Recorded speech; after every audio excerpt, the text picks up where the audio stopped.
Well, good morning, everybody. Welcome to Sofia. Welcome to the 2026 WSF Championships in the Hotel Marinella here in Bulgaria, in the beautiful city of Sofia. We've had quite a tournament all last week with Biolu coming out in the Women's Championship and Michael Larkov still very active in this event, winning the WSF Junior Championship. We have a great game coming up for you here between two young stars from Wales. We have Riley Powell, who is the current IBSF World Six Reds champion, and the very talented Wang Xingbo, runner-up in this WSF Junior Championship. Plenty to get through today. 3 matches for you. We have this game between Riley and Wang. At 2 p.m. local time, we have Stephen Waterper against Lee Tis-Ho. And at 4 p.m. local time, we have Brian Seeney, last year's runner-up, against Wayne Brown. So 3 matches for you today, 10 a.m., 2 p.m. and 4 p.m. local time here in Bulgaria. That's 2 hours ahead of GMT and 1 hour ahead of CET. So we're ready to get under the game soon. Just waiting for the starting release so these players can start their matches.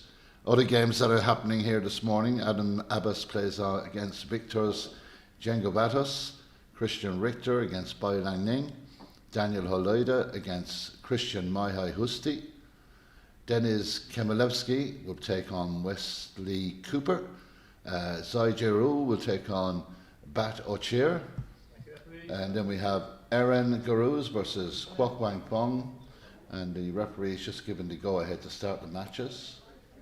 And another couple of games, Chris Pepelo takes on Viaduct Kluche, Michael Davids against Naya Toya, Nick Jansen, he plays Nick O'Sullivan.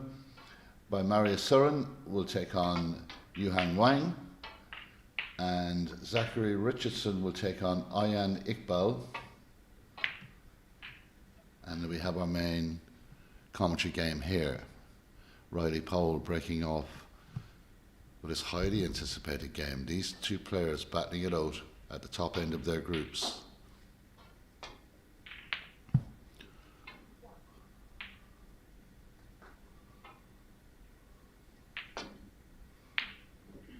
Oh, and that rattles, that nearly went. Early opportunity for Riley Powell. Wang Xingbo coming very close to getting a very positive opening red there. We had Wang here a few days ago and we watched him do a 1-4-1 clearance and really played silky snooker. Excellent stuff. We thought that'd be hard to beat. Well, the very next day, Chen Chen, also from China, knocks in a 1-4-2. So maybe we have a 1-4-3 from someone here. A bit lucky off the blue, and Riley putting his hand up to acknowledge that to his opponent.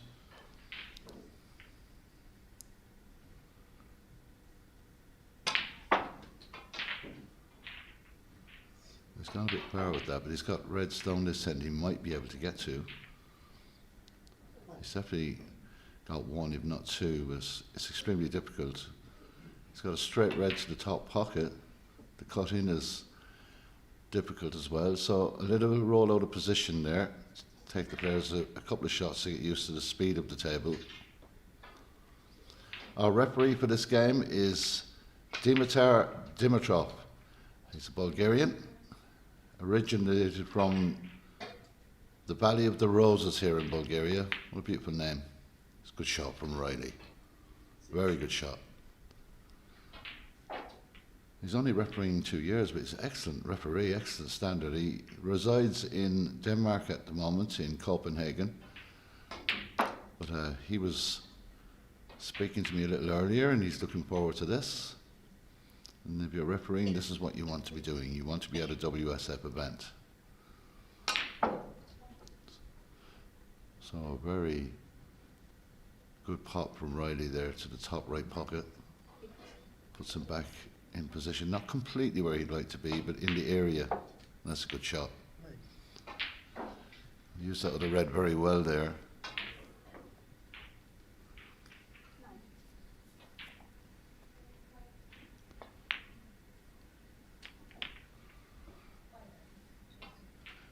like Riley. He's a character. He's a competent young man, but he's a lovely kid. You forget that they're so young. Lovely boy. And a very, very good snooker player. 17.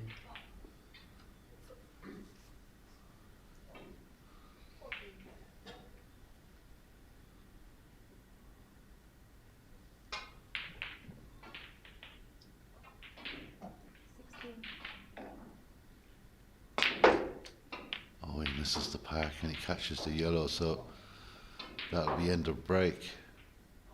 Positive shot, just a little deep on the white and misses the pack. So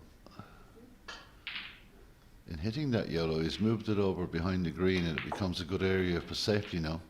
But the left-hand side of the table is wide open. He's got to get the cue ball deep here. Not exactly as what he would have wanted. It's not easy for Wang Xinbo here. There's an old saying in snooker, potting out the lampshades, and he's been doing that here in Sofia for the last week and a half. And I never had a doubt that he was going to get that. That's how well this young man is playing. Now he's got a bit of work to do here. He's got the green to get him back down the table. He's got two reds, one at the bottom of the pack loose and one to the left of the pack loose, so it looks like he's going for the one left of the pack. It needs to roll here, and it hasn't. So Derek Kiley here with you right throughout the games, and we have all the sessions streamed live here at the 2026 WSF Championships.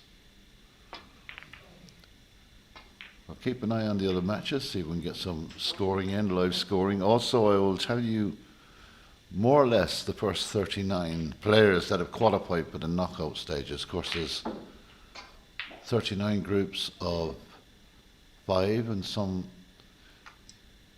groups did lose 1 or 2 players, but 2 come out of each group, so 78 players will make it through to the knockout stages, and that's an excellent response from Riley. He's been unlucky the way he caught the black. He's looking at the yellow now because he could make this a difficult shot if he just thinks it through here. He's got to hit this very gently. The black and pink, well, the black definitely in a bad place. The pink, well, that still pots to the right corner pocket.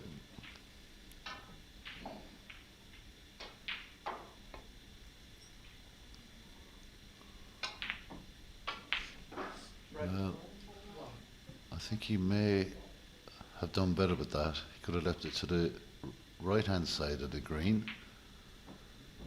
And this gives Wang an opportunity to clip off these reds and put it right back up at the balk area. He doesn't even have to do that because the fine cut is good enough. This touches the yellow. The shot recognised as a good shot from his opponent there. Always a good sportsman, Riley. Really passionate about his snooker. You can't hide it when he's playing. He really, really loves his snooker. And he's just got to contain those emotions sometimes. That's going to just touch off the blue here. And that brings the blue into play, and hasn't left the easiest of shots. But look at that, what a target that is now for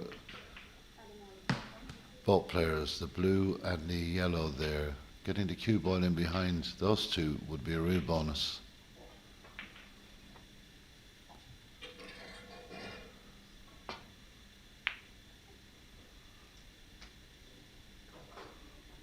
Well, that's going to catch the green. So that makes life a little bit easier. The way the balls are situated and where the cue ball is, it's a lot more difficult to get up behind that yellow and blue.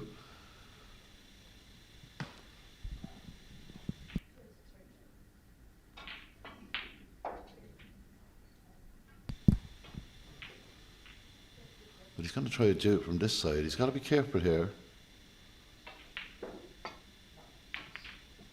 Well, he's played it well. He's played it very well. He's unlucky. Just a little bit too much pace on that. So difficult to get up to those two balls at the moment. And keeping the cue ball to the side of the table is a good plan for both players.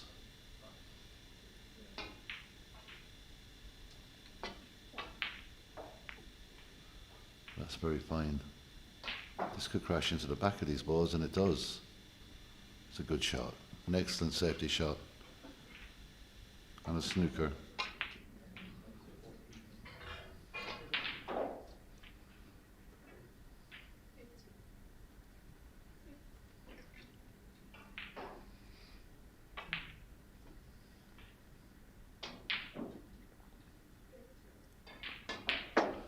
And one thing you know about matches with players like these two boys is they get a chance, then they always frame winning opportunities.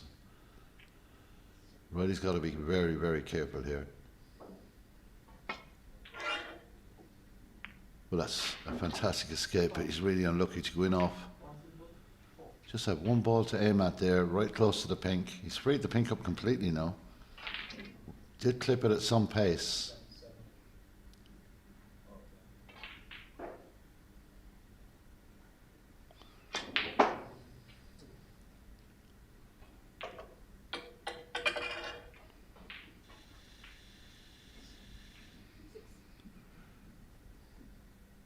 There's a gap if he's thinking about the pot, but he's surely got to think about getting the cue ball back up behind the blue and the yellow there. And he's got a shot to nothing. If it clips in, it clips in. But he knows, well, he's going to play this. He's going to try and take on something here. I'm not sure. He's got the cap behind the pink. Ah, what a pot. And look at where the cue ball is going. Talk about good snooker. Not only made sure of the pot, but in case, had the ball deep into the ball on the balk rail. And now a little roll up maybe, although he's looking at the green. I think that would be very, very risky. I would imagine a roll up behind the blue.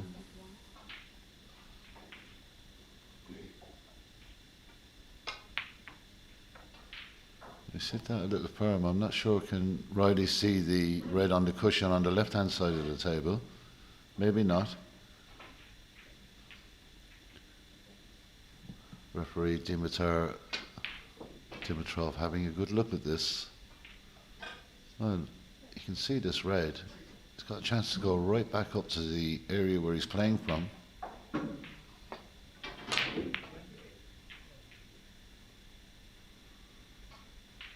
It's a great effort, but just a little bit too much pace. And this cuts into the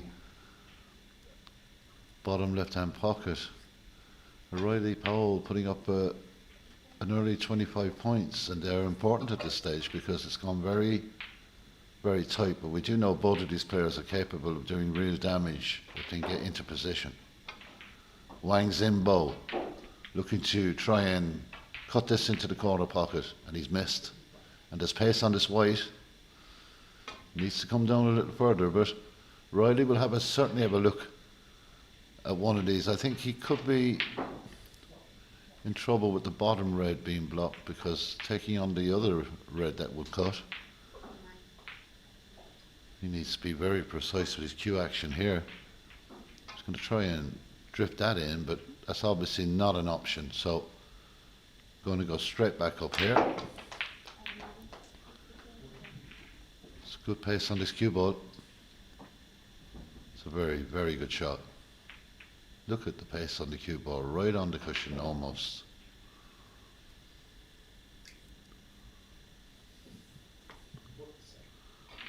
So, good opening frame. Both these players looking for qualification at the top of their group.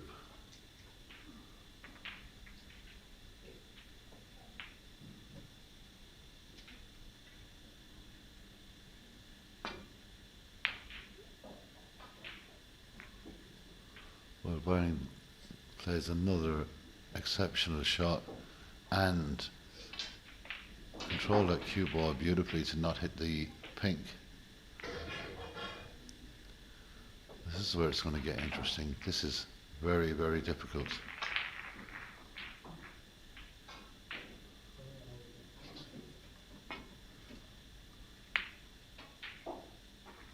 And that is a mistake. And it could be a very expensive one.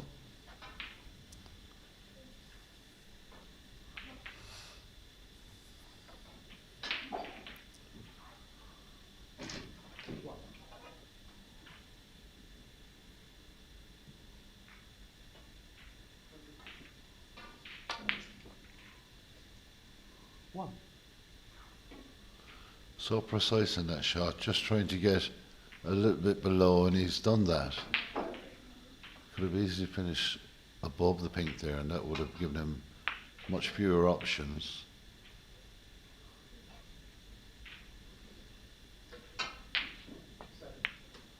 So a nice gentle roll through. Wang Zimbo. What an opportunity here. He'd love to get the black away from that cushion, but he's got plenty reds to play with here, and the pink, well, we've seen him do this before. Just continue with the pink.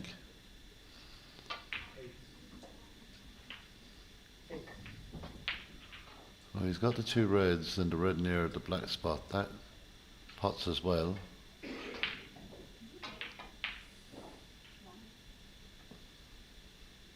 So a little bit of screw back here on the pink ball. And you can release the bottom of those two reds. And maybe the top one pots as well. Yes, indeed it does.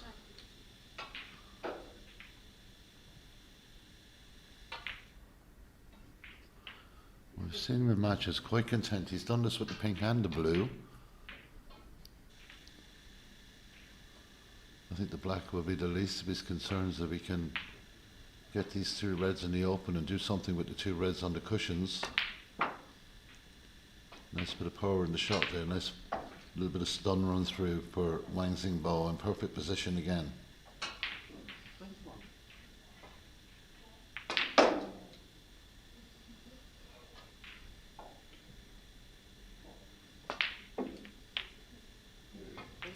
Deliberately leaving himself a slightly sharper angle for the pink to the centre to get position again.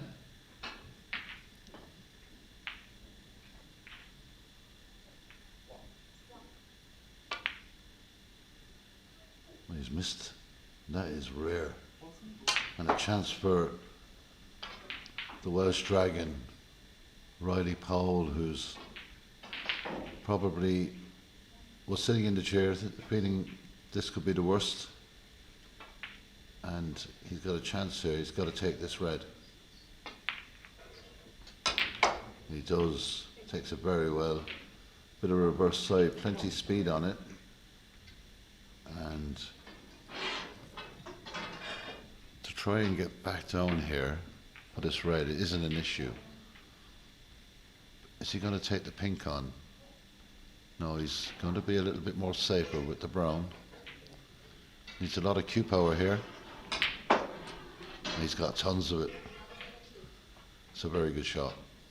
Oh, and the side and the speed. Didn't expect it to come off the cushion like that, but he's definitely going to go back up the table off this. There's only a point between the two of them here. This frame can go either way. Got to be careful with this red.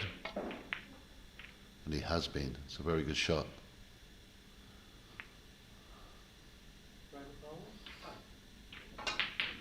So, just three reds remain. Three very important reds. And it's a toss of a coin to see who's going to win this opening frame in this match. Shot to nothing for Wang.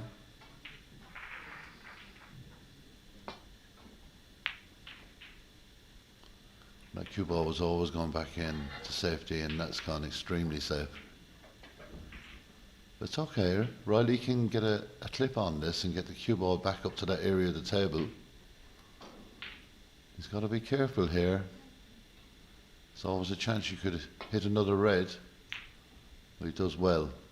Good pace on this cue ball. Will it go inside the blue? Oh, nearly. That would have been a real bonus if that had crept inside and around the blue. So another extremely difficult shot to pot, but a shot to nothing again.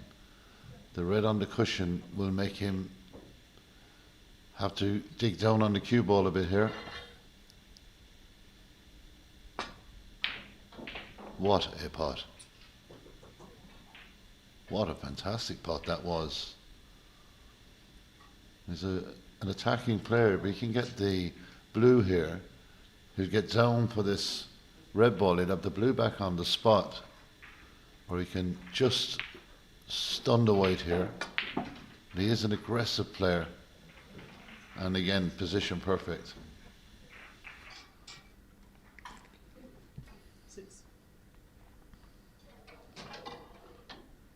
So he wants to get into a position in the blue where he can make contact with this last red. But he's going to pot this one first.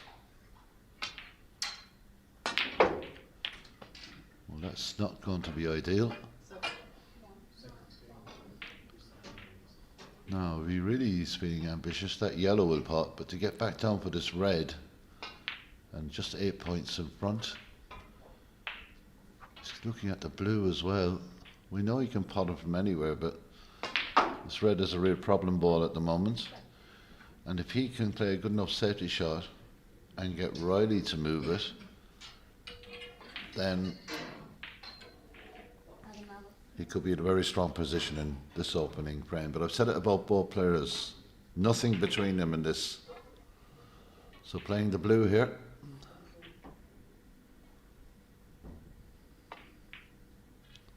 Hoping to go behind the green. He's not got what he wanted there. He's put the blue safe as well.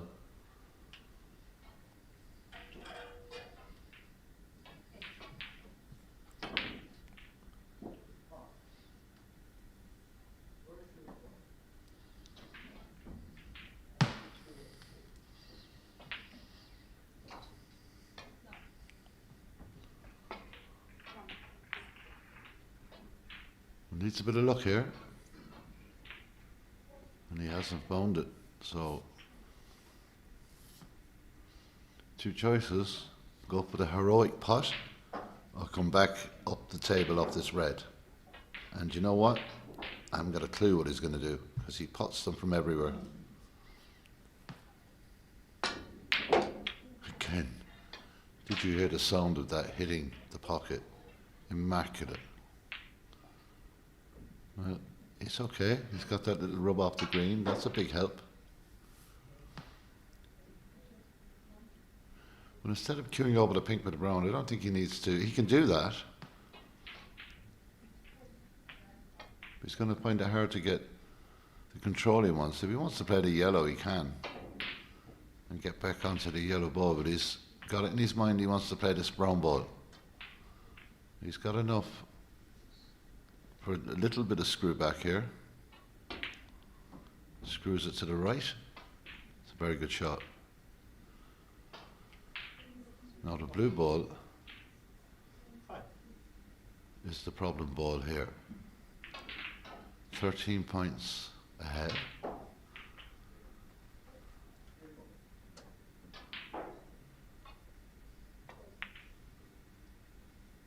That was tight. He's run along. He didn't hit it right. Made the shot. Barely got the yellow ball into the pocket, and that's why he's slightly run out of position, but it's still okay.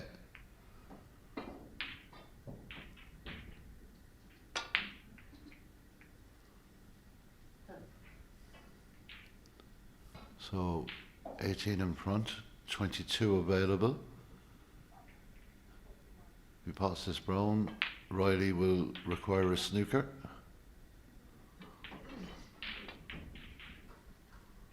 That's all he had in his mind, just to make sure he potted that brown. So a tricky opening frame.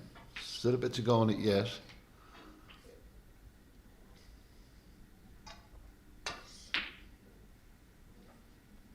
This is going to come right down to the bottom cushion. It's a very good shot. It's not only the way he plays the shots, but it's the control of the object ball and the control of the cue ball that is so impressive. But he's potting in this opening frame. Some very difficult pots. He's made them look very easy. That's a good shot from Riley. Good safety shot.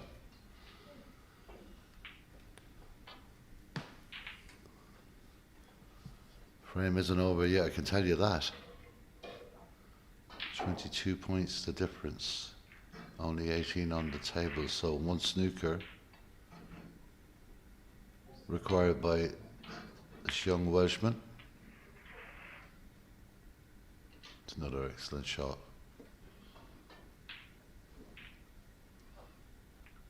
I'm looking for extensions here, Riley.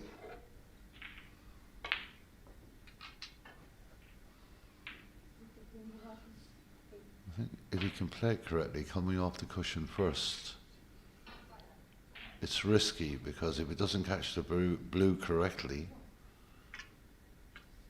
it doesn't hit it at the right pace, he can leave it over the centre pocket or he could leave it down over the corner pocket. So he's taking that into account. He can get at it this way, it's much easier. Well, he's not really done a good job there. That was a bit tentative, that shot.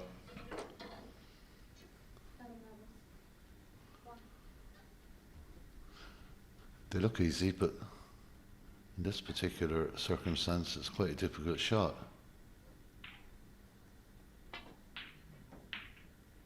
And that's the proof of it. Very difficult shot. And in the club, you knock them in all day, but in a WSF championship, different situation completely. So this isn't easy either for Riley because of the position of the blue. And of course he can't get the action he wants with that cue ball stuck to that cushion practically. He's got to think carefully about this. There is the option to cut in the blue, but it's not an easy shot. And then try and get the snooker on the pink ball. Well, he won't want a contact and he hasn't got one, so that's about as good as he could have done there.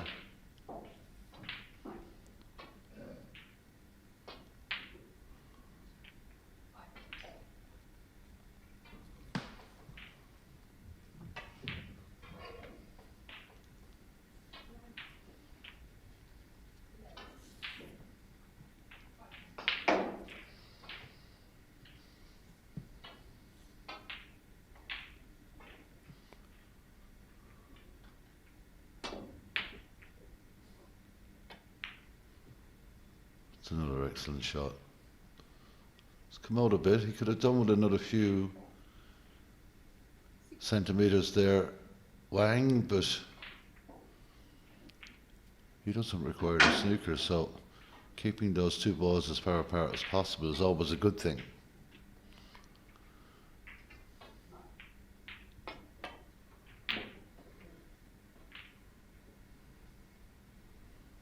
This could work out very nicely. Or has he got enough in it? I don't think so. I thought it was going to travel a little further down the table. It's an opportunity for Wang Xingbo to win this opening frame.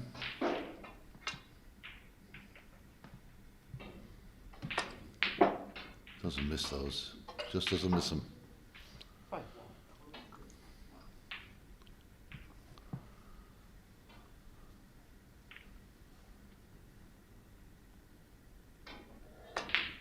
So it's taken 26 minutes for this frame, and that's a long frame to these two boys because they like to reel them off in half that time. It's a very tight opening frame, could have went either way, but in the end it goes the way of China's Wang Xingbo. He leads by 1-0.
Well, just before we get on to frame number 2, I'm going to go through some of the players. The first 39 that have definitely qualified are very close. Mario Zelio Milosevic, Ashley Carty, Billy Castle, Diogo Lorenzo, Michael Erkov, Natanapong Chinkul from Thailand, Oliver Sykes, Nicholas Mortreau, Aidan Murphy, Alfie Davis, Bradley Cowdroy, Mark Joyce, Daniel Boyce, Craig Stedman, Kaden Patel, Matthew Glasby, Michael Kotiuk, Israel Perkman, Ashley Hugel, here Wang Xingbo, as it stands at the moment, Yu Hang Wang, Chris Peplow, Ryan Davies, Bai Langying, El Mehdi Fagani. We have Yu King Chang, Harvey Chandler, Stuart Carrington, Dean Young, Victor Iliev, and Joel Connolly, all sitting pretty in their groups. But there's another 40 plus players to go through as well. 78 will be in the knockout stages of this 2026 WSF Championship. A few minutes, going to have a look around the other tables and see some live scores in this opening session here, 10 a.m. session, local time in Sofia.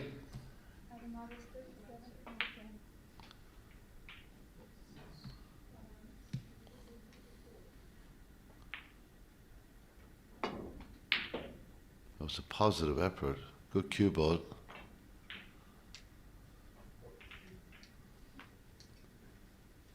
Kemilevsky is 1-up on Cooper at the moment. Adam Abbas 1-up in his match.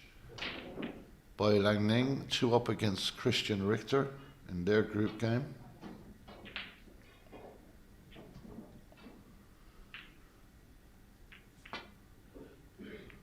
Oh, just barely caught that, and it will be helped by the green if it hits it, but it doesn't. America's Daniel Haloida is 1-up against Husti. Zhu Jiaru 1-up in his match.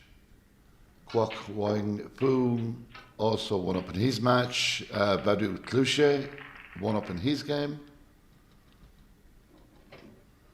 Nick Jansen 1-up against Nick O'Sullivan. What a pot from Riley. Well, there's attacking positive snooker for you, if you've ever seen it. Great pot. Yu Hang Wang 1-up in his game. Richardson up against Iqbal. The Englishman leads Iqbal by 1 frame to 0. There are your scores coming in from the other tables here at the main venue at the Hotel Marinella Sofia. And he's obviously got a very simple plant.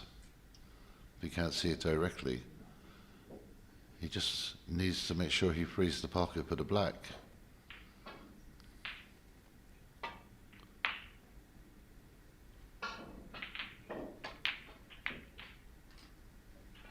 Well, he's done it. It was tight, but he's done well. Riley Powell with an early opportunity in the second frame.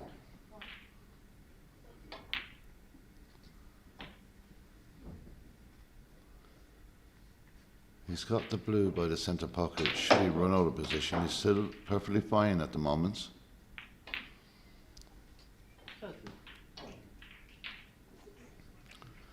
We got in early in the first frame, knocked up 20 plus points. It was nip and tuck all the way, excuse me, to the colours, and then a snooker required on the blue was difficult. So he doesn't want to break down on this because he'll be quite aware of the danger of his opponent. And Riley quite capable of testing the best of players. 21. And he's really done a nice bit of work there, clearing all that area down around the black. So he's doing very well here. He's got a lot of options. Just looking to see that red to the right of the pink pots into that corner pocket.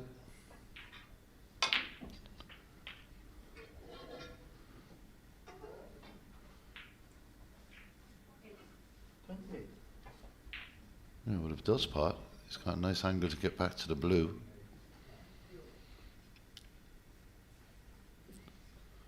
If you can get rid of that black just above to the right of the, that red I should say, just to above the black ball, and the red near the corner cushion or the corner pocket, it really does free things up, and that's a very good shot. Good position on the blue.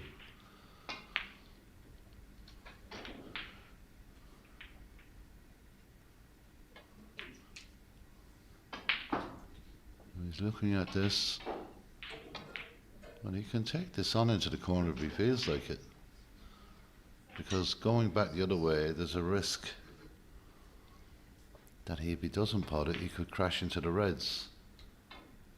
This needs to be hit with very gentle pace, and it is.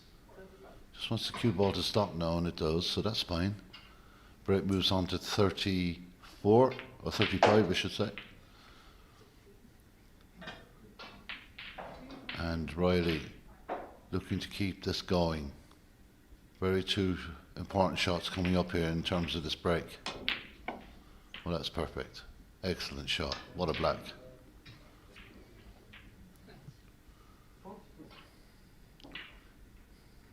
There's all kinds of possibilities when this red is out of the way. It's got two reds there to the corner pocket.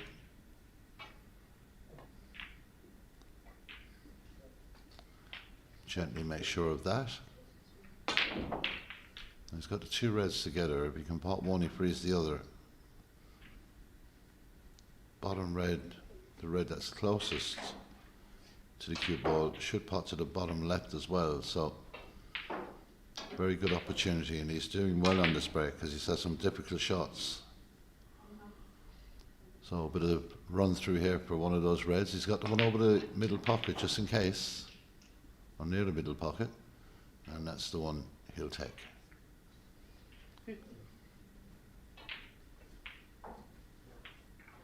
So having a look, see that red to the far right pots.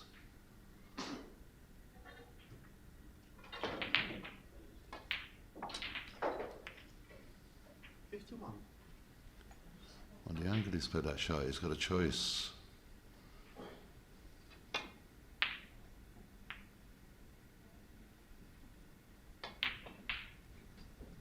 He's a bit low on this, but it's okay. He's got to consider the blue ball here. Well, he's looking to use the other red to run through, possibly, but I think the cue ball is the obvious choice. And he split everything. That's a great shot. Now he's got 5 balls that are out, or 6 balls out in the loose. He's 59 points in front.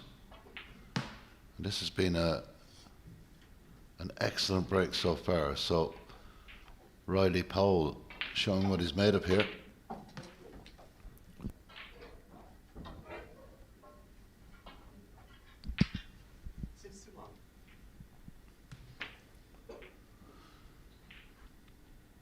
Frame ball here. 62. Excellent. No doubt whatsoever. 62 in front after this black, 67 in, or 69 in front, and 5 reds remain, so 69. 67 available. Wang needs snookers now. 1 or 2 more reds and it's completely finished this round. I think it's finished already. It's been a fantastic visit.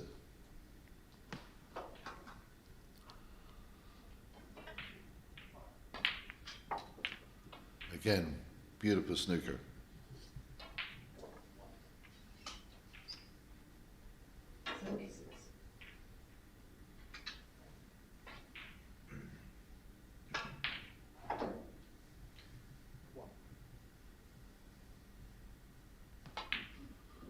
Well, he's not going to take blacks. If he did, it was a possible 1-3-5 in this. He's taking the blue, so 1-3-3. Righty pole, securing the second frame.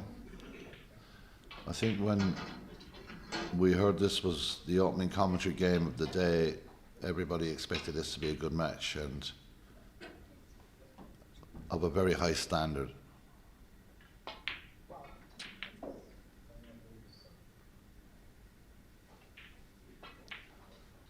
So, 82 points in the break so far. A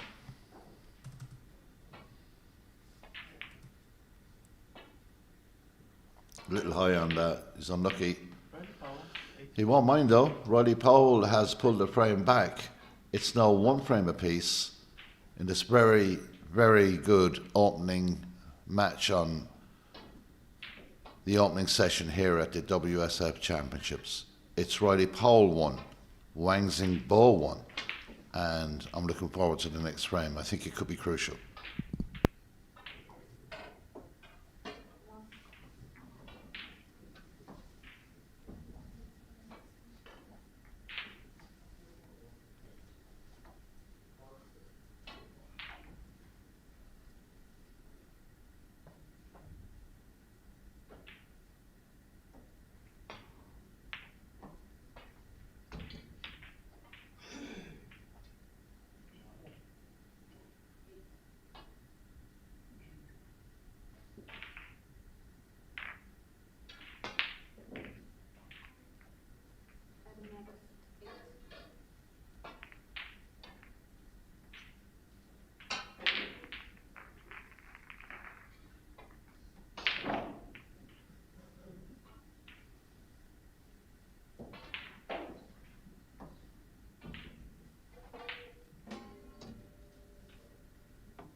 So here we go, frame number 2, or frame number 3 even. Just thinking about frame number 2, what an impressive 82 from Riley Powell.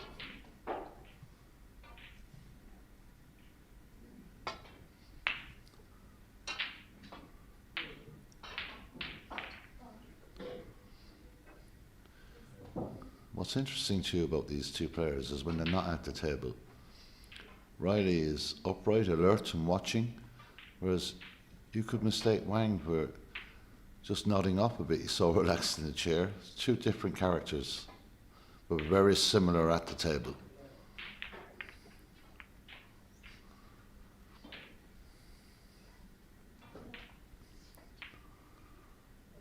Well, he banged in a beautiful red in the last frame. He's got to be feeling confident. I think who wins this frame will have a serious amount of momentum. It's close. Very close. Hit that with lovely pace.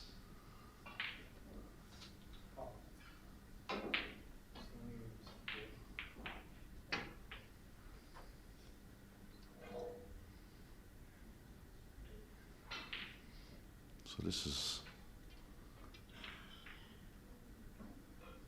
a very difficult cut, but if he gets it, he'll be right up the table in any case. Oh, magnificent. Didn't even look at the other red. He's certainly got the option of either potting this yellow or tucking in behind it, but not easy to get as close to the object ball as you'd like from that distance. He's looking at the yellow here. I think he only thinks one thing, and that he's going to pot it.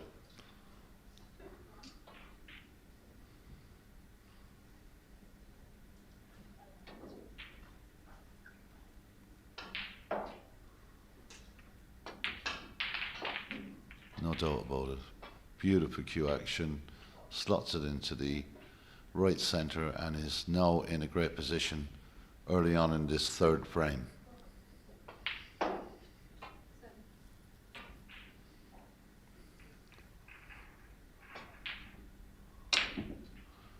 So if he uses the blue ball, he might just crash into these. Just needs to travel a little bit more. It's a bit...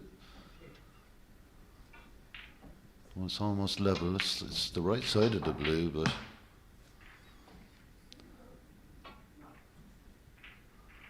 he'll look to trickle down for this red by the black.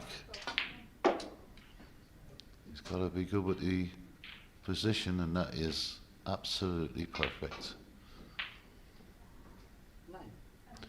And looking at the bunch, they're slightly separated, so a good contact into them will split them wide open. Not tightly bunched at all.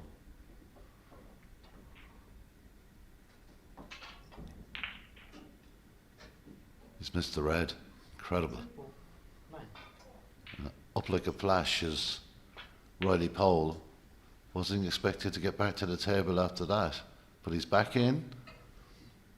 He could now use this red to get the perfect angle, and that's pretty good. He has the choice to play the red on the cushion, but if he's got the right angle, now is the time to attack.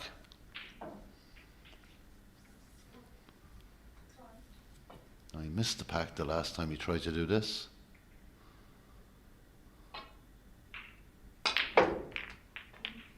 Oh, he's been so unlucky there. He really has. He could have got something out of it, not touching, so a little side cue into it. Oh, almost.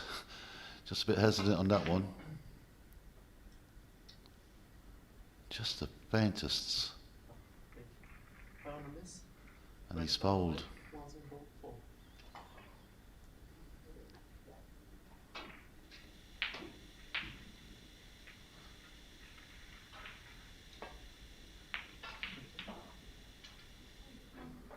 So just asking Riley to play again.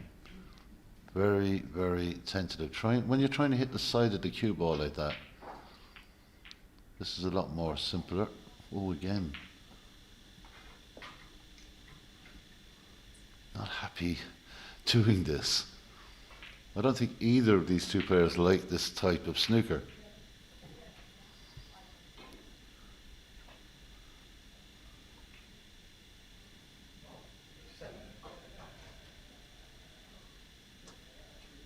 You can't roll it to the cushion because of the red. Just asking the referee again, are the balls touching? Just asking it to be moved back to where it was. We're talking millimeters here, but it can make a difference.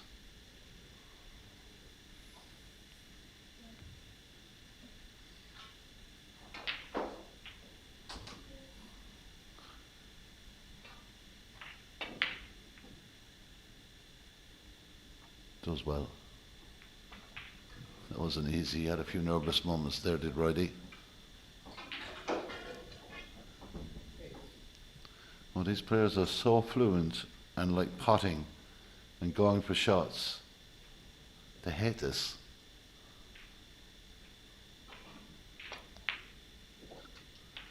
Well, Wang's idea is to roll down to that red on the cushion.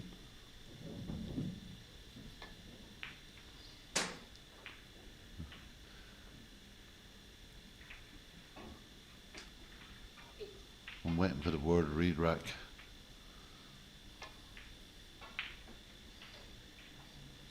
Hasn't come yet, but we're not far away from it. Well, now there's a chance to get up the table, I think. Centre pocket comes into play. I wonder, is this touching?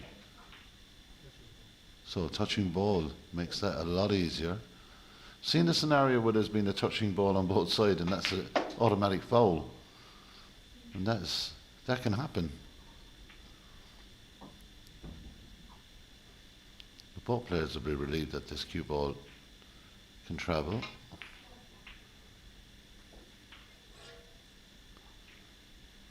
Some players revel in that, you know, little touch-up shots. Not for these boys.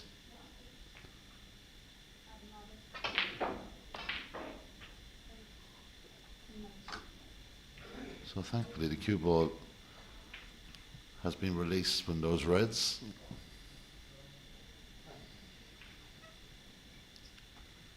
Riley's having a good look at this red here.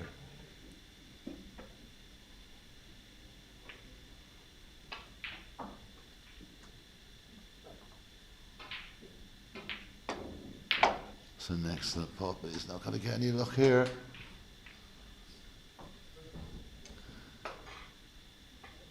He's got the choice of the brown or the green. He won't be touching that black.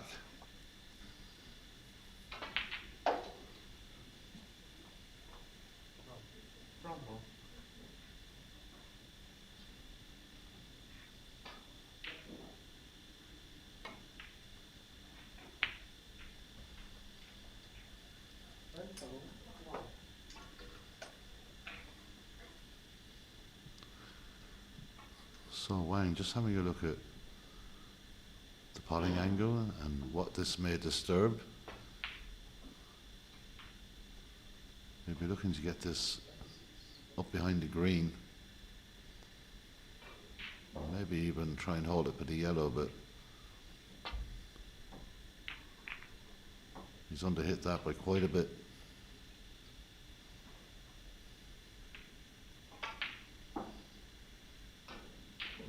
Riley's had some great pots in this frame already, but it just hasn't had any luck. When he went to split the pack, he got stuck there, potted a great red a few minutes ago and was left with nothing. So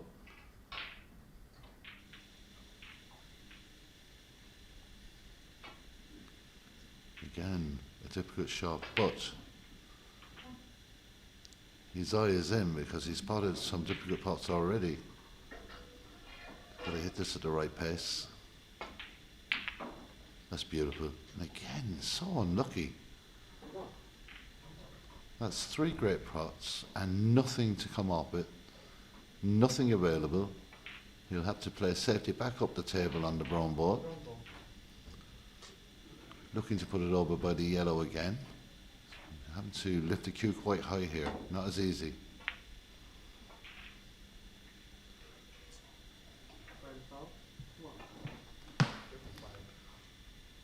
He's been really unlucky here. 3 fantastic pots and got nothing from them.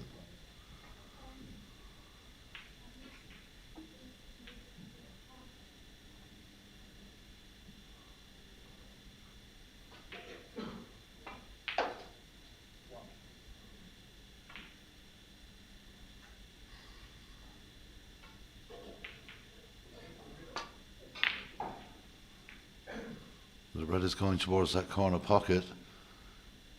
Is the green going to help? I don't think so. It's got 2 pockets to pick from here. Bottom left, bottom right. Obviously, the bottom right, the red a lot closer, but is he going to hit 4 great pots and get nothing again? Because the angle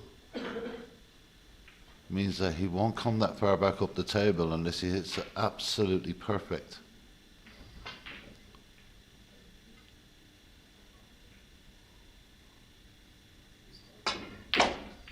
Oh, cue power there. What a shot. Absolutely excellent. What a fantastic pot by this young Welshman. He really is hitting the long pots perfectly. But to get that kind of response from the cue ball, that's so difficult, and he's done it so well. And an opportunity now for Riley Powell to start putting some points together in this frame. And I think that the balls are absolutely beautiful the way they're set up. He's got a chance to free this pocket for the black.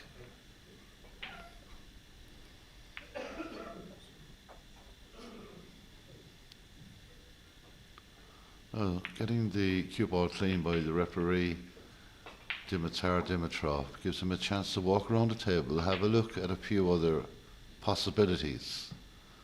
The black will pot into either pocket when he gets rid of this red.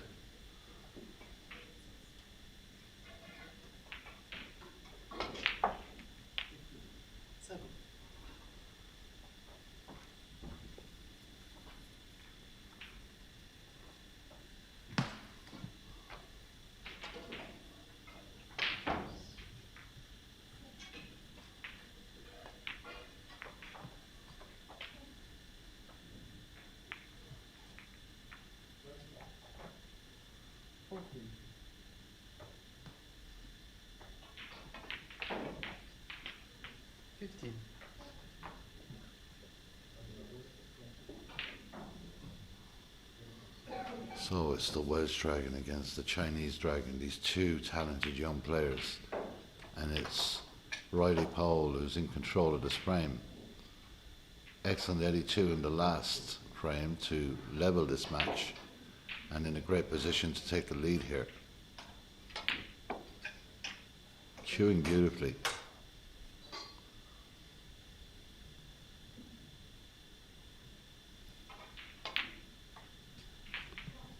These are such valuable points. The reds are split beautifully. A lot of very potable loose reds still here. He's done a lot of good work on this black. Not leaving a huge amount of distance between the cue ball and the black ball. That's excellent as well. Beautiful control and every ready pots. He's freeing up the area of the table very nicely. Again, the distance between the cue ball and the object ball, very good.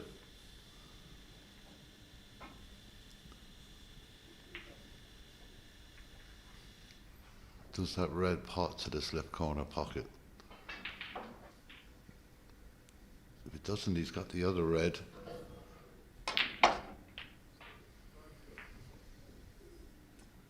Oh, he's slightly underhit that. He's got the brown up the table.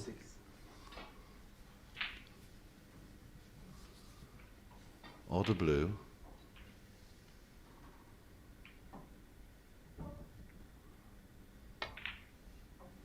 He's paid the price for not holding on to that fantastic position of play he had early on in the frame. Unlucky to go in off.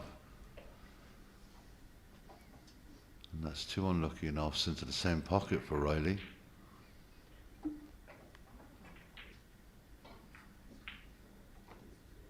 $59 points available and 39 points in front.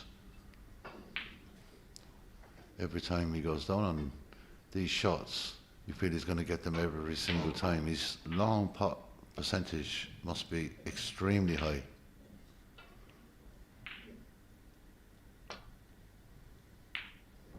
Oh, and having said that, I put a bit of a curse on him there. I wonder, does that red go to the top left-hand pocket? If it does, it could be a frame winner. He's looking to play off it. It doesn't obviously go. He's looking to get up by the brown ball. And just cuts across. He'll hit the... Well, he doesn't. I thought he was going to just glance off the green, and it's a good shot. Good solid safety shot from Riley Powell.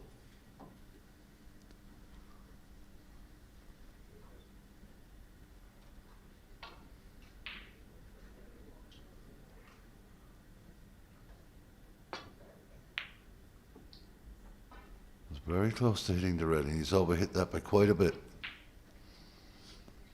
So this bottom red of these two, now the pink, will definitely pot into that bottom right hand corner, and he has the option to go back up the table with a bit of side on this wall. This is the red, but has the cue ball travelling in the right direction, but unfortunately from Riley's point of view, the red has gone up there as well, and he's done okay out of that. Wang can play that red, but the way it's finished up, he won't want to touch it. It does pot into that right top corner pocket, that green pocket. So again, going for the spectacular here.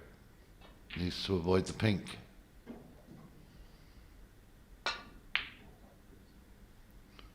Avoids the pink but doesn't get the pot. So this frame has now gone very safe. You can see nearly all the reds perfectly safe at the moment.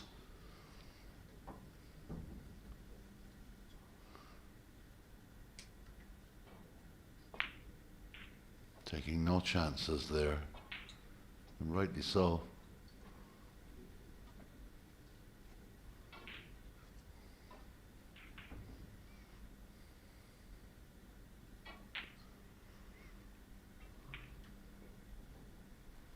The pink stops any possibility of a cross double. So a little touch up to this red on the cushion.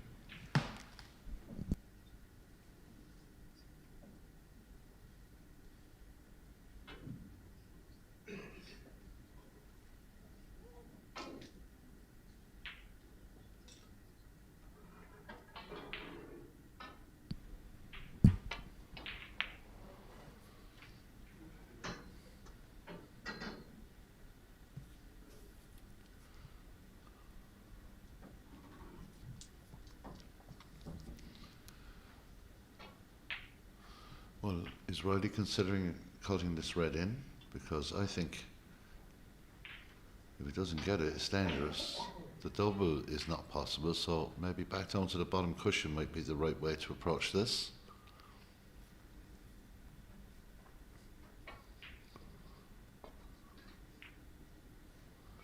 If he can block out those two reds, and he has, that's an excellent shot.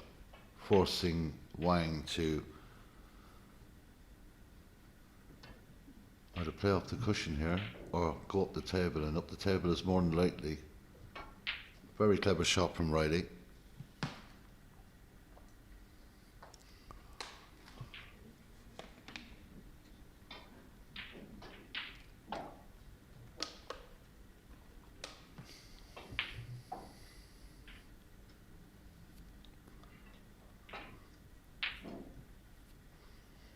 This has trouble written all over it, this shot.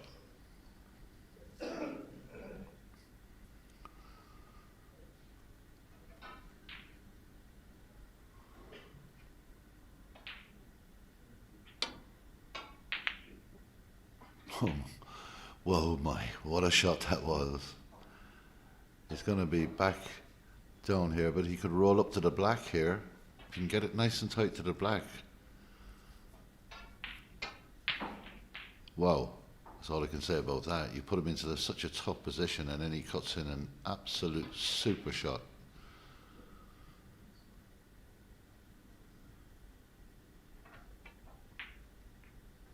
But again, he's not got tight enough there. Really needed to get completely up to the black and tight to it. It would have been an extremely difficult shot for Riley. But you can see this red.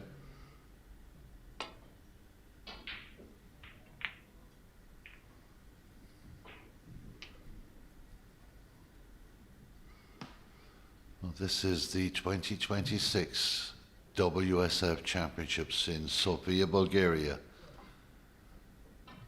And it's producing all kinds of magic snooker. And we're right through to Sunday.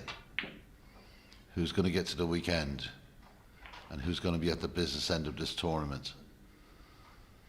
Well, these two boys are definitely worth considering because they're playing very, very good snooker.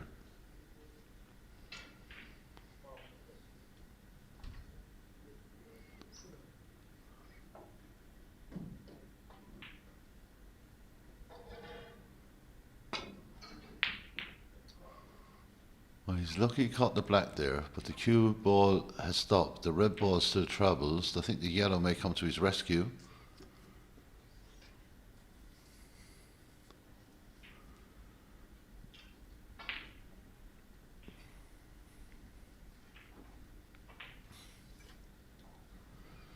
It's kind of similar to the opening frame. Nothing easy there at the moment, but a big points advantage for Riley.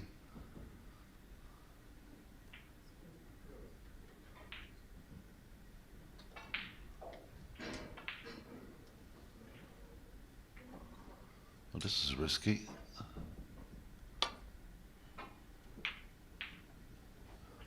Played well. And that's going to force Riley to do something with these two reds on the left-hand side. Not so easy to get back up the table, even though the centre is quite clear. You don't catch this thin enough, you can collide with something on the right-hand side, so he also may just try to play the containing shot, but try and hit it with some softer pace, but that's risky as well.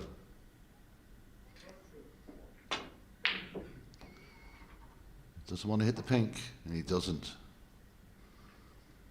This is going to bounce. Chance for Wang Xinbo to take on this pot. And let me tell you, there's nothing else in his mind.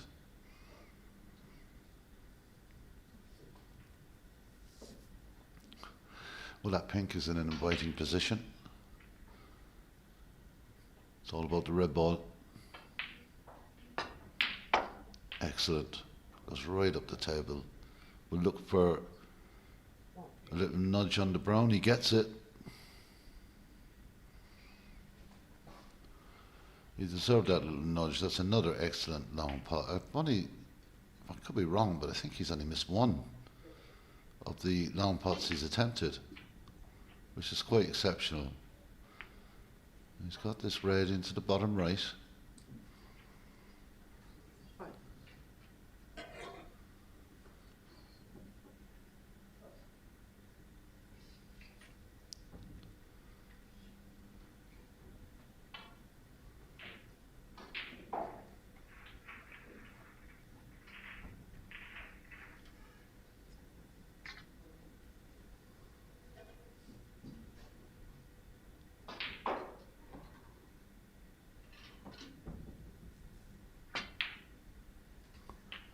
Inch perfect again.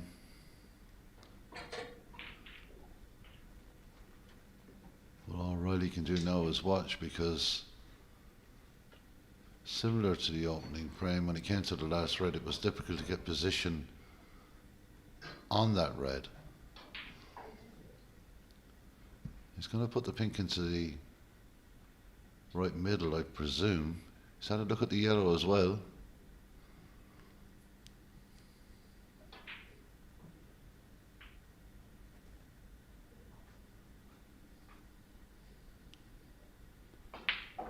Well, this should be interesting.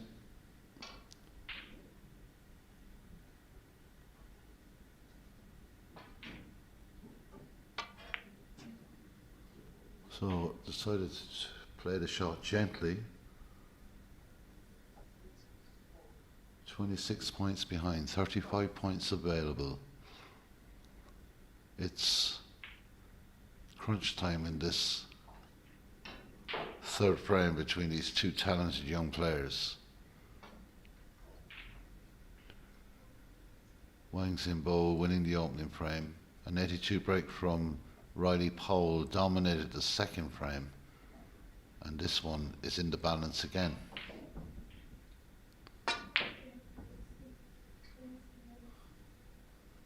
Doesn't want to touch the yellow. Oh, that was close, and touching the yellow is just giving Riley something to think about here. It's a thin little clip,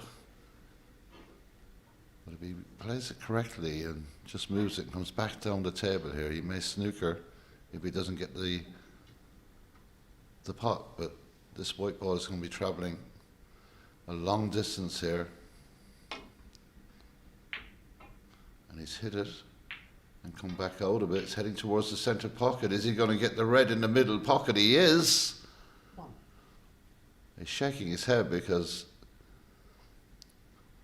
he has got to take that into account now and get his head back around his next shot, because that is a huge fluke, especially at this stage of this frame. So this will mean that snookers are required if he can get this. And you've got to take advantage of your flukes. You've got to work and take the benefit from getting them. And he's done that straight away with the pink ball. So 33 ahead, 27 remains. Close. Very close.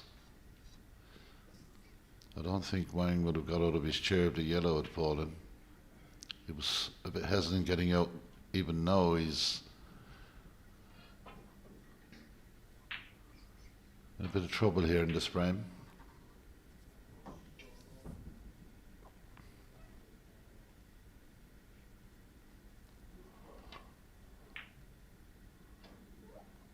That's a beautiful shot. It was such delicate pace.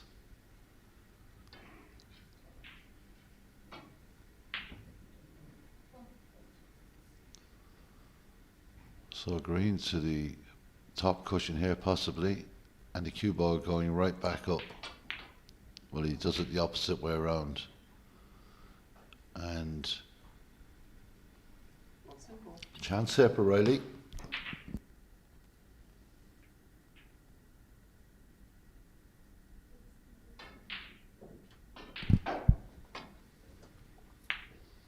Just close again, but I feel another pop for Riley will secure the frame.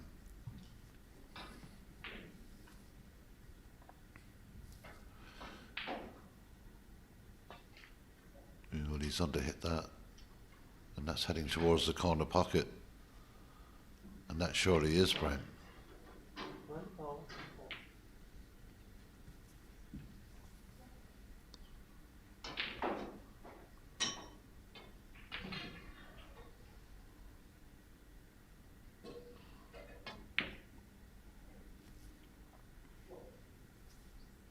Well, he's got up again. He wants Riley Powell to pot this green before he concedes.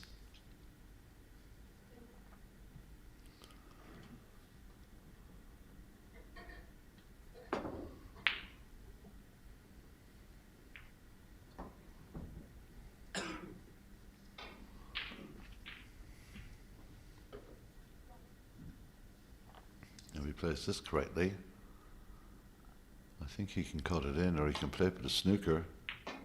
But he has cut it to the pocket.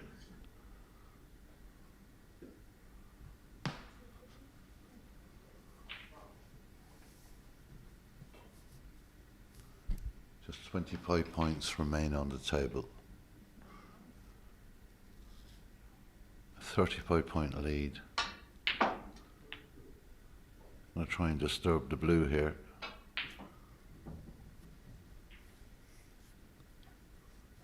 Be careful not to. Well, is he going to pot it? Because it just makes it so much more difficult.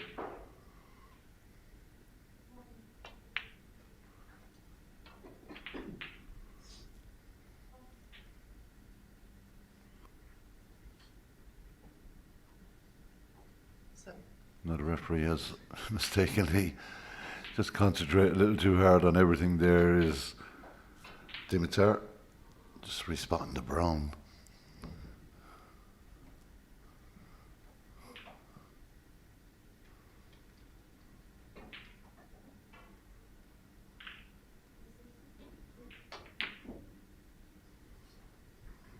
Well, I don't know what. If Wang is playing this game as I'm going to drag this out as long as I can, that will not affect Riley Powell one way or the other. He'll stay out there all day. It doesn't bother him.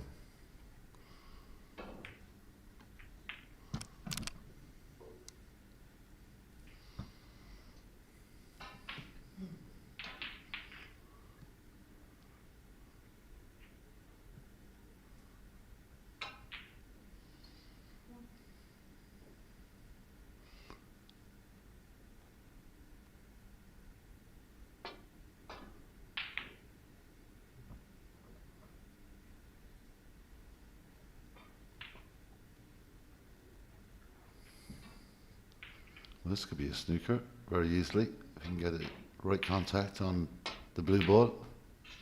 He's hit it hard.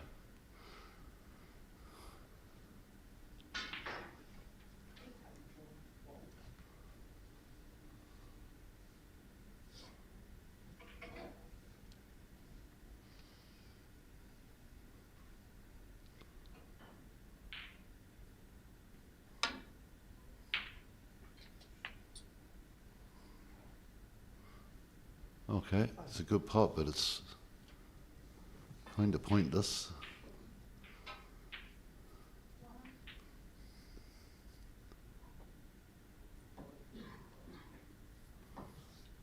Well, nothing's pointless, I suppose, in snooker. If he gets this tight behind the black, he needs 2 snookers. It's hard enough to get one.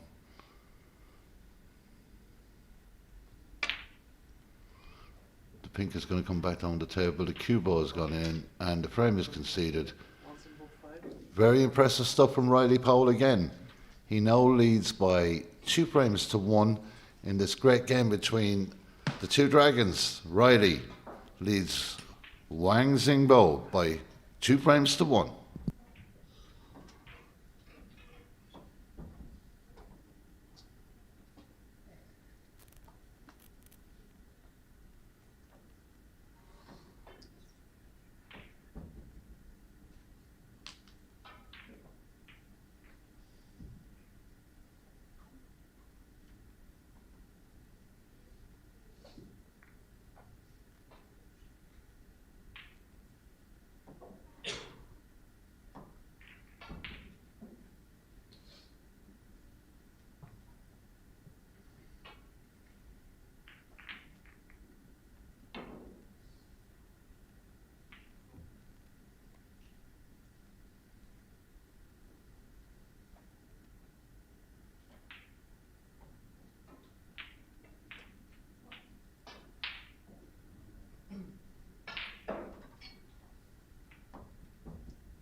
So we're ready to get underway with frame number 4.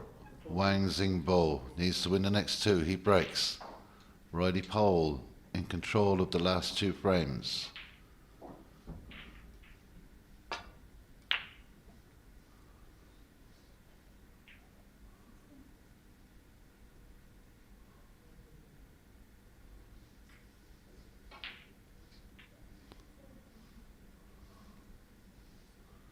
Well, the momentum certainly with the young Welshman.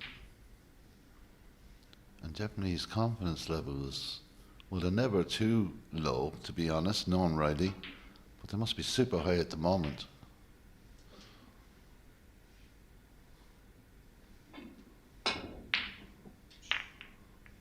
Well, they're split, but the red up the table is not good. Has he got away with that?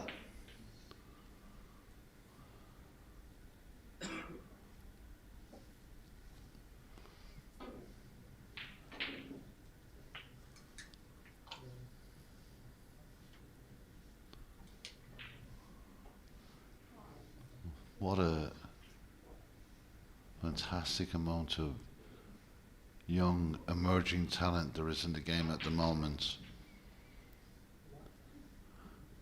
They've got to be the future of the sport.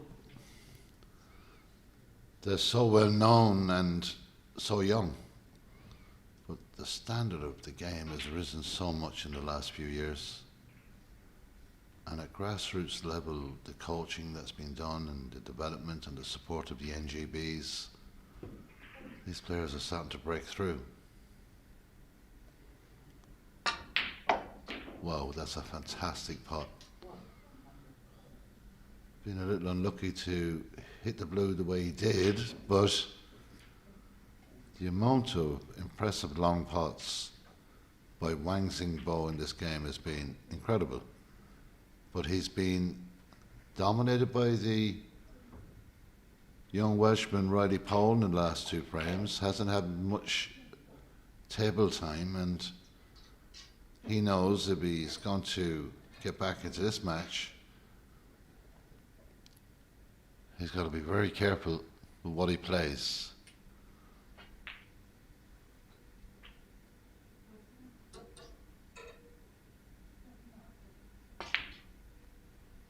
Again, nowhere but the centre of the pocket, and an ideal position here. So, an early opportunity for Wang Xingbo. We saw him miss an elementary shot to the pocket, which is so rare. He may not have done that more than 3 times in the junior championship and this competition combined. So, not expecting to see that again.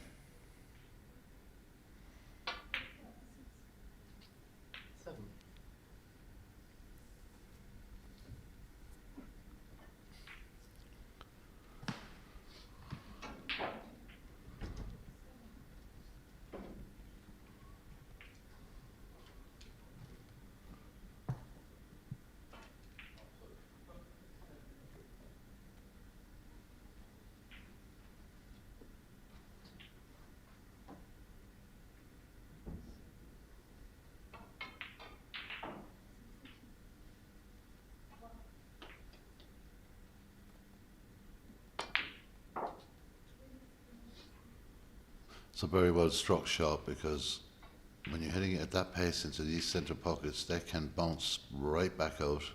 30.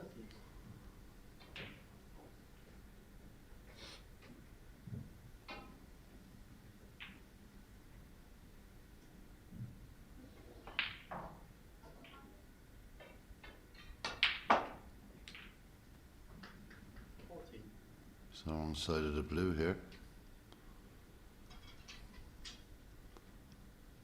He could take on the green, but I think the red just bottom left of the pink may go into the corner pocket. It's congested down there. Plenty of options into the left hand side. He's going to try and go in and out of balk here with pace. Well, that's really good. And he gets to the right side of the table. Unlucky to get the kiss into the cushion. 90. He's been really unlucky there.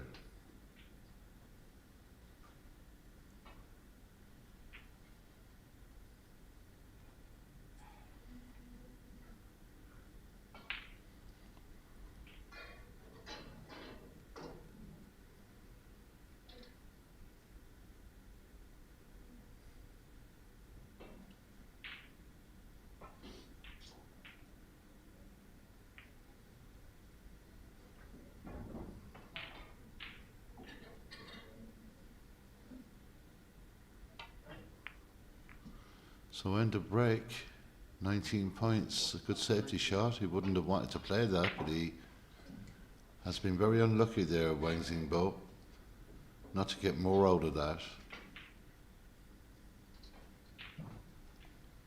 So miscalculation in the last one and a poor shot, which is very rare. But on that occasion, just bad luck for the young Chinese star.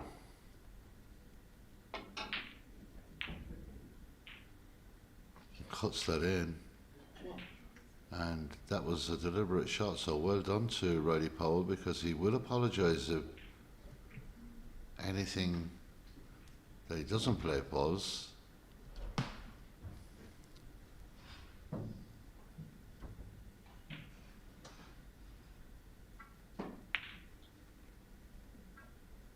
Well, that's just a small lack of concentration there. Those mistakes can be pretty expensive.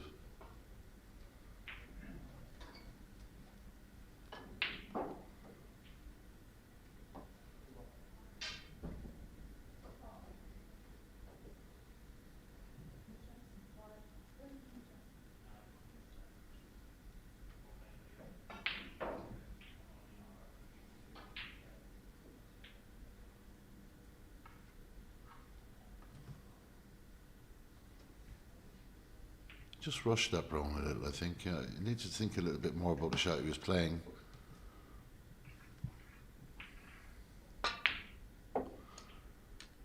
Back in goes Wang Xingbo, and he's got the red to the bottom right. He's pretty plumb with the blue in terms of the line. He's just looking to drop this in gently, move a couple of inches further left of that blue. Can't afford to overrun this. He's held the cue ball beautifully.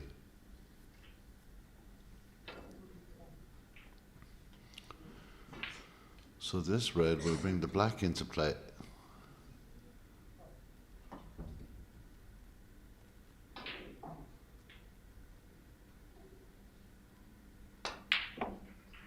Again, good control on the cue ball, and now this frame looks very much in the hands of Wang Xingbo, and that's down to a poor brown ball from Riley, and I can't really say it enough times. He has been playing exceptionally well, so very surprised to see that.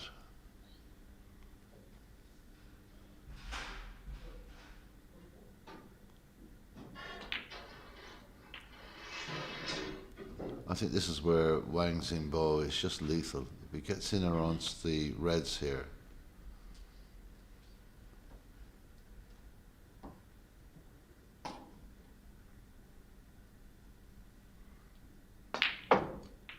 he misses virtually nothing, and his cue ball control in tight areas is exemplary.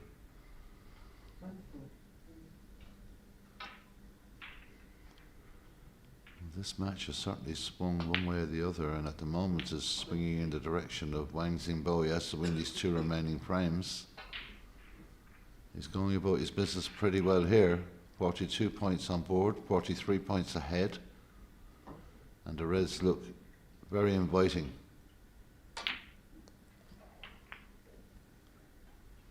Well, he stuck to the red there. I'm not sure he needed to do that.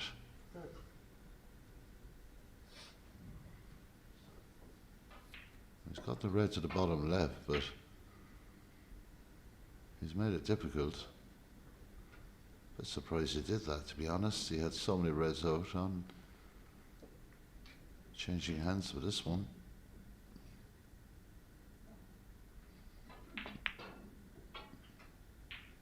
He's got it.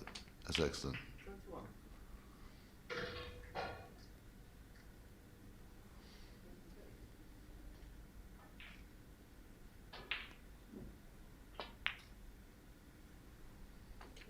Great recovery.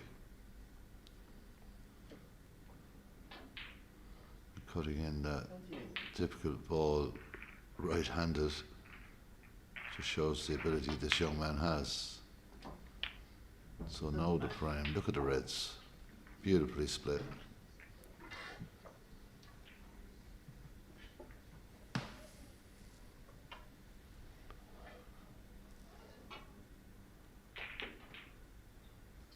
This is top-class snooker at a top-class event, and Wang Xingbo on his way to levelling this match, forcing it to a deciding frame.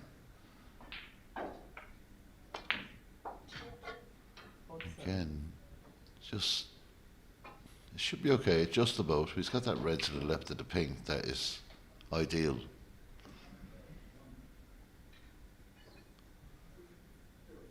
Well, he can get a bit of action on this, so that's even better.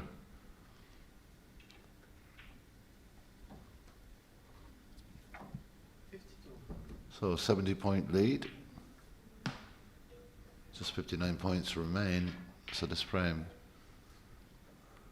is pretty much done and dusted for this very talented young Chinese player. Perfect on the blue this time.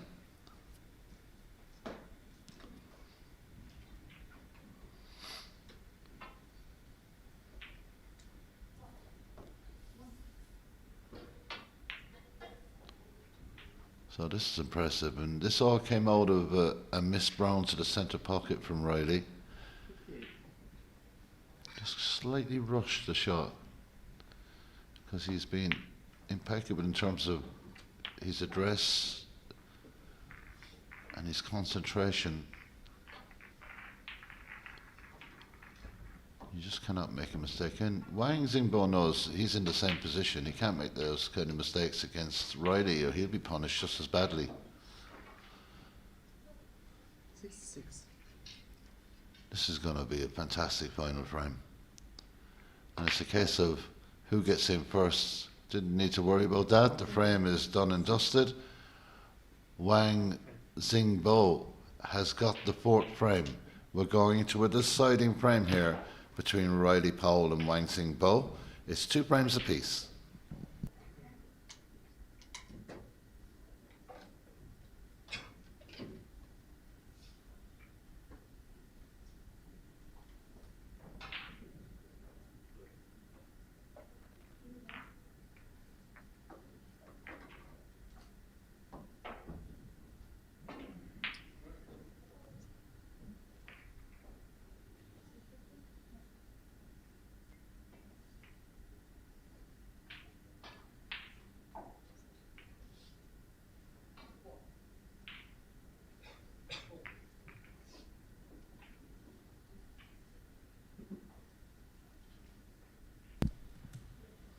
While we're waiting for the referee Dimitrov to respot the balls, just some results in from this 10 o'clock session.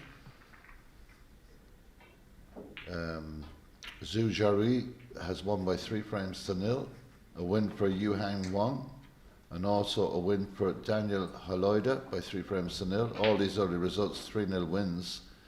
Young Adam Abbas from England, a great little character and a good little player too. He's won by 3 frames to 0.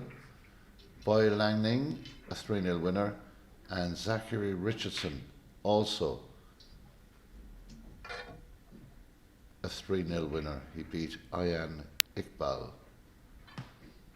And just to see what remaining matches are on the arena there. 2-2 here, as you know. Wesley Cooper trails by 2 frames to 1 to Kimilevsky.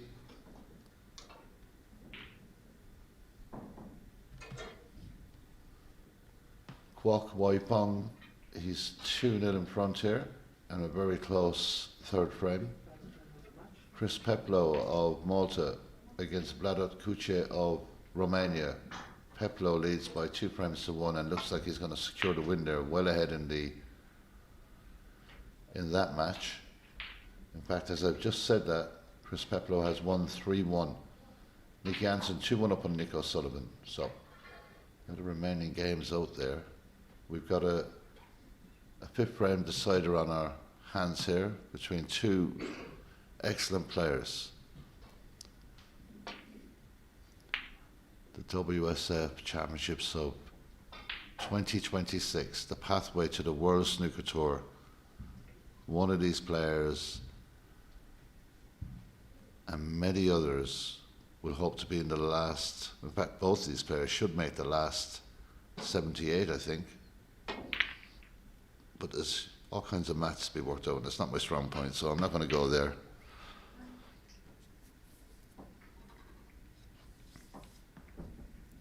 It's an important frame for Riley.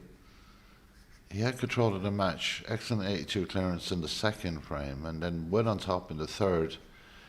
Just made that error on the brown, so he'll need to put that out of his head immediately and get himself back in, because to be fair, over the course of this match, he's played the better snooker.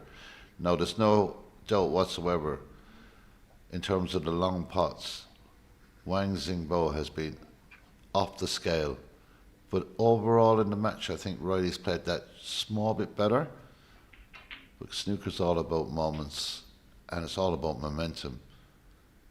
And this is a fascinating conclusion to this group match.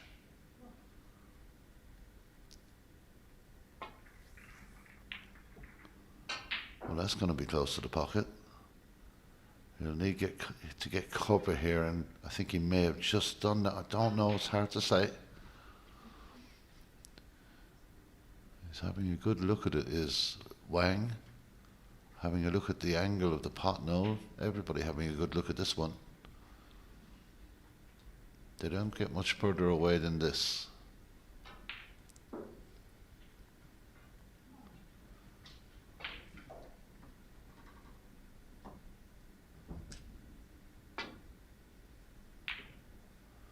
Well, it's a rare miss from distance. Where's the red going to the left? Well, it just won't fall. It's a red into the middle pocket for Riley Pole here. And Wang Xingbo has blinked first. And it's a chance with the pink where it is. That'll suit Riley Pole. There's a lot of reds there. Now he's got to be careful with this.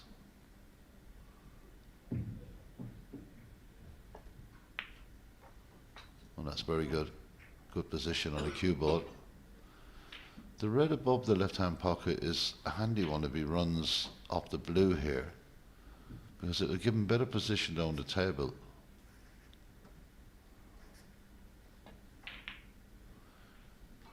And if the pink spots, which it looks like it does, it will cover 6 of those reds in a cluster. So nothing straightforward here.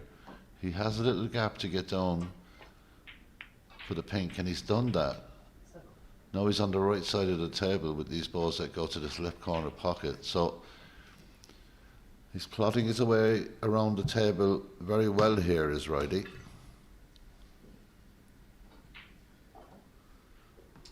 Just looking at that pink spot, so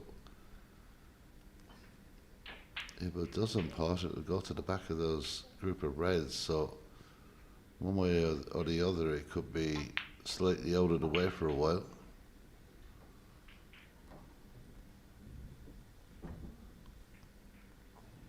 Well, it does spots easily.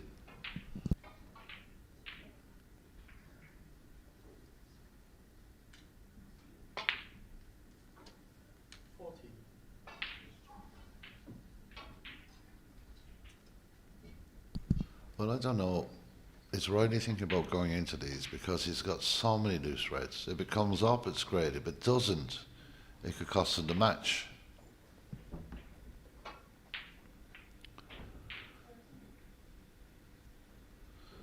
Yeah, it looks like he's not going to take that on, surely.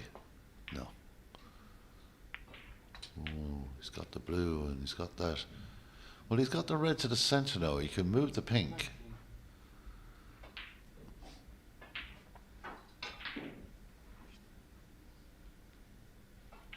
If he plays this correctly and just nudges the pink out, he'll have the pink to the bottom right-hand pocket.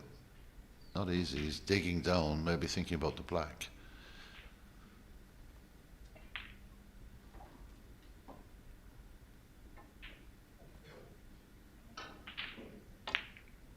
Well, that's lovely. Playing off the pack like that is excellent. He's freed a nice red as well. So an early 20 points in this deciding frame for Riley Powell. Looks pretty focused to me. I think he's okay. Was brave.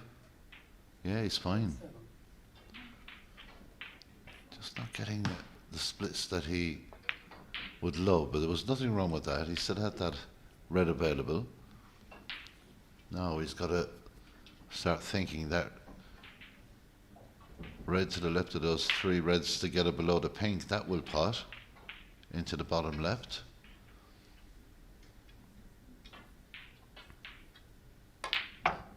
stuns up with the red to the centre pocket, so that's maybe a little below what he wanted there. But the points are adding up. With that disturbance on the pack, I'm not sure does the pink actually pot. No, it may.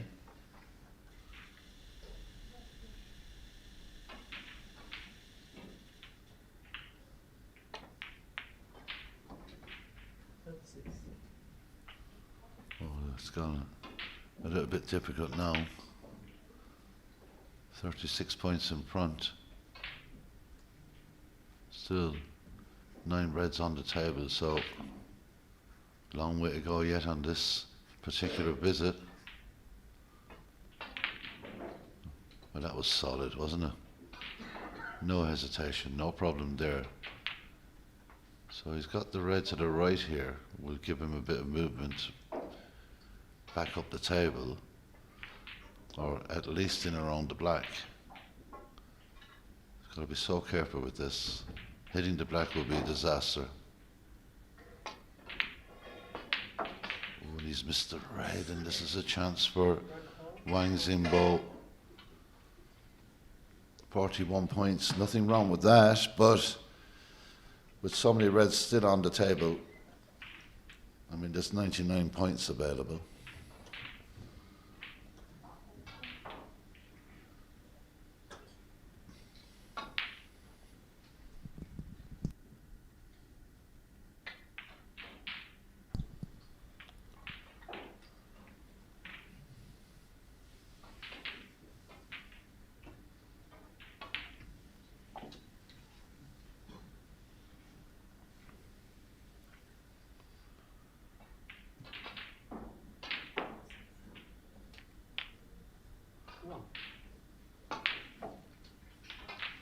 Well, the angle isn't a problem. It's a small bit sharper than probably he would have liked. He'd like to be able to cue the other side of this red. He's having to go over it. Always makes the shot more difficult. And that's what's happened here. But what a golden opportunity for Riley Powell.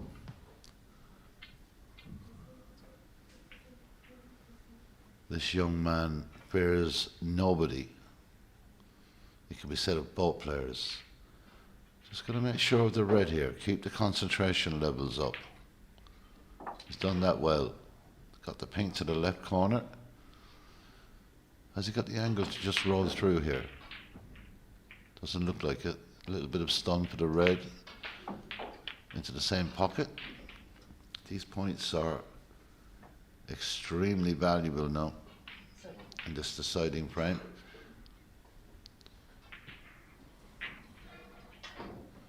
O'Reilly has to consider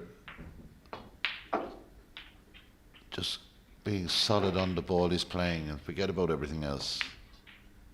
It's another good pot. So the pink will pot. No doubt about that. A little bit of stun screw back here, and he'll be onto the red to the left of those 3 balls. Now we're getting into the territory of 1 or 2 more required. Riley Powell on the brink of a big win here. Another excellent shot.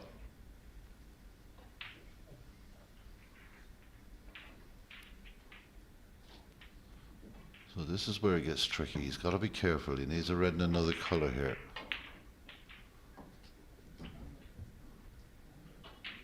He's playing with some confidence.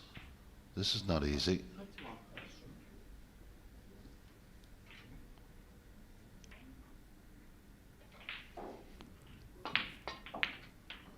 Excellent snooker from Riley Powell. The black to come. 4 reds, excuse me, 4 reds remain. So just 59 points after this.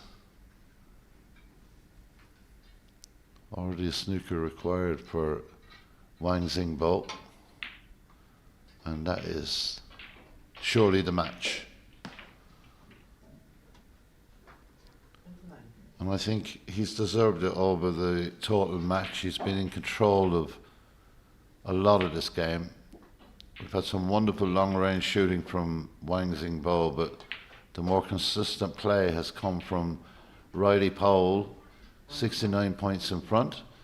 Still a lot of reds on the table, but really, it's a big ask for Wang Xingbo.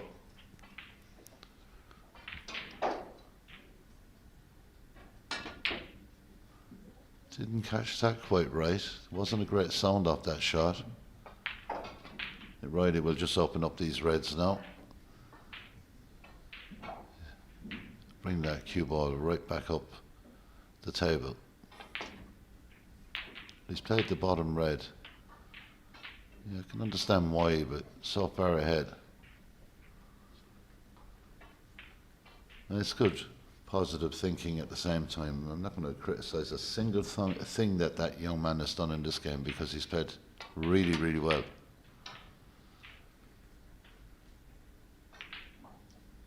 Sometimes opening the reds up in a situation like that, not at that pace obviously,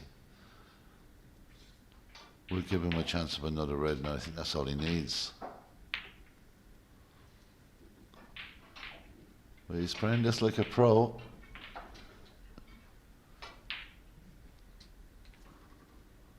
He's going to have to hit the side of this red, and in playing that shot behind the brown, he has no control on the cue ball, so looking to come back behind the black again.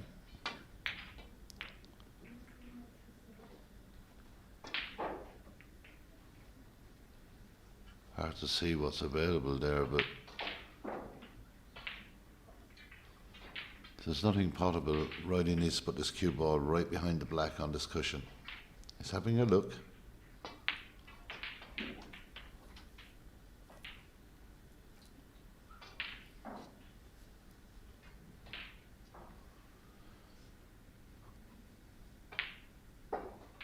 Maybe there is something here. Oh no, that's the shot. Most definitely that's the shot. Excellent.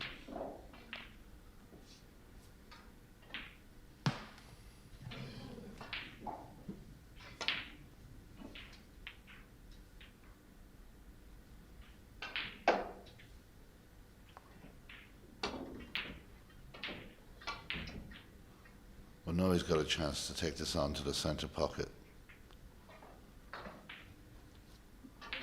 If he gets it, and he takes it on and he gets it, that's a nice win in a very tough group for Riley Powell. Excellent snooker again from the young Welshman. The green ball is pretty straightforward.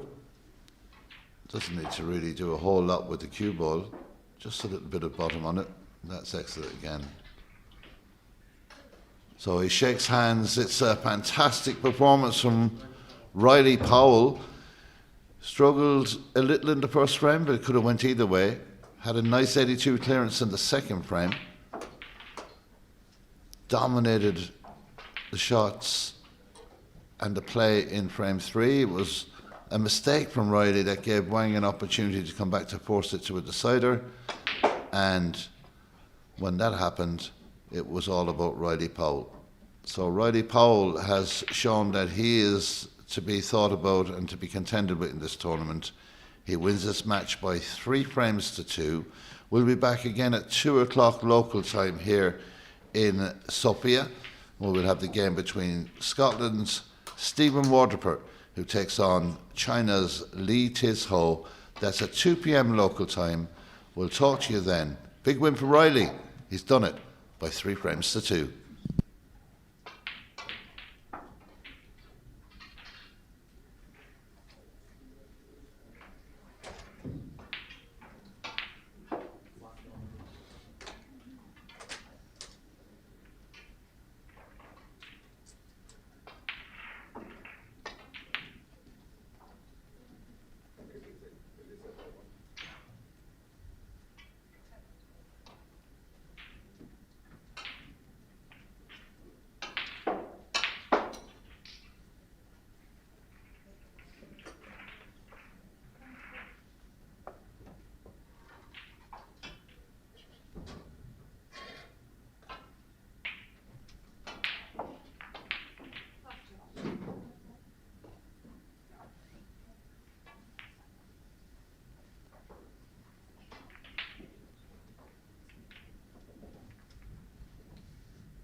First ring, Chevrolet break.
Six.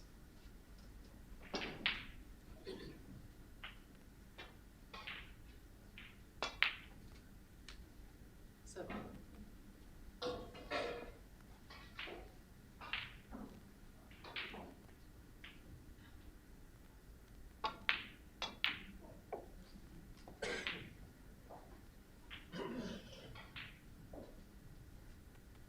14.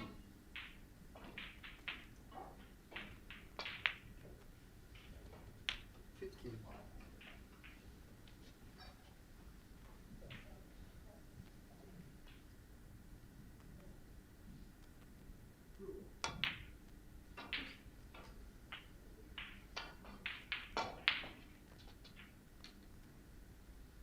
22. 23.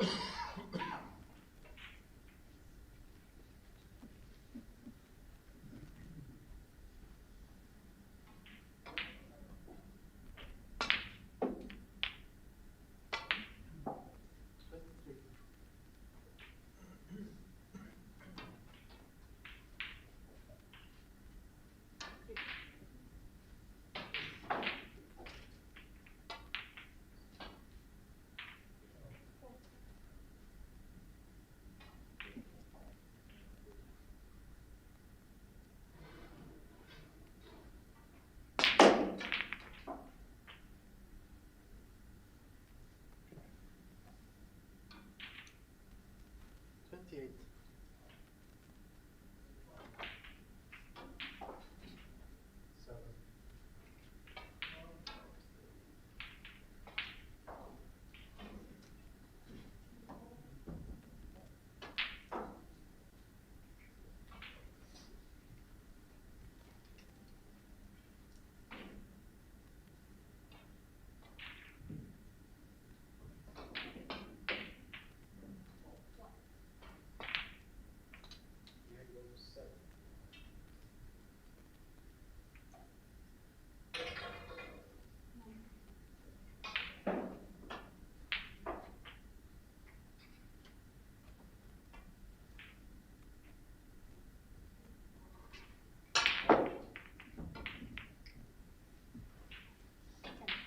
And black one. 28.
One.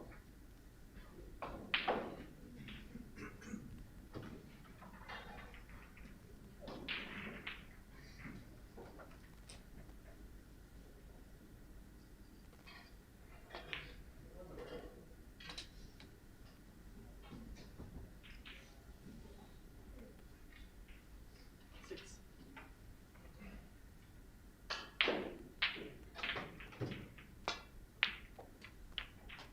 7.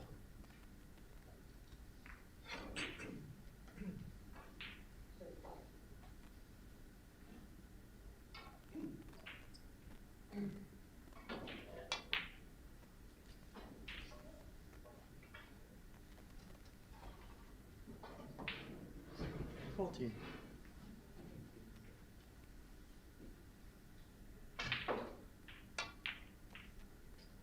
15.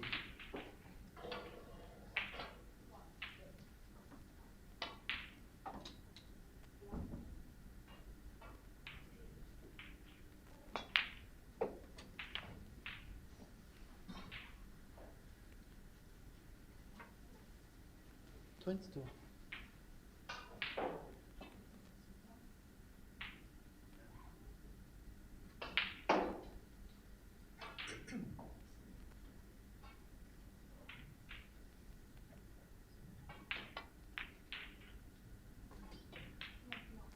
23.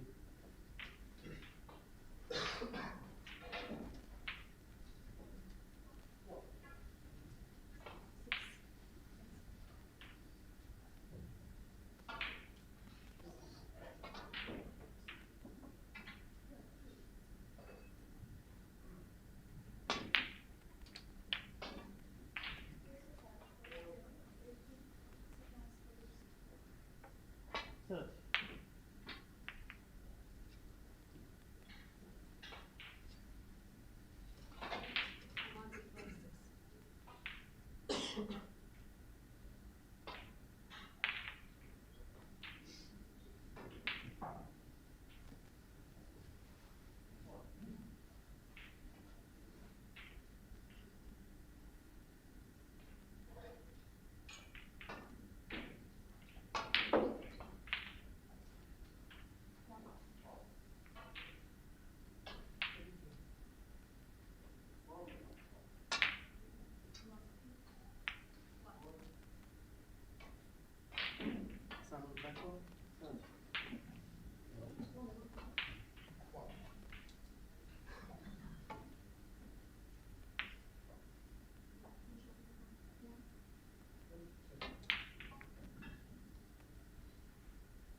Simon Blackwell, 20.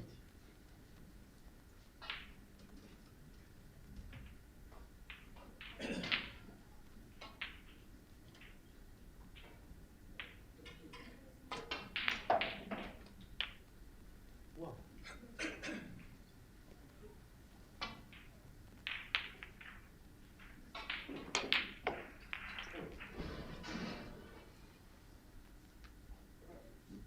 Hey.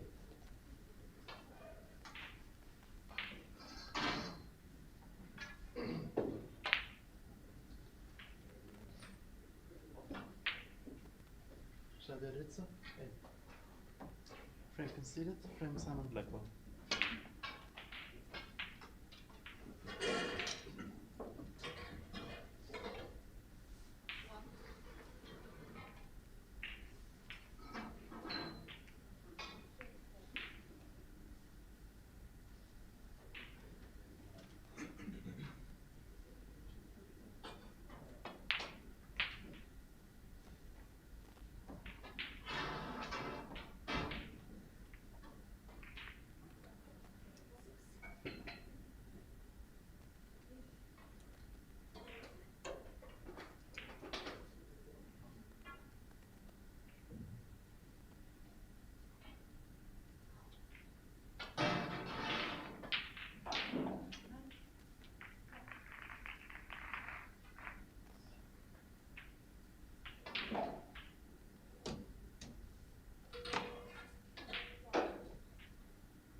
15.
37.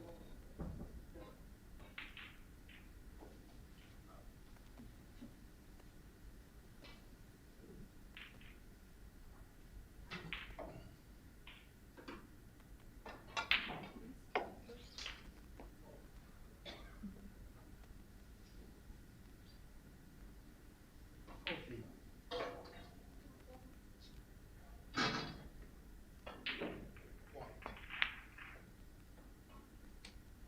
15.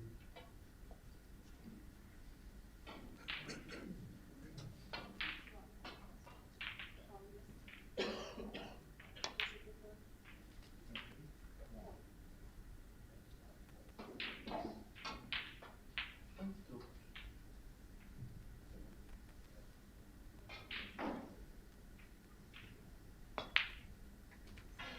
23.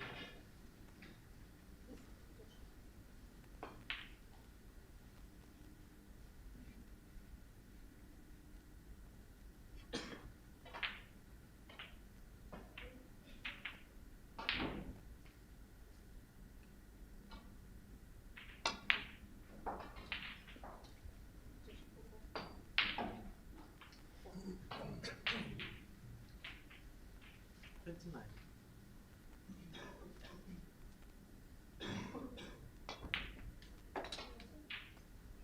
30.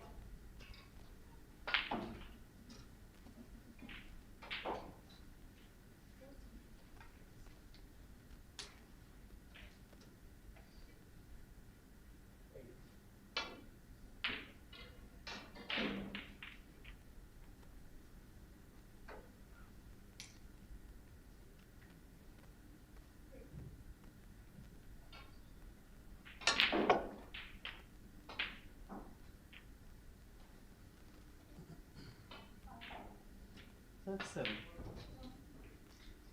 9.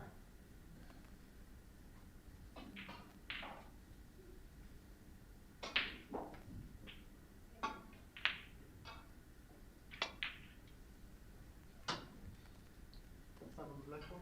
37.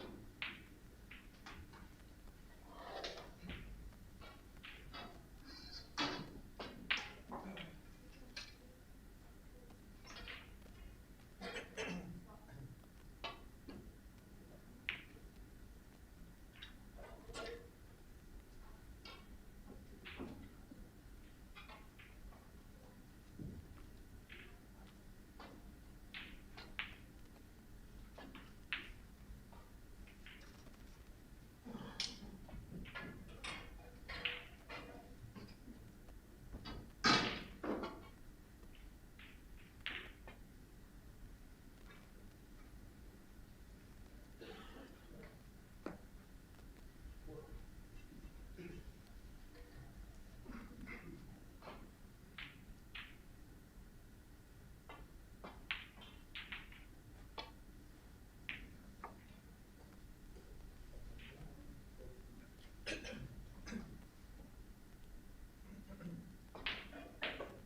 4.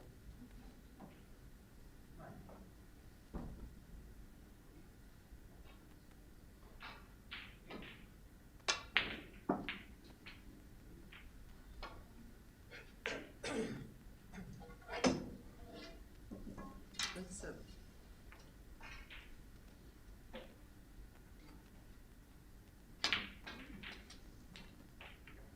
29.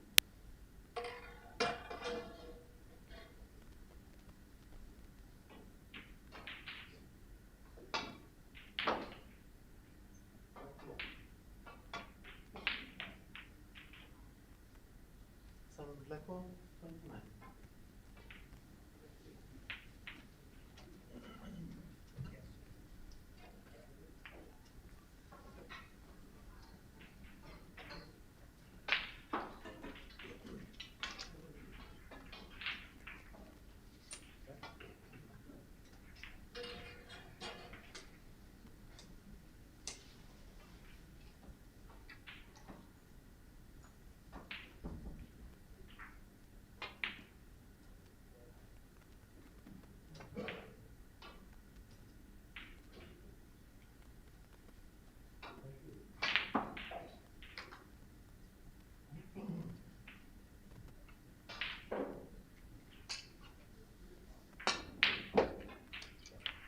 3.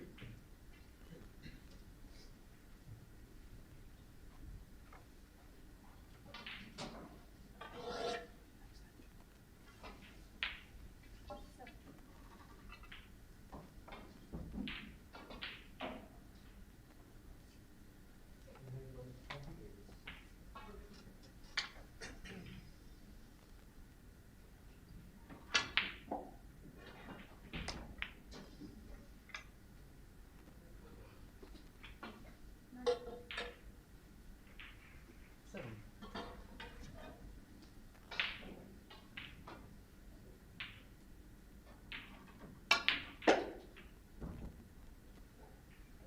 12.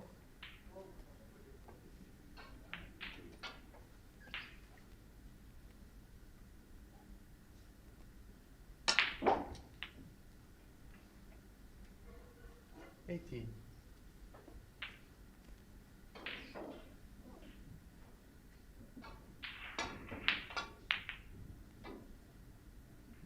7 black one, 18 and 3. 12.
Salmon black one, 19.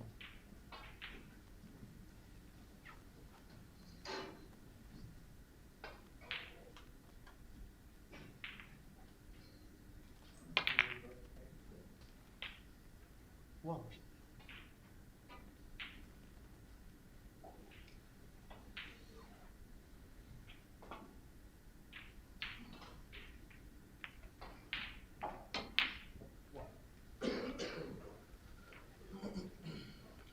Serveretto, one.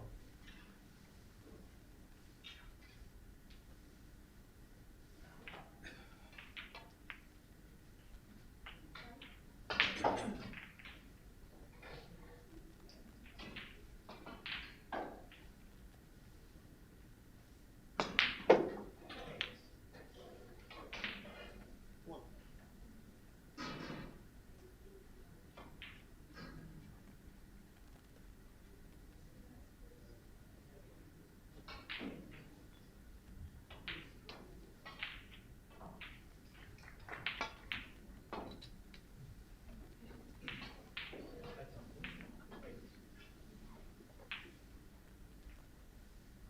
Eight.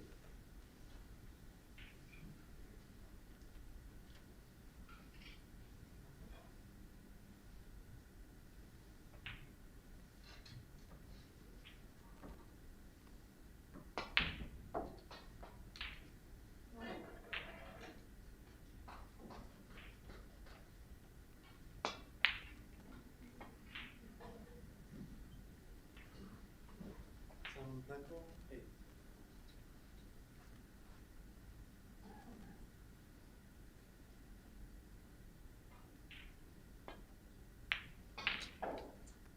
One.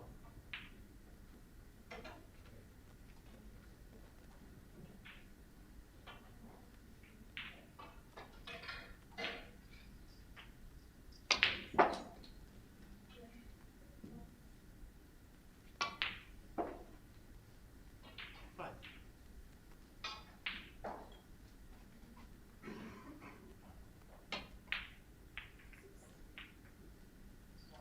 Serveretto, 5.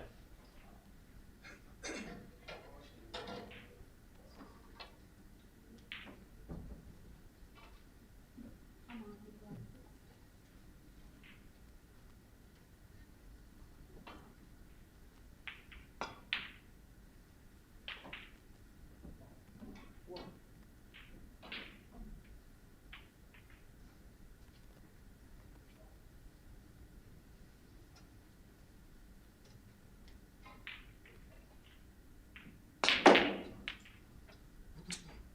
From Salmon black roll, 1. Serveretto, 5.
21.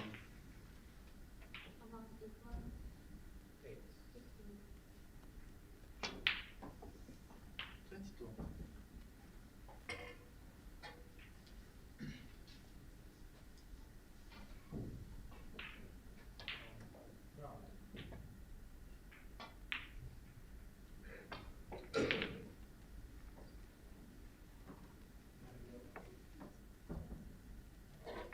28.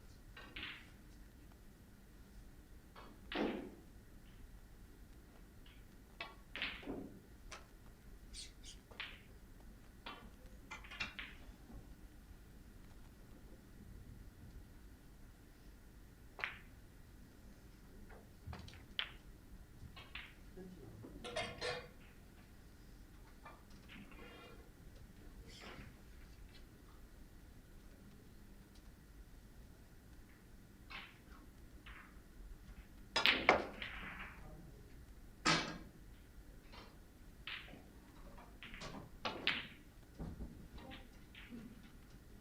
36.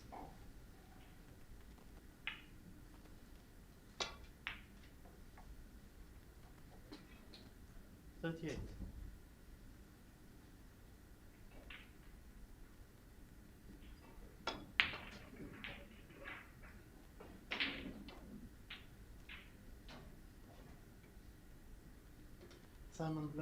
38, frame match Simon Blackwell.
see that just 6 money boyfriend.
Good afternoon, everyone. Welcome back for commentary here at the Marinella Hotel here in Sofia, Bulgaria. We have 2 games in a row for you now. We've got Stephen Waterford from Scotland and Lee Ties Ho will be playing from Hong Kong. So it's going to be an interesting match, this. Our referee is from Belgium, it's Mr. Frank Monet. We had a fantastic match earlier. Riley Powell coming out on top against Wang Xingbo by 3 frames to 2. I know that Stephen's been informed. He had the first high break here of 111 on day 1.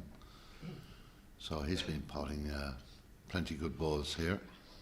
Results from earlier today that you may have missed. Vladislav Gradinari 3, Gary Milner 2, Witold Bystrzycki 3, Radoslav Dobojski 1, Hossein Shah 3, Susavev Gekov 0, Prin Ratmuka 3, Andres Petrov 0, Rory McLeod 3, Boris Larskov 0, Simon Blackwell 3, Xavier Rizzo 0.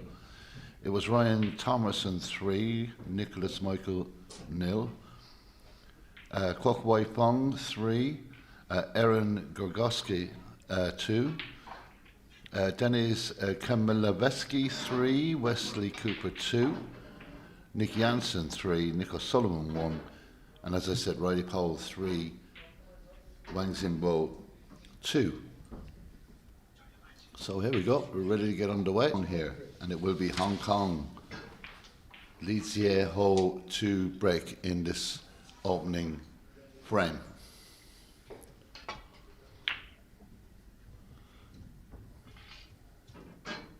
So let's see how this one unfolds. Standard has been so high throughout, not only this week but last week as well, and will continue through to the weekend, I am sure.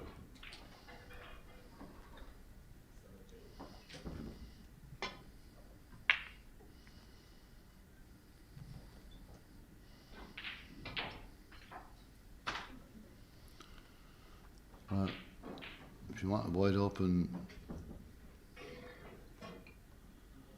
balls, that's excellent.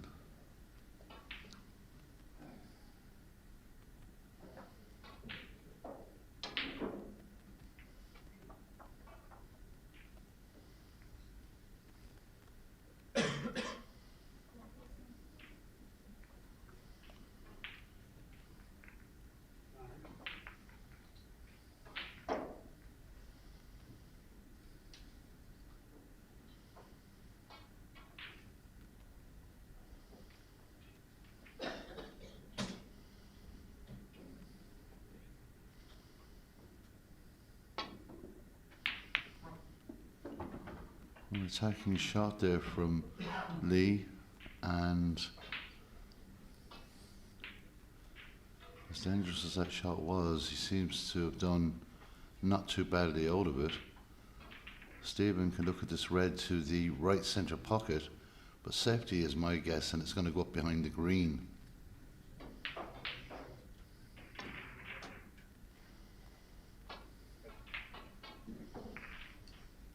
So, a very good shot, good pace on the cue ball.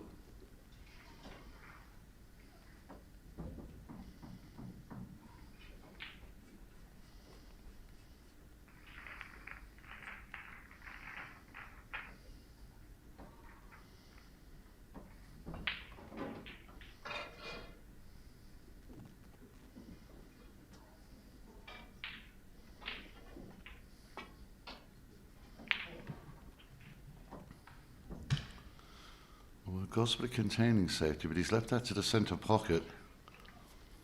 All the opportunity for Stephen here to clip this red in. He'll be travelling towards balk anyway.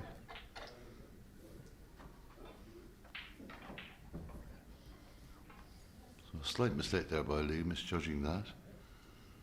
He's got another one to the other centre pocket. He fancies that maybe a bit more. It looks a little bit more straightforward. Or is he just going to play up the table here? Try and cut this into the bottom corner.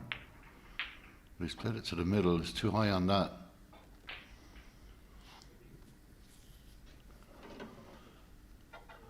And there was less risk in the other red, and I know it was a tricky enough cut, but Stephen saw something with the black there, but it was a tricky red to get in.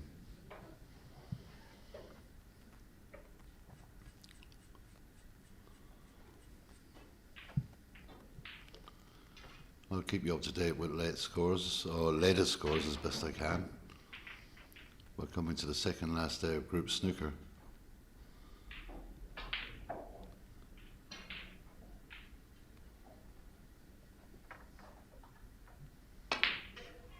What a pot. Is he going to be unlucky here? Well, he's unlucky that he came so far back down, but that was as clean as a whistle there from Lee.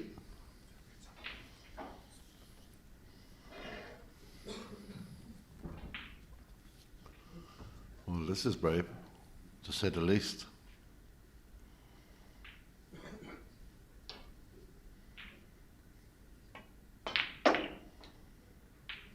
And that was a very risky shot. And I'm looking at the table and I don't know what Stephen's got here. There's an opportunity to cut that red into the centre pocket. If he can guide his way through baulk, and he could be down for the black here, or the blue would be just fine as well.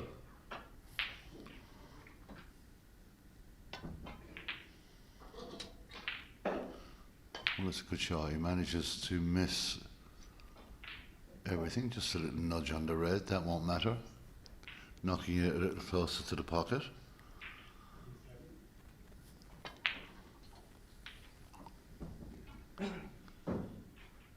I'm just having a look at that angle now, looking down the table as well. So options here for Stephen.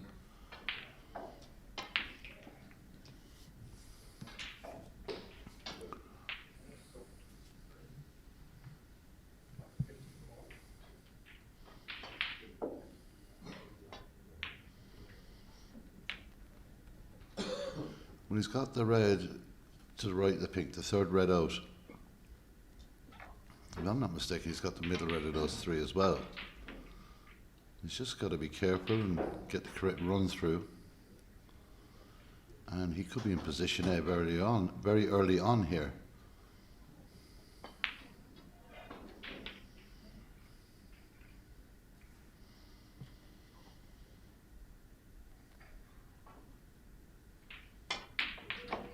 It's a good shot.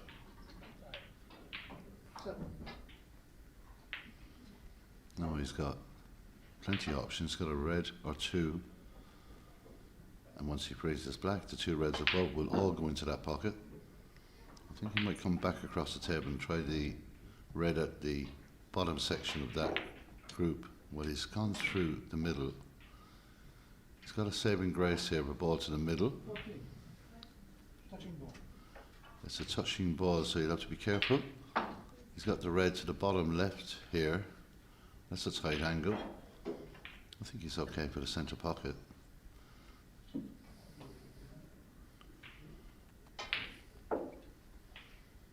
Early stages of the match. Takes players a bit of time just to adjust to the table.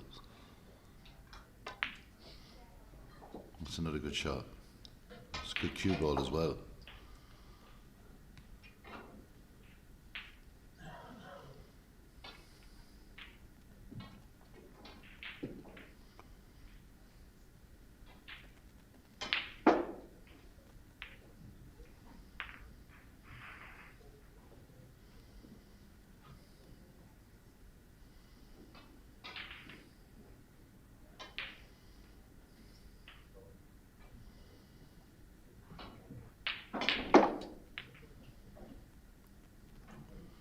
He's got the red to the bottom left. Wherever he goes here, he slightly runs out. He's got so many options. Balls to the left, to the right, to the middle.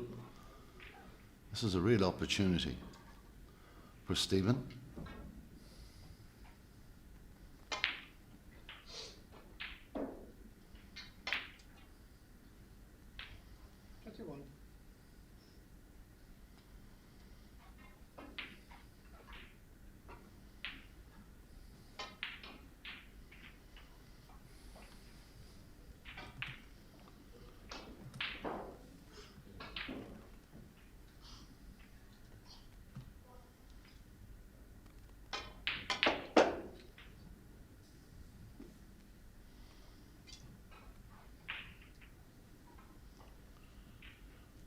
6.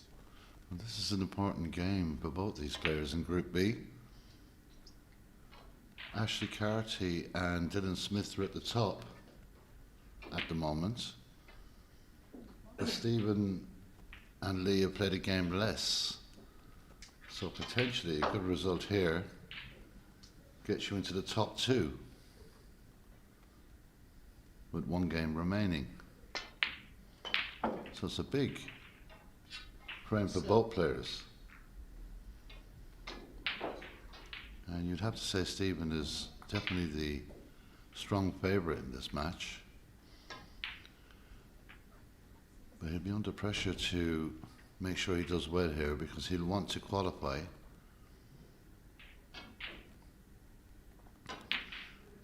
Obviously he'll want to qualify, but he'll want to qualify with some bit of comfort.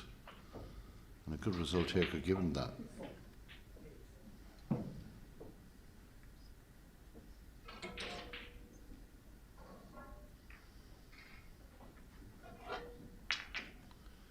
Dylan Smith is just above Stephen in the group. He's played 3 matches, he's won 2, he's lost 1. Frames 4 are 3, frames against, or frames lost are 3, frames 4 are actually 6. Does well there, tricky shot. 5. So the difference at the moment stands at a match more won by Dylan, a match less played by Stephen, and 3 the difference. So a good result here will tie everything up. There's no doubt that Ashley Carty will be progressing. He's already qualified, won all his 3 games and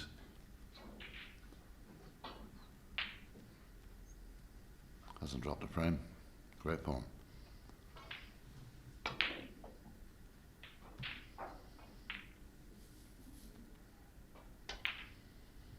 So queuing well, Stephen. 43. Takes the break to 43. Lots of reds out in the open. Good positive start by the Scotsman.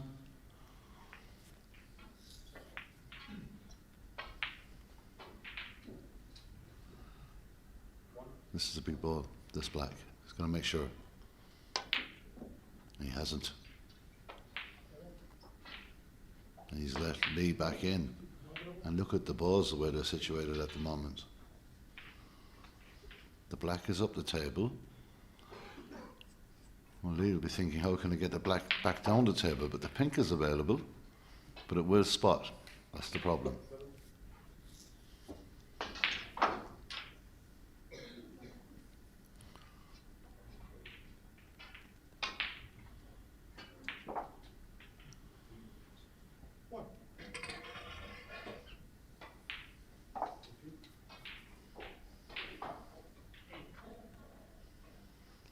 In an earlier match still continuing, Sokolowski is 2-1 up on Peasland.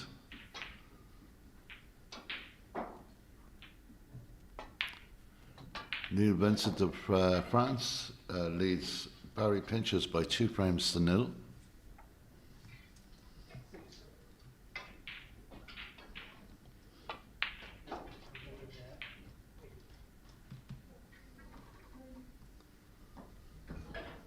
Xiao Xing 1 up on Vilyan Dimitrov, the Bulgarian player. We saw him yesterday. This is going to be very close to the blue. It's worked out okay. He apologises. You need a little run of the balls as well. When he gets on this red, if he's going to take this red to the middle, he's an ideal opportunity to get the black back on the spot.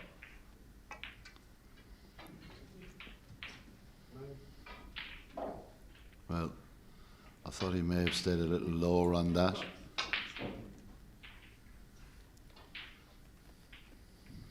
This is where it can go wrong.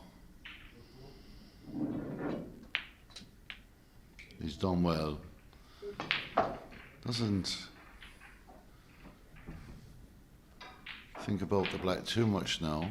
So this is where his cueing has to be spot on. He's got the red to the right of the pink. He's got to the red, to the bottom of those 2 reds to the left of the pink, and maybe even 2 of them into the bottom right-hand pocket. Well, gone into them. 80.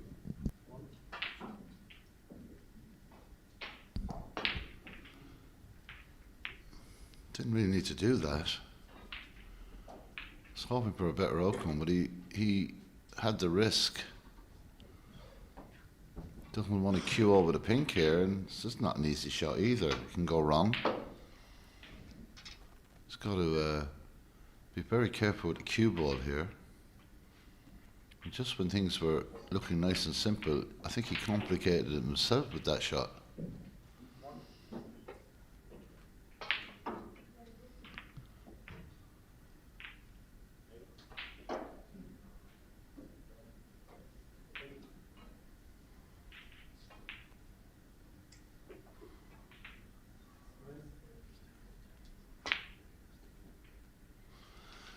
Yeah, well, I don't really understand why he played the cue ball into the reds there. It didn't seem to make any sense. He's got 19 points. He should have a lot more. But Stephen won't mind. He's got a chance here. He's got room to get it back up the table, but he needs to concentrate solely on the red and forget about everything else. If he pots the red at the angle, the cue ball will take care of itself here.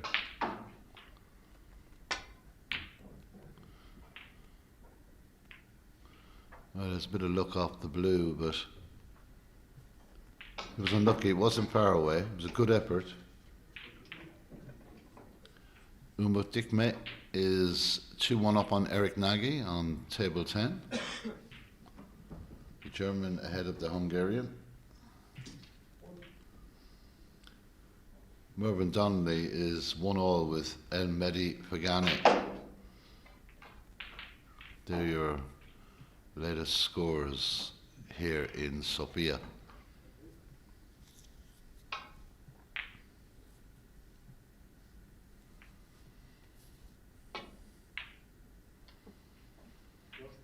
That's a very good shot. Won't be far away from the green here, but just doesn't make that.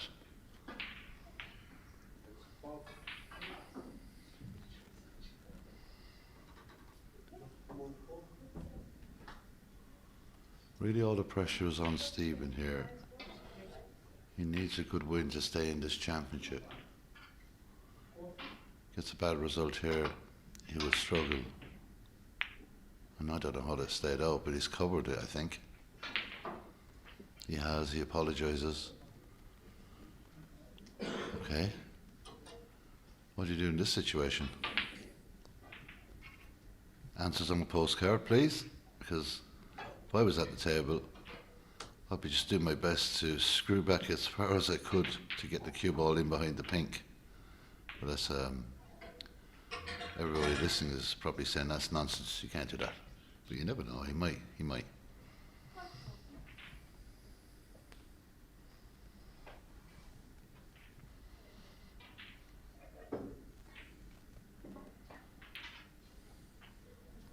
Well, he's going to try and go across the table here.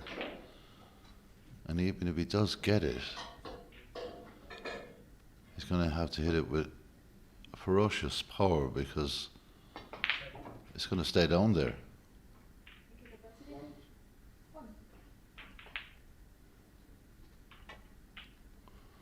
But again, I don't know what that was about, because to clip it and get back up the table, he needed to hit it a lot harder than that. And didn't take into account that he'd actually miss it. And he's left Stephen back in here. It's a funny kind of frame, this one. I don't think either player has settled yet. Stephen was going along nicely and then missed the black into the bottom right pocket. It wasn't a hugely difficult shot, but could have been a lot more expensive than this. Conceding 19 points, but he's back in now.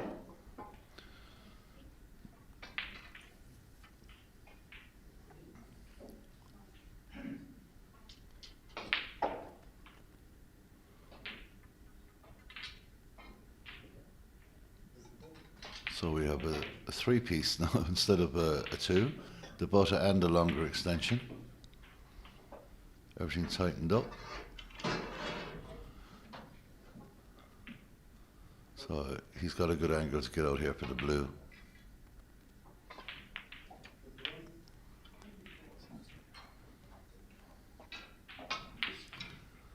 Just wondering what he's going to do. Can he get a shot off that black? If he can get to the black, it's the ideal ball to play.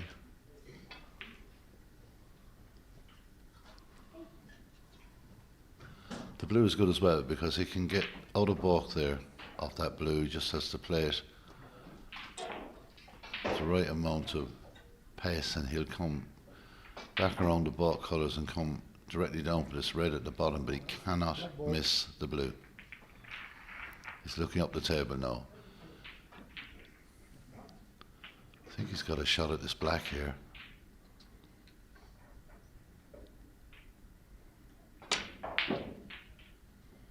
Well, you'd be expecting Stephen to pot that.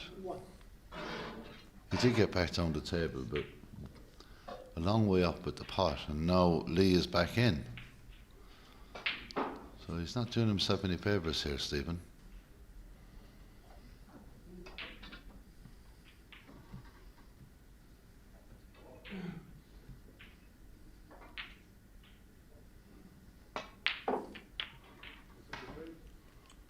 Well, that's a little high. It's okay though. He can work the cue ball.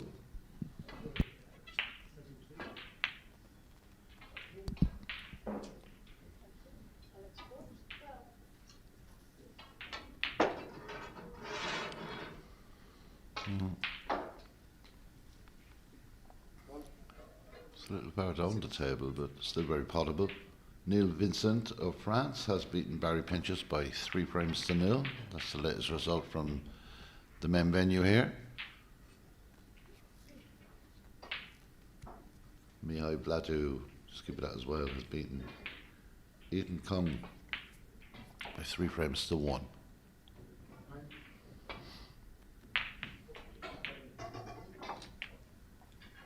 Seven. I think Stephen has no one to blame but himself here. He was going to take that black on, he had to pot it. The blue was very cuttable.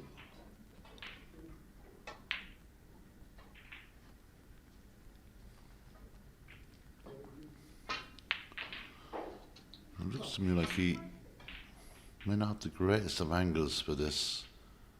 So he's going to have to hit a small bit of pace into this red.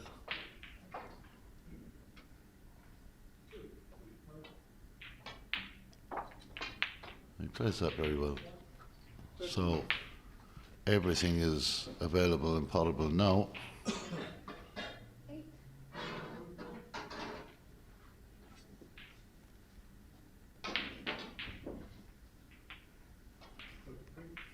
So he's slightly the wrong side of the blue to play for the yellow next, but it is the 100% correct shot to play. A little bit of stun run through, but not too much. And that's good.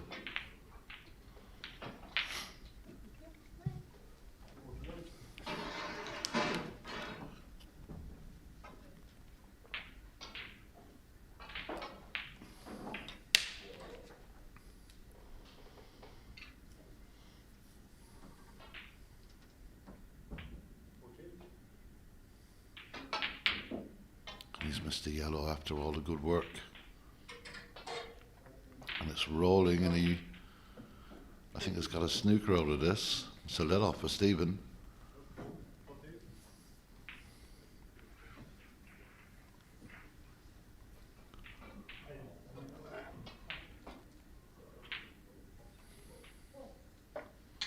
Stephen has to be careful here.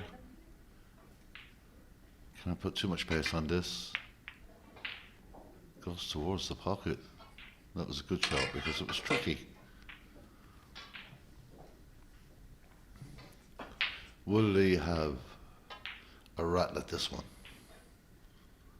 The obvious shot is to play back up the table in behind the pink and the black. But you risk getting that double contact. The cue ball returning up the table.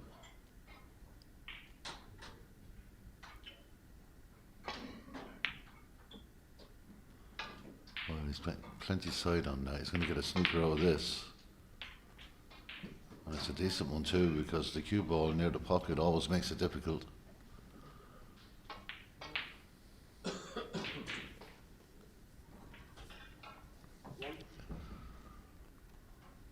just 7 points the difference here.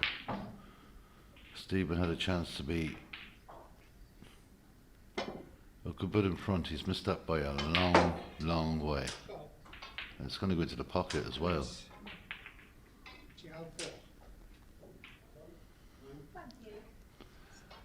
Well, Lee is not going to move, and seeing it missed by such a margin would make me want to sit in my chair, because that was so far away from being hit. And just 3 points the difference. If he misses here, Lee will go into the lead.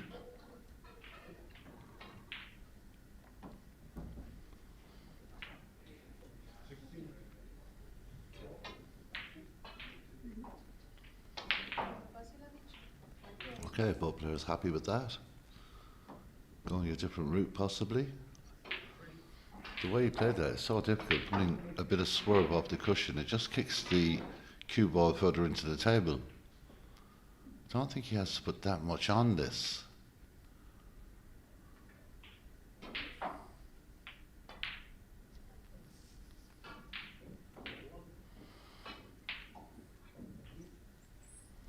I think the slightest of swerve on the cue ball will bring it straight down.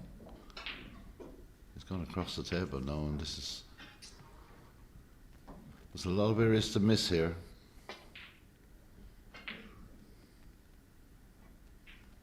Now Lee will surely leave his seat. He leads by a point. The balls are in great shape. He's deciding not to. And for me, that's a mistake. For me, that's too negative. And he could regret that decision.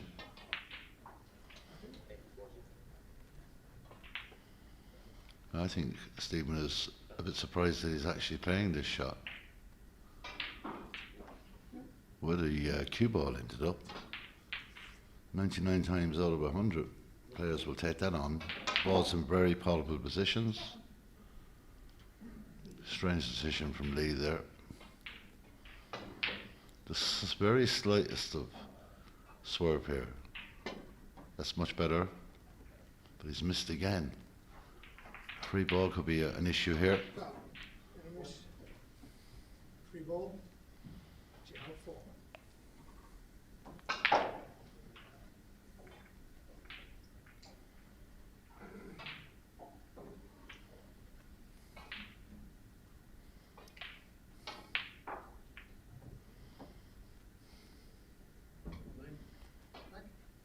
Well, that for me is crazy. Absolutely crazy. A free ball with the pink at the perfect angle to come down for the yellow. All the balls to be potted. All the balls nicely out in the open. And Lee refuses it. And he's going to regret that decision. Very, very negative. I bet you Stephen can't believe his luck here, because he's still in this frame. He's only trailing by 5 points. The cue ball has really ended up perfectly every time for Lee. Every time. It just sends out the negative message that he's not, maybe he's just not confident enough to take it on, but he's left an opportunity here for Stephen Waterper, and no better boy to take it on.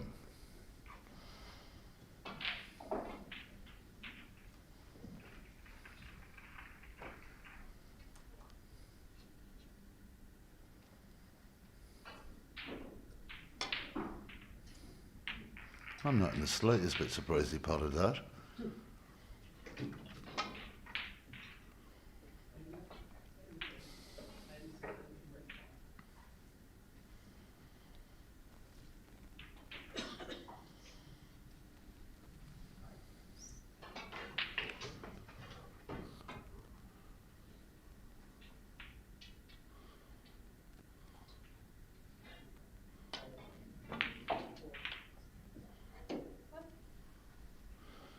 he's on to hit that. He couldn't be too aggressive with it.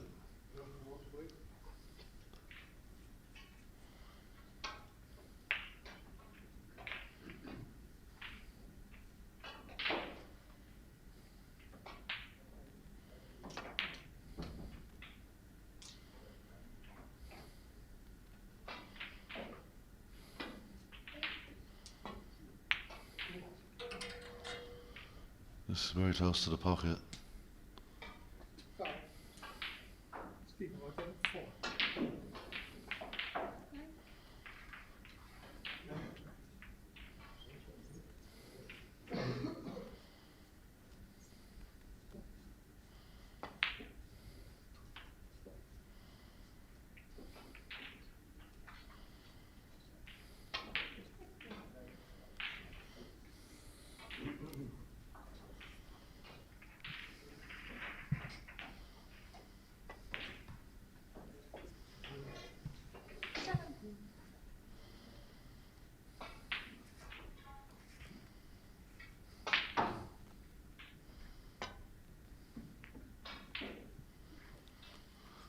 Well, that's not great, but he's got away with it.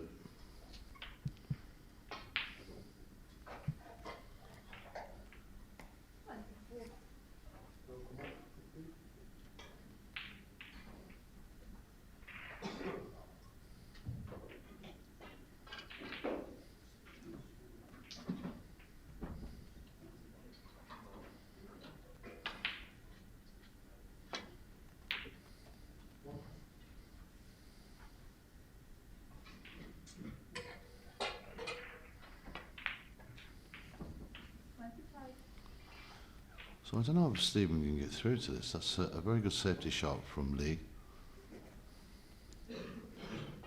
He must, because he's walking. No, you can see it's really difficult. You won't want to try and swerve between the blue and the brown. He may be able to get the green coming off that cushion nice and slow, but he can't afford to hit it too hard. It's a difficult position to be in now.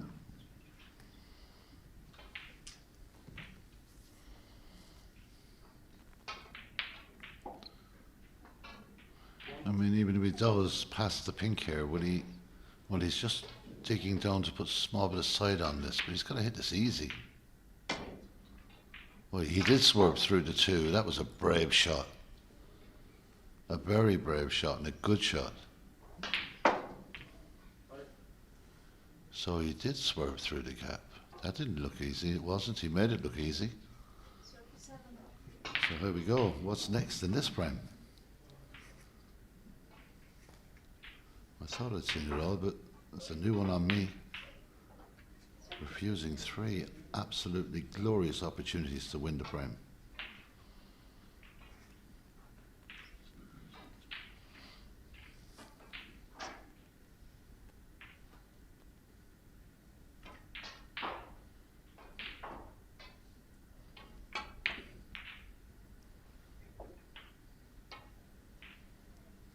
It's a good shot.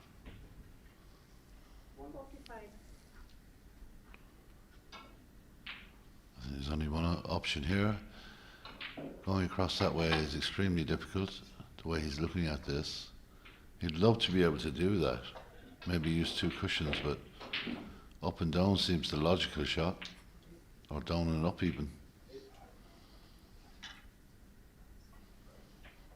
There we go. Yeah, he had to hit this. He's going to miss it.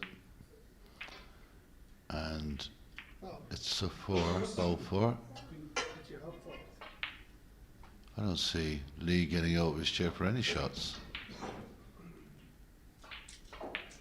So he knows he was a bit wide on that one.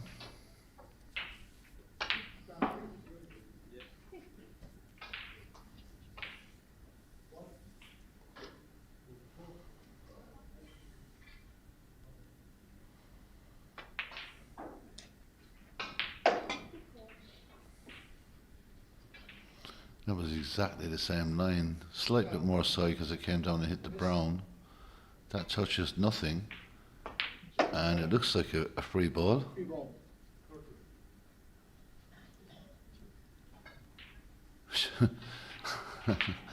Oh, I don't get this at all. It's really puzzling. I think it's messing a bit with Stephen's head as well. Maybe that's the whole point of it.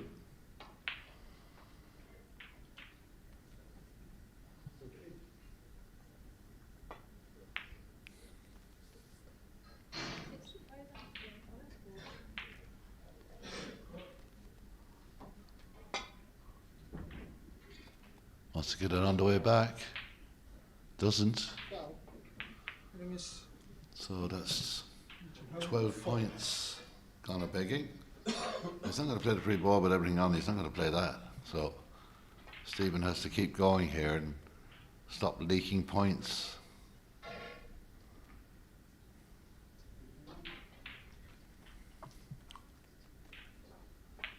I think the way to get it is on the way back.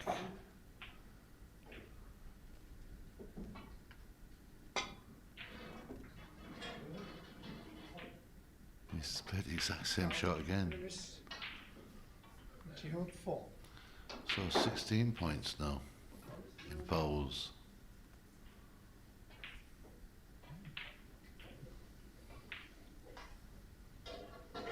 Just 25 points available on the table. Lee leads by 15.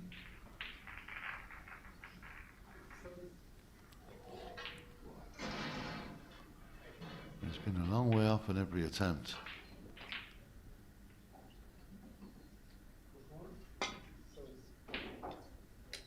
That's not hitting it either. It's the exact same route. It's 20 points down the drain.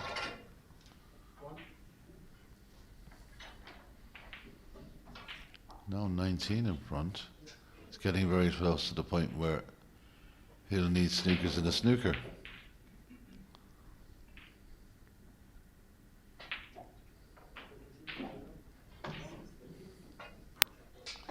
You don't know, the longer it goes on, the harder it gets.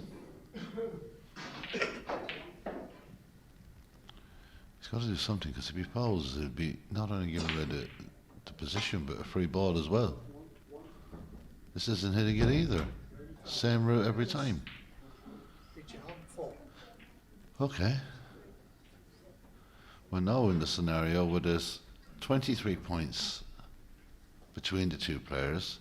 There's only 25 points on the table. And at this stage, he's left this run and run and run. He has to hit it now, and he has to get all the balls to win.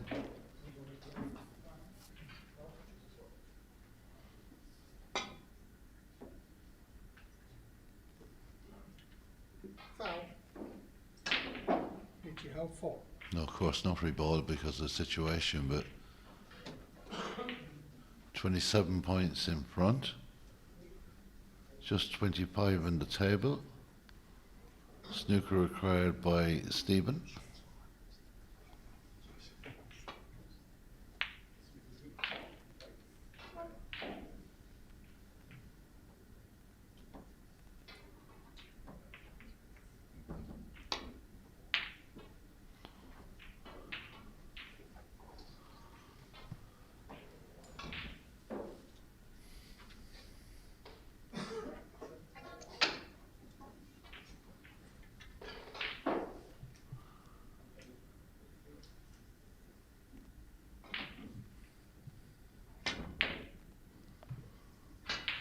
Now nearly 40 minutes into this frame, and I'm as wise as I was for the break-off. I don't know what's going to happen next. I guarantee you something will happen.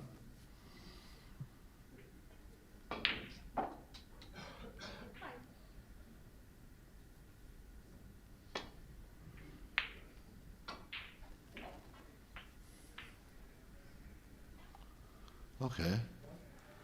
A small chance of a snooker here, in behind the pink or the black.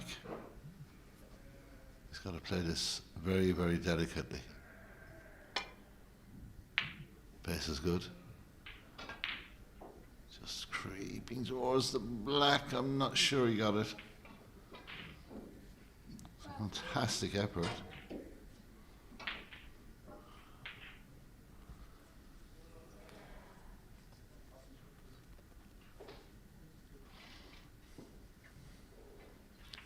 Well, the way Lee is shaping up, he may have the snooker here. It's hard for me to tell, but it's impossible to swerve it and get anywhere near the cue ball. Well, he's looking for a two-cushion escape here.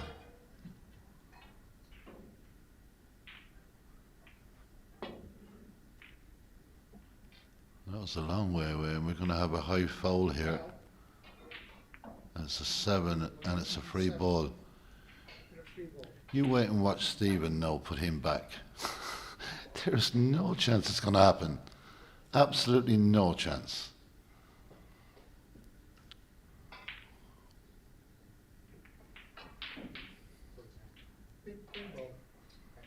May play another snooker, a tougher one. The pink isn't the easiest shot in the world. He's having a look at the potting angle. He's got to get from pink to green if he does it that way. So just tucks up in behind the black.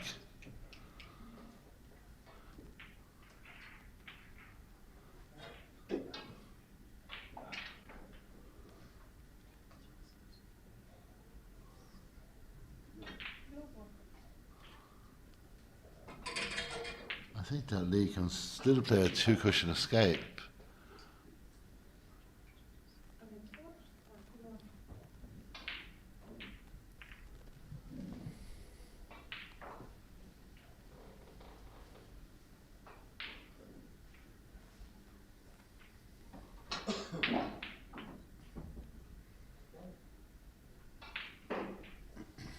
Because he hit the black ball there, made all the difference. Now he's in a lot of trouble here.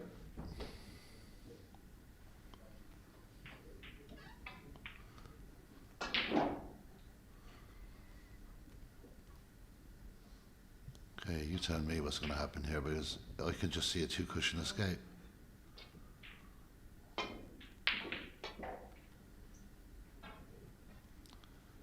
This will bounce off the cushion. I can't see Stephen not taking this on. Pink is potable. Good angle to get under brown. He trails, but he's in a good position.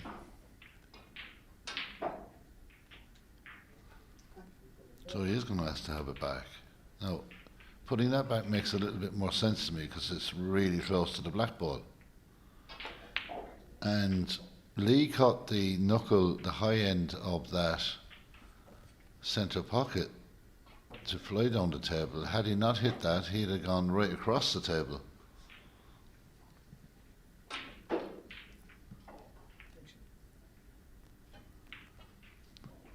So no 16 points between the two players. 25 points available. And this time he doesn't get the right side. And this could be another free ball. Free ball. Of no benefit really. No benefit whatsoever. So it goes back again.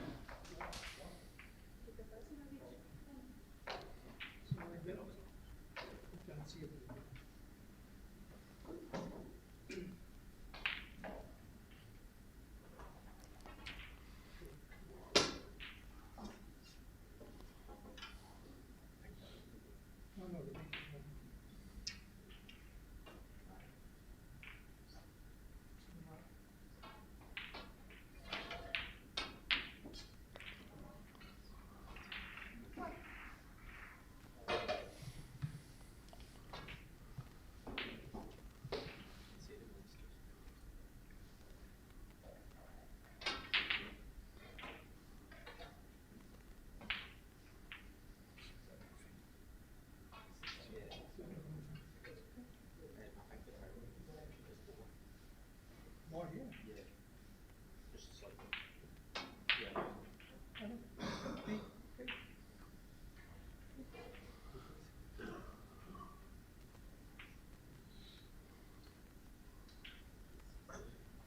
So we'll try this again.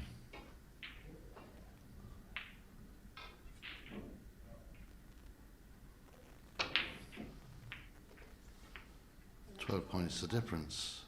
25 available.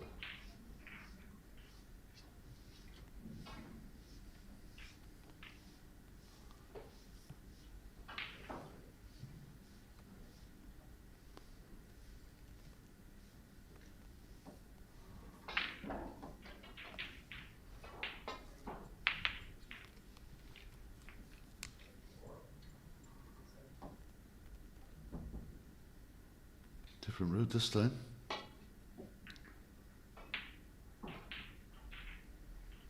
Not even close. Gonna miss. So there's Steve three, Rodman four.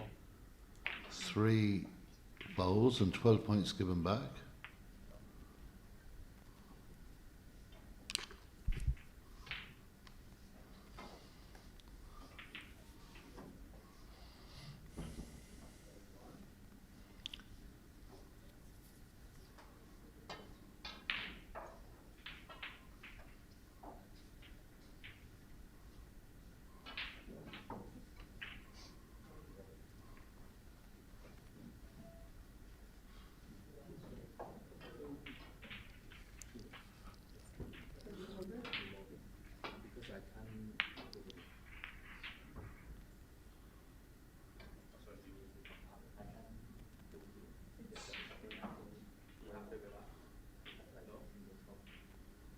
I think that's the line.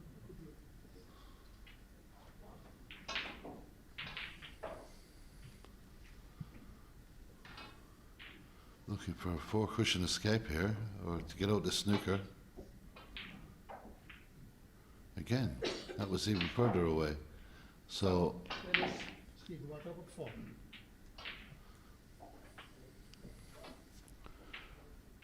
So now look at the scoreboard. Just 4 points behind after giving away 24 points himself in a foul, or in a snooker.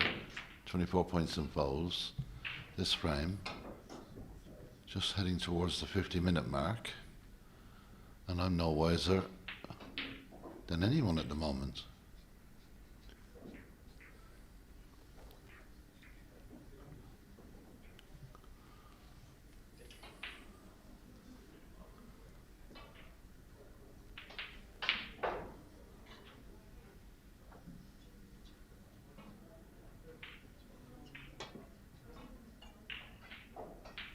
That was a better effort. Still a long way away from the target green, the green ball, but certainly the four cushion escape is out of the question. Now they're level on scores. I think Stephen needs to keep his patience here. He's got a very slight angle helping him here, but he's got to concentrate on the green ball. I'm not sure it's worth it, to be honest. Well, he doesn't either. Back it goes. But the way he is playing that shot, Lee, he's going to miss it even closer. And Stephen knows that. Unless he hits it, it's going to come a lot better for him in terms of not just that much distance between the two balls, and he'll have a better angle. He can get another few points on board here. You won't have to worry about the black ball so much.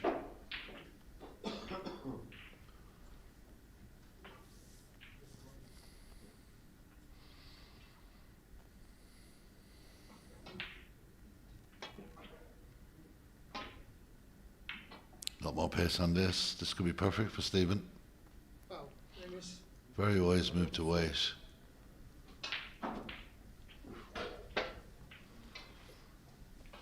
So he leads by 4. He'll need the pink, but it's a big chance.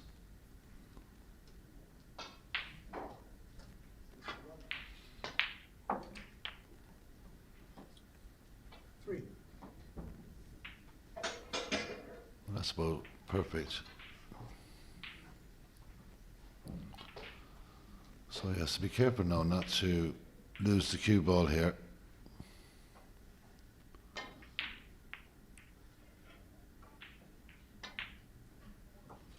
He's done that very well. 7.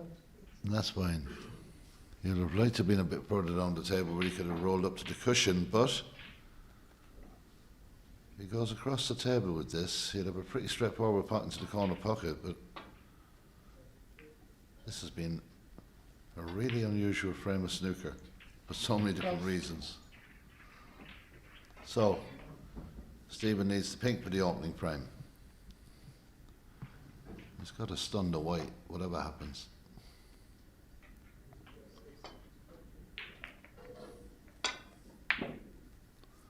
That's why you stun the whites. was always a possibility of that happening.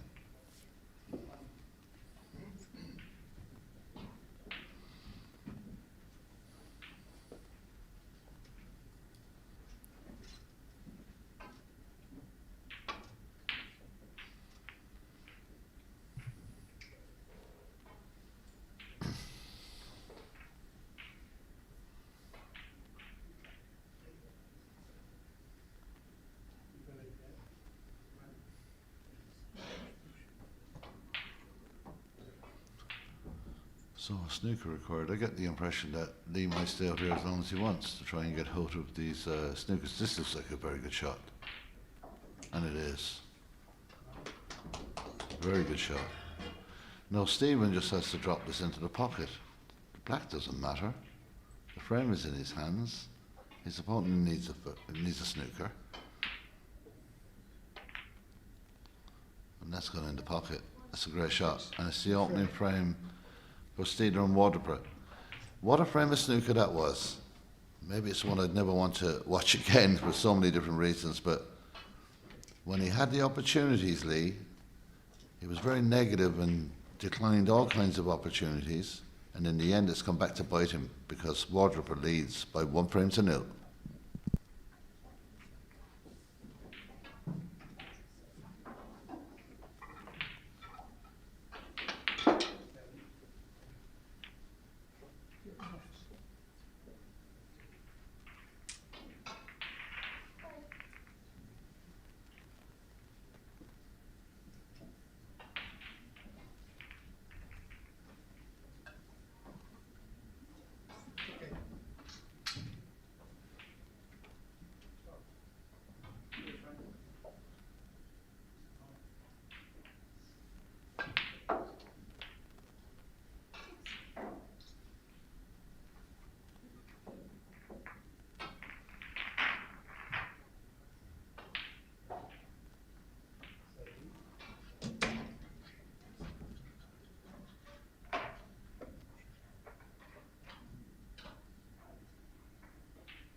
So let's wait frame one out of our minds forever. I don't think I've seen that before in snooker in my 53 years of being involved in the game, one way or another. To refuse 4 golden opportunities to take the frame. Stephen Wardroper must be thinking, how did I win that frame? He won't mind, he's one up.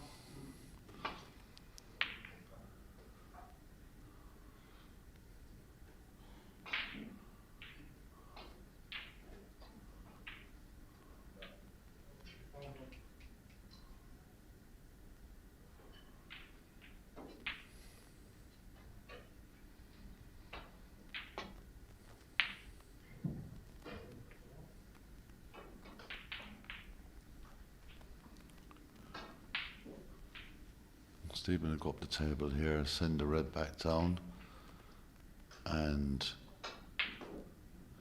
put that cue ball in balk, I think.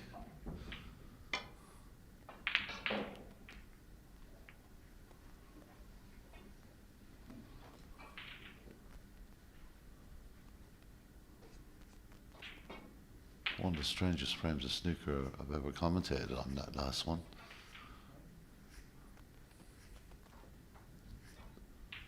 I don't want to be cruel, I'm not being cruel, but I know there's a lot of pressure on the players, but the basics of the game.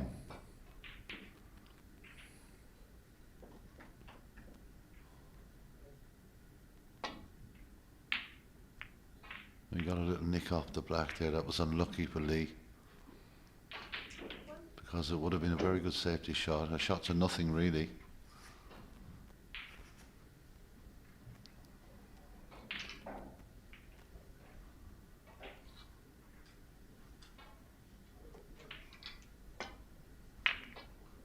Well, that has opened up all the reds. That's a very, very good shot.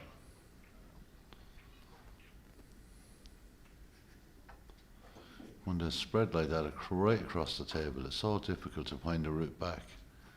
And even from this particular angle, to find a containing safety shot is difficult. There is a route through, he has spotted it. He's got to make sure that he gets that cue ball over to the far left cushion. And he's done that. That's a very good shot. A very good shot indeed.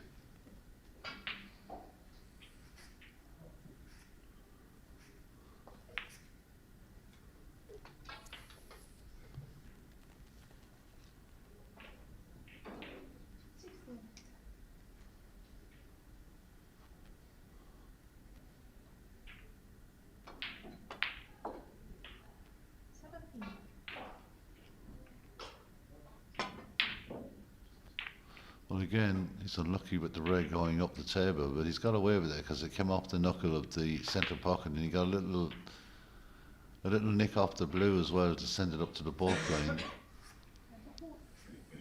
It'll be interesting when that route is not available.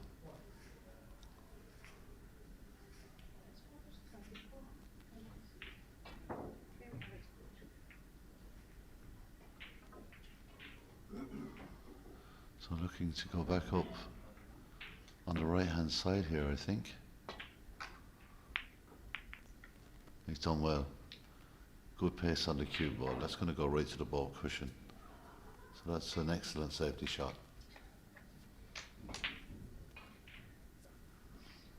I think Stephen's in a bit of trouble here.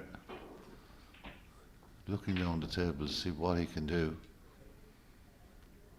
You can see that red on the right, but he spotted something. He's got to be careful here. Now he's deciding to play that red.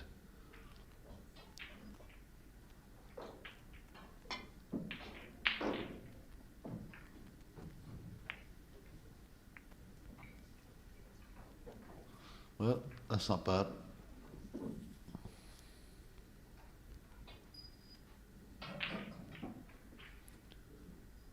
There's a handy red there to get back up towards the yellow.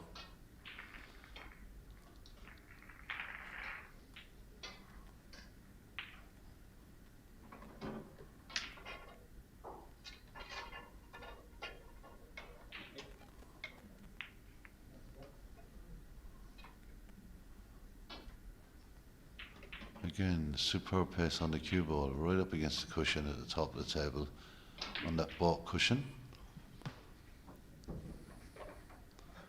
Now, if he was away from the cushion, the red next to the black would be a good maybe ball to play to get back up the table. The problem with this is he can't generate any bottom of the cue ball, so he's going to have to try and come off this red to the right of the pink, I think. And that's spread one or two more. But I think he's done okay.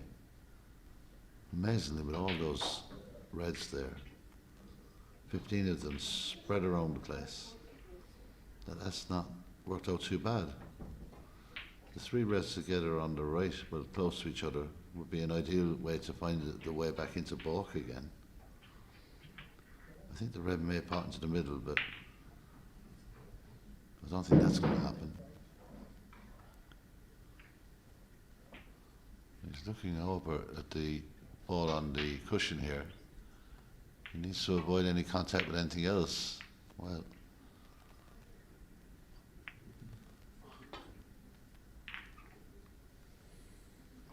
another strange shot. For some unknown reason, though, there's not much on offer for either player, despite the mistakes.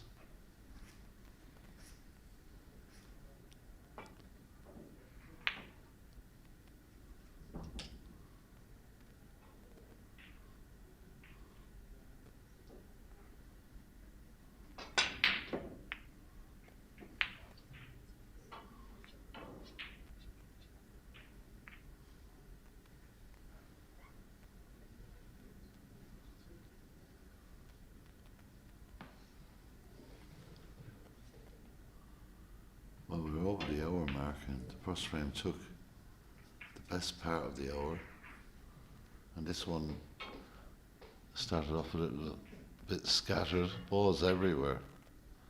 Just two balls on their spots here, the yellow and the green. No, in fact, only one, the green on its spot. The black is going to come up the table a bit. Now there is no colour on its spot. With that red over the pocket, I'm sure he can get to that. That's what he does afterwards. If he can get back just a fraction back, he may have a look at the pink or the black here. This is very straight, very difficult shot.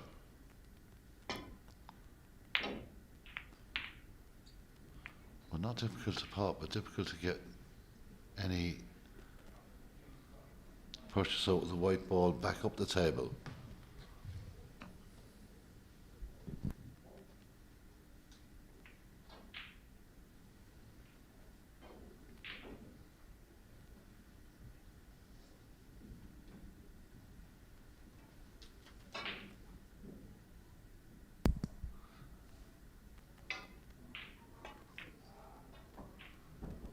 There's a bit more pace on this one, so Stephen will have a chance to get down into the cue ball if he needs to. He's got a red over the corner pocket here again.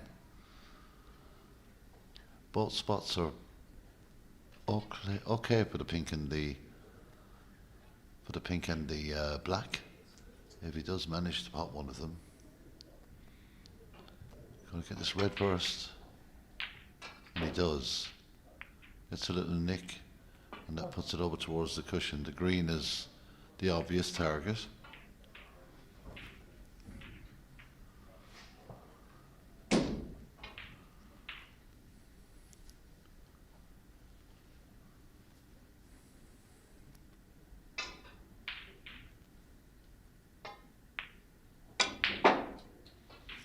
Well, that's a much better strike, and it's a very good shot because he's got the red next to the black here. He's also got the red near him. That would go to the bottom right. It's a bit of a messy table, to say the least. The red next to the black seems the obvious choice. If he can just stun it back a fraction, he'll have that pink. He's got to pot the red first. No problem with the slightly difficult green there.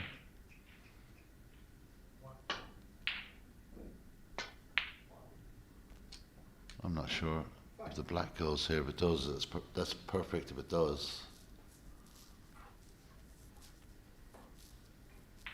Just having a look around the table to see what's available. So obviously it must pot.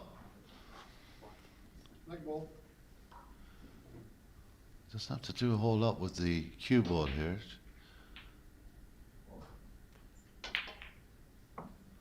That's a good shot. Puts the black back on its spot. The pink is available to a couple of pockets as well. 12. He can get the brown out of the way if he wants to. Wouldn't be a bad idea to get it back up the table.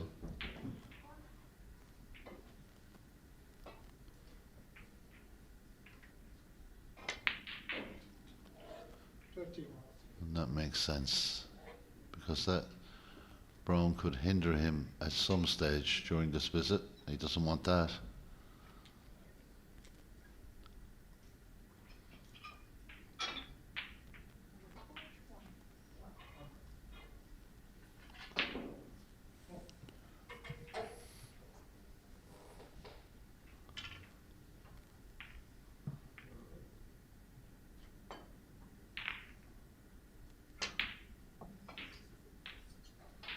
Okay, he's got the pink into the centre.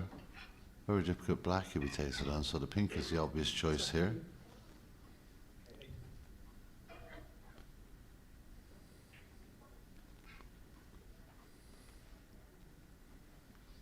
Looking to see what goes.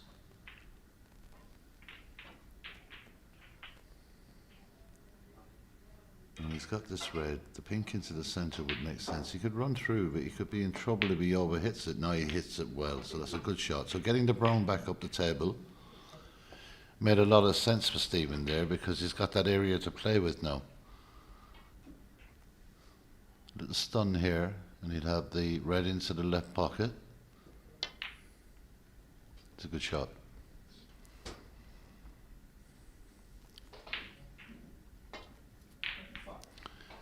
Again, he doesn't have to do a whole lot with the cue ball, but he's just got to keep the pace in check.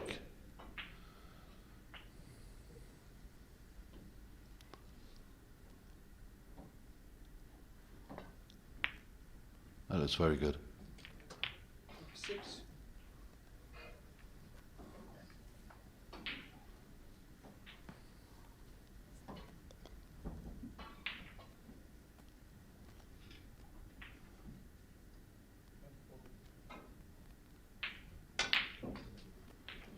Good shot.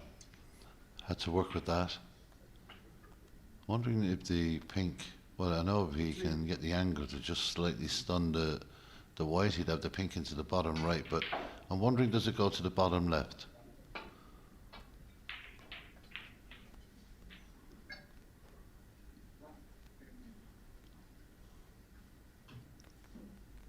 Well, screwing back, put the pink in the same pocket.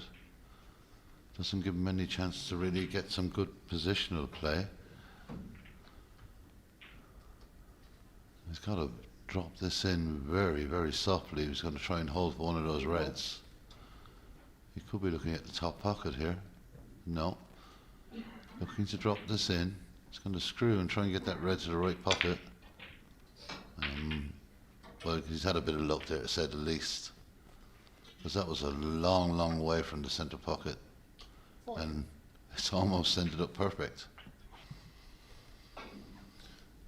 He runs through on this red to this corner and uses the other red just to get a little bit square around the black.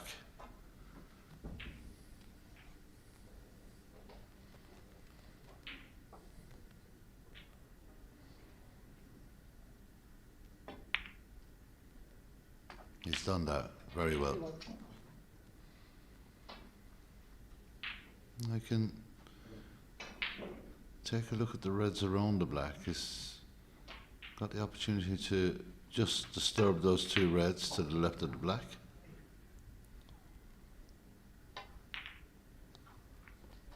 But he got the black, that was the most important thing, but he's been unlucky.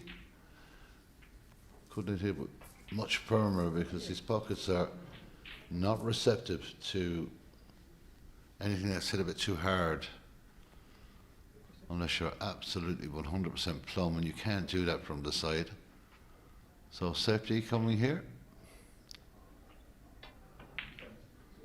48 points on board. A good visit. 48. A very good visit.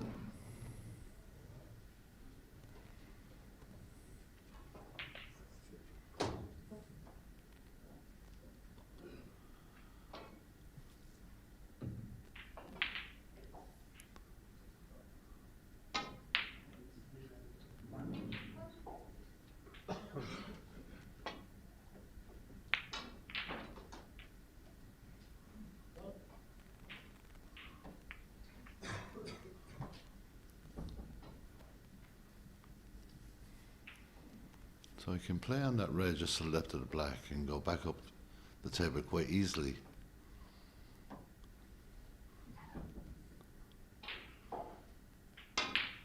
He's just got to miss the black and the red there, and he will naturally go back up the table. Let's hit the red at the bottom. That's a good shot too. And it's worked out absolutely perfect. Much better snooker in this frame. I think of the two, Stephen has definitely settled the better.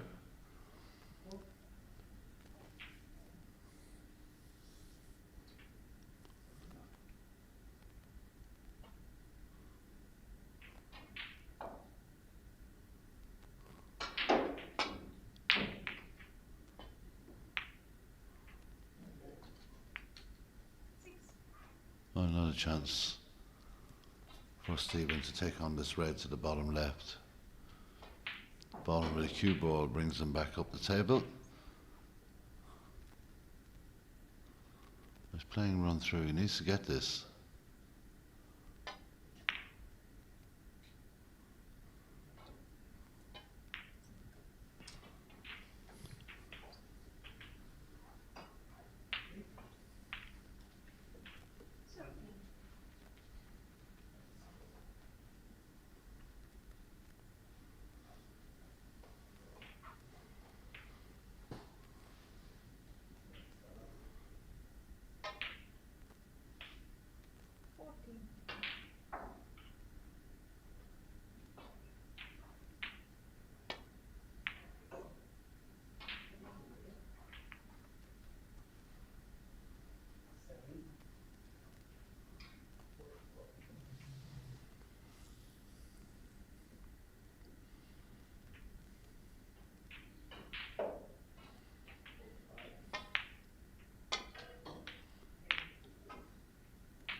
Well, he's got to get himself back into this match somehow. He's got to take these shots on.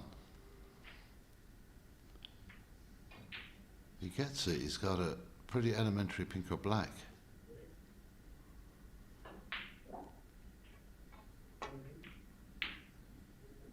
That's an excellent shot. He has to get himself back into this match.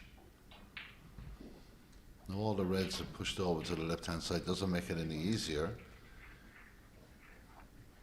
He's going to be disturbing the red here, but it may cause him a problem if he doesn't hit it firm enough. He did. He hit it very firm. It's a good shot. And the pink has rolled up to a nice position.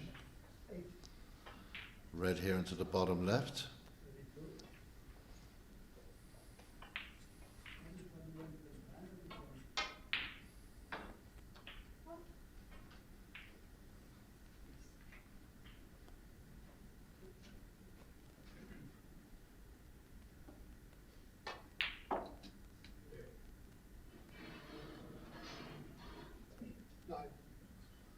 So it's a decent pot, but he's below the pink. He has to work with the cue ball here.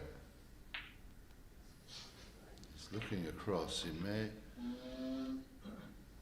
but I'm not sure if he's going to get that shot where he's cueing down on the table there, because he's at an angle. If he's going to try and put that much side onto the ball, he could actually miss the the main board, so I don't think he's going to do that. I think he has to go in and out.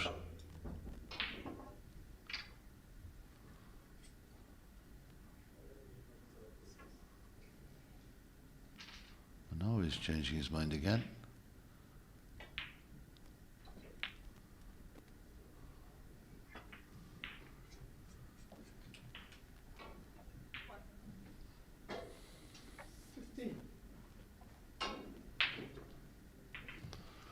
Okay, he's taking this on. Give credit where it's due. He's fighting his way back into this match, into this frame at least.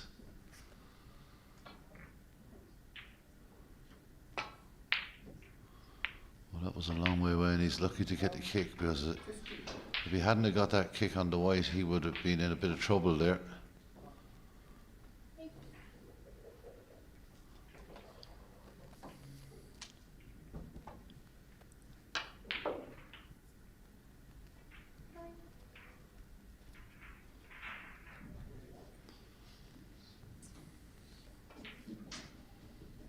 Well, to me it seems pretty straightforward. He's going to play off the cushion here, and that's risky. For me, it's the red nearest the centre pocket and back up to balk, but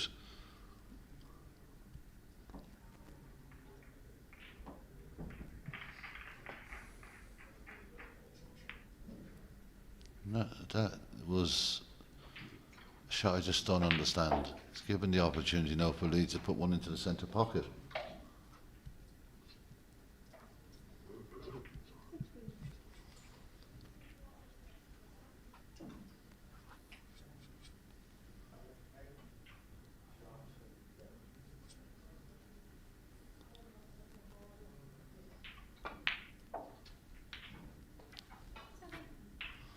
He's going to try and maybe put this to the top right, put a screw back on the cue ball.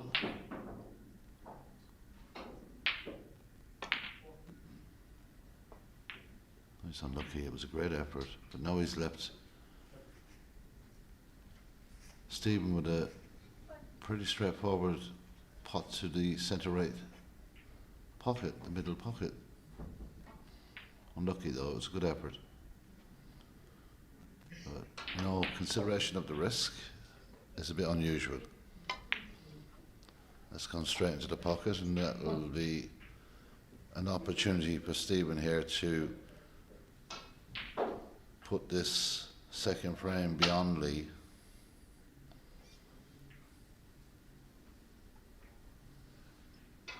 And he can run into these if he likes. He's more than likely to get one out of it. And he misses everything and the black. Steve, what Robert? One.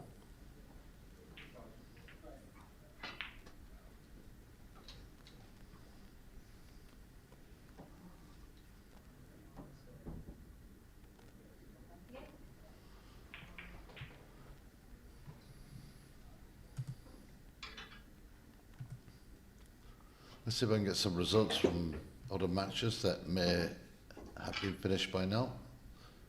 We'll see how the other games are going.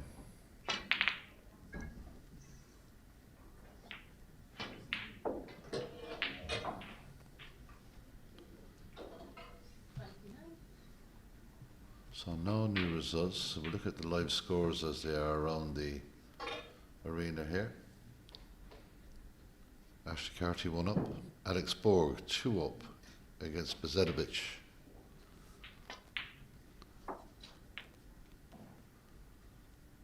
Joe Connolly 2 up and ahead in his third frame against Pesic. Rodians Juddins 2 up against Mator at the moment.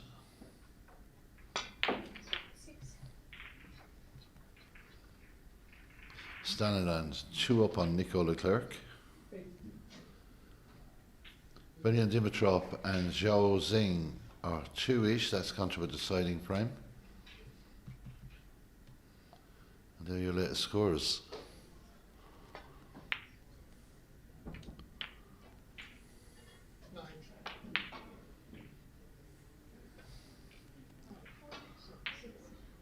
So there'll be 50 points available after the next colour if it's potted. Well, there'll be 51 points available either way, but This is, I would imagine, frame. Well, it'll close the frame out, I would imagine. It's a good pot. Trying to get on that red. Oh, he's lucky not to get a clip. He's got the red to the top left. 50 points in front. 51 points available. Frame ball. Does well. It's going to be perfect for the pink.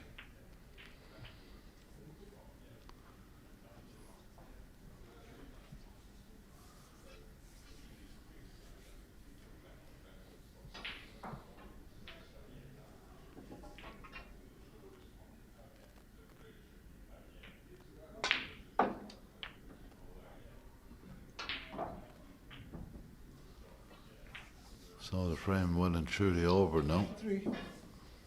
Stephen Waterper just one frame away from victory.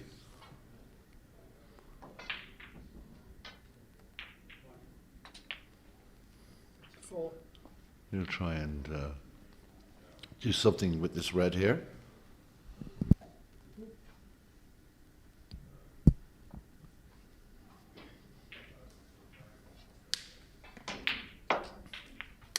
It's very good. He's unlucky. He's just gone beyond the pocket. 30.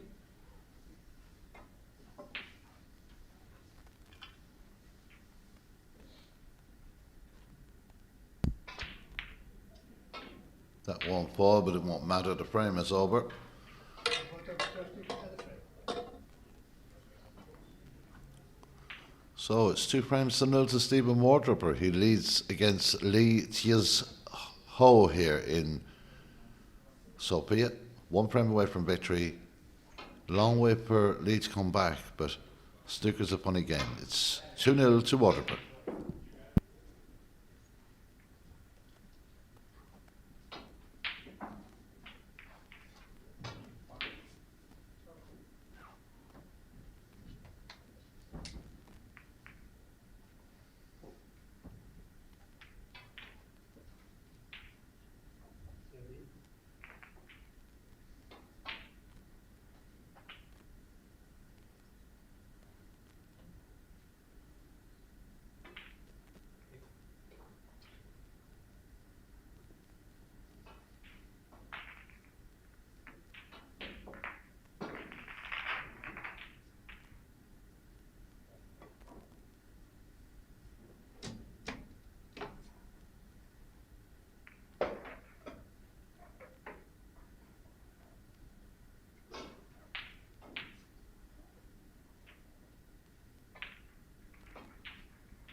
32, Dutch frame, which you have to break. So, Vishay, how to break. He trails by 2 frames to 0 here.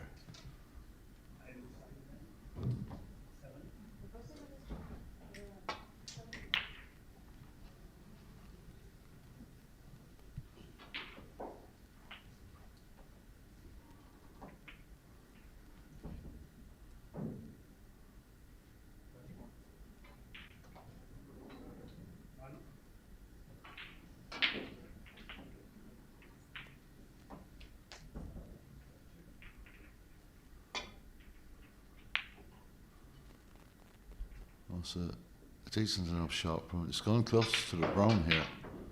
That's a decent enough shot from Stephen.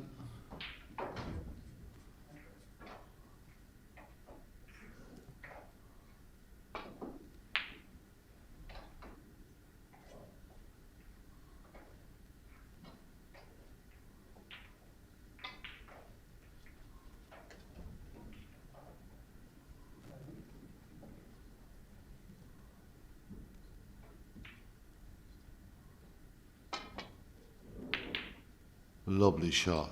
Cue ball control, immaculate there. Beautiful angle. That was a very, very nice snooker shot from Lee there.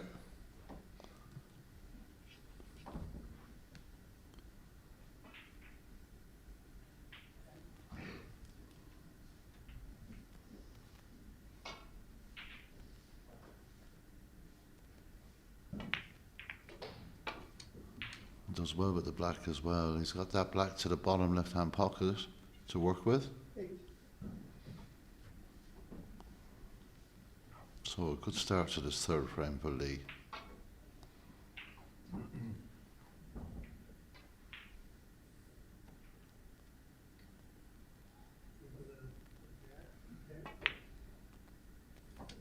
A very good pot. Just wants to travel a bit more. That's okay. He's got the red to the bottom right. He's got the red to the left as well.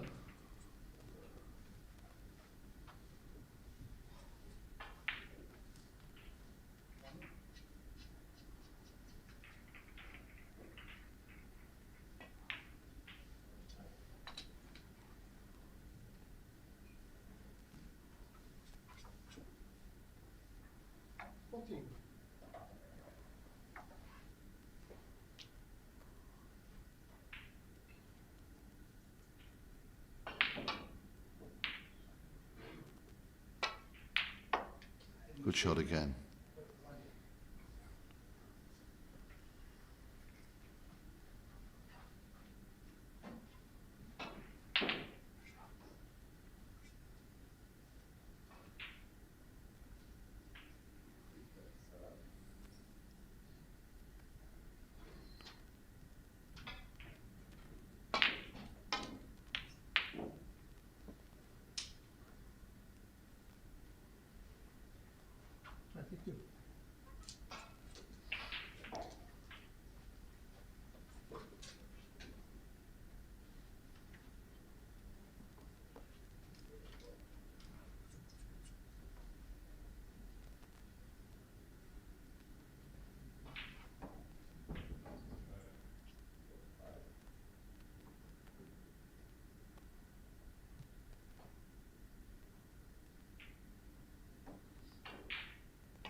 That's very good. And this is a transformation from the opening 2 frames from the Hong Kong player.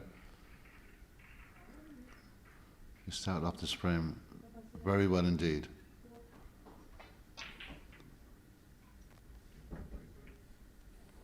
Gonna have to hit this one.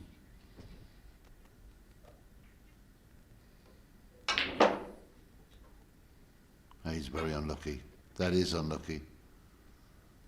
The cue ball is travelling towards the pocket, but it'll be okay. 8. It's a very good visit.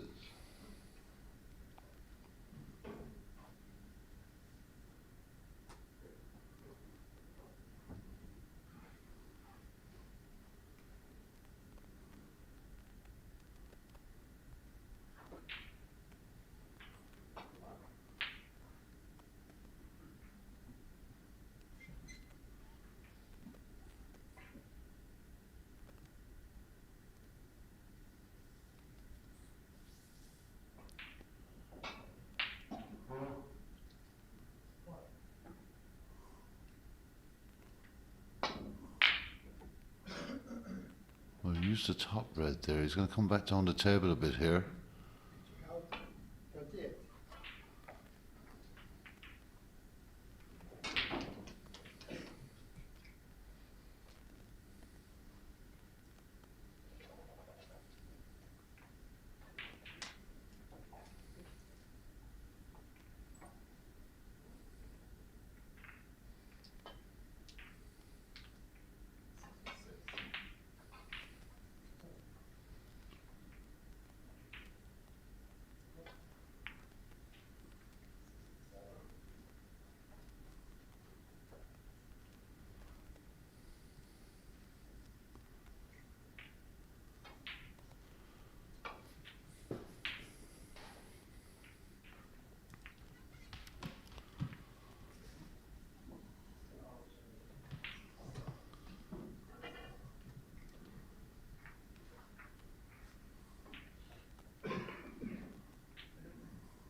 Good attempt.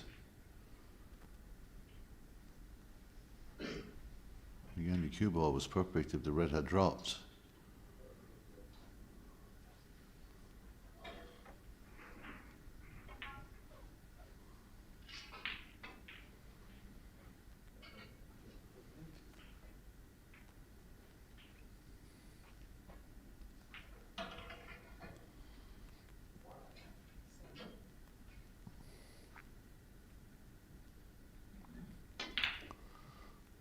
Well, that's a very good shot.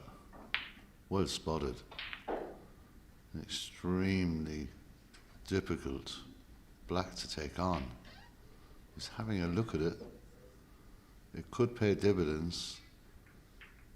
Not a whole lot there, really. He's got to go.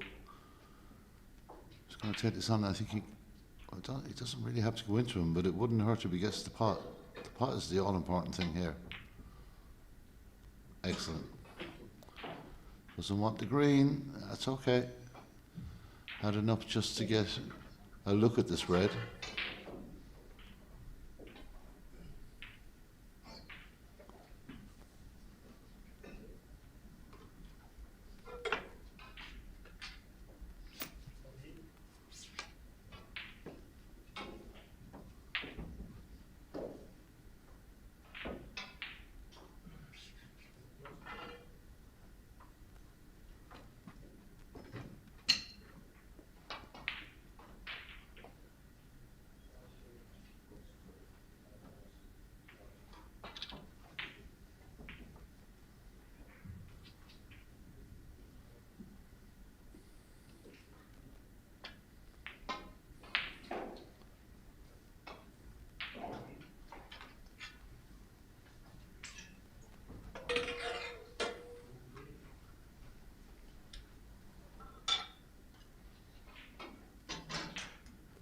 Nine.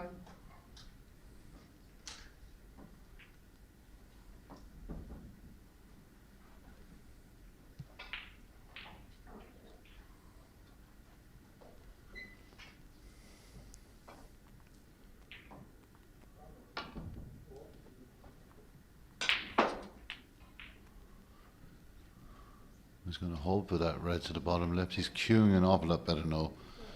This is what we expect out of Stephen Waterford. Using the rest.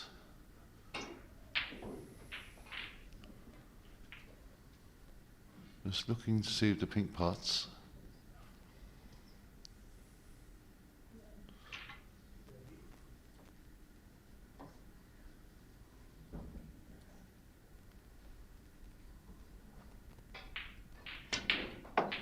Good shot again.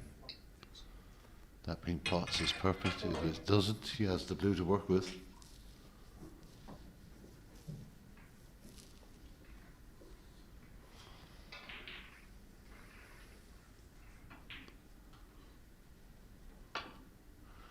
He's got to go in and out of balk here.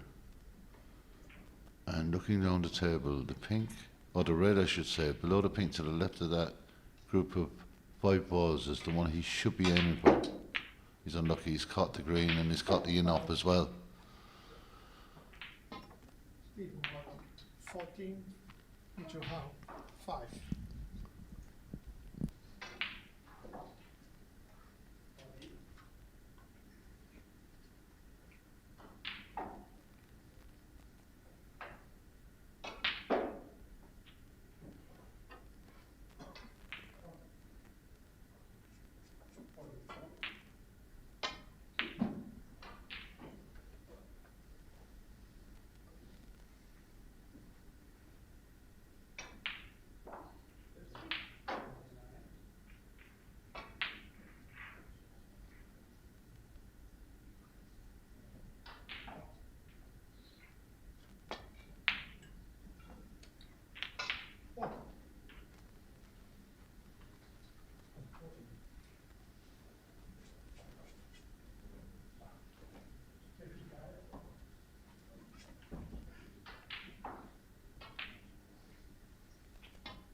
Eight.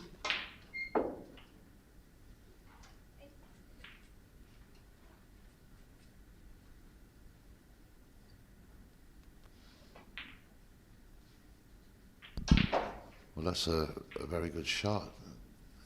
And he's definitely upped his game here in this third frame. He's unlucky, difficult. Is your high? 8. So how much improved in this third frame. Looks an awful lot more dangerous.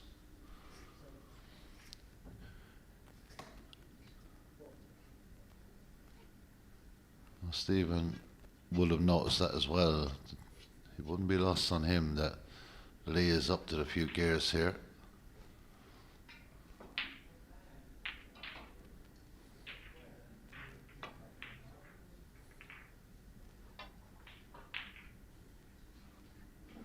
Well, that is a superb putt. 1.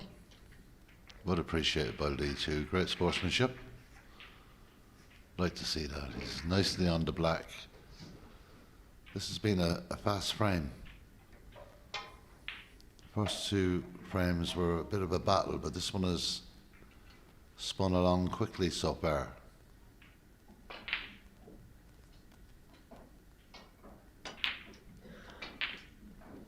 And that's perfectly fine. Pink will go into the bottom right pocket as well. And it may be an opportunity to pot and disturb those 3 reds, because well, if he feels he has the angle here with the red to get on the black, I think one of those reds may pot, but he's gone for the pink. 9. That's a clever shot because he's got the angle to do something. He's got the blue here, he's got the red up the table. That might come into his mind. He might get a better opportunity than now to do something with that.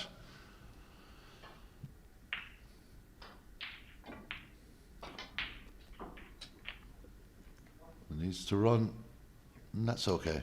Went to the end of the D there. So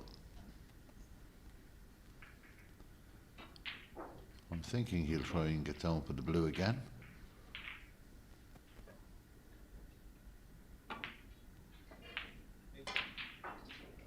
He's Mr. Red, stretching on the table.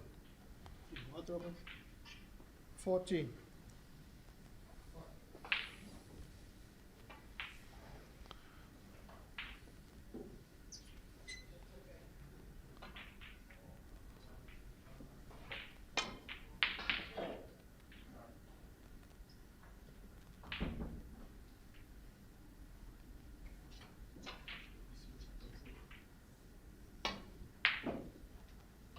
Well, that was ambitious, and now the cue ball is heading down to the pocket. It has just the pace to stay at the pocket.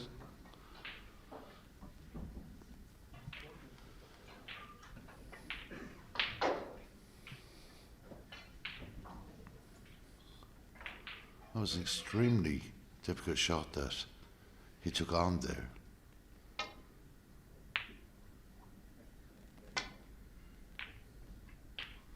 Well, he's going way up the table. That's not what he wanted. One. I don't think he has a chance to pot the yellow either, probably covered by the green. Looking maybe to put the cue ball over by the brown. So he will, he'll put the cue ball next to the brown here. Brings the brown into play and does a good job covering that red, I think. So here we go. Not sure what's going to happen with these reds, but they're definitely going to open up here.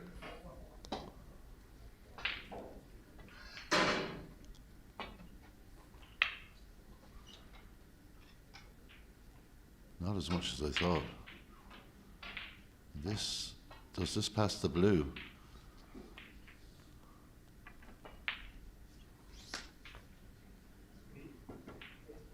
Having a look from the other side.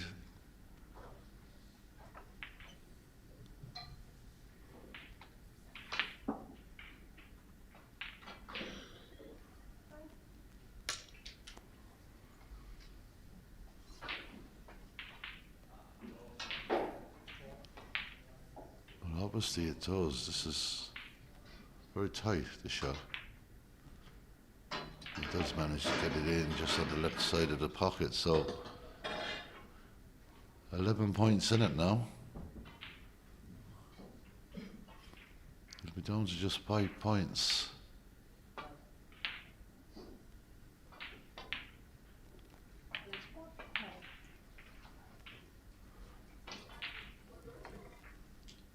Six.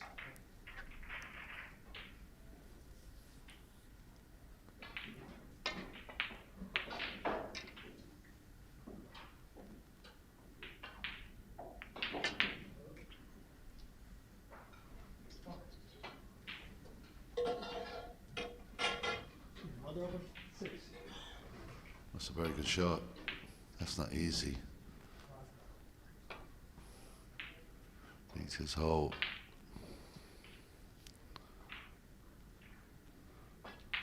He's got a few things to contend with here. He really is lifting the back of the cue here.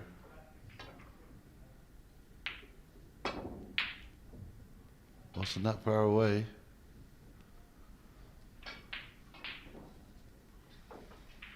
I think he's covered the red up the table, so Lee's going to have to do something here. The obvious shot is to screw back to the cushion.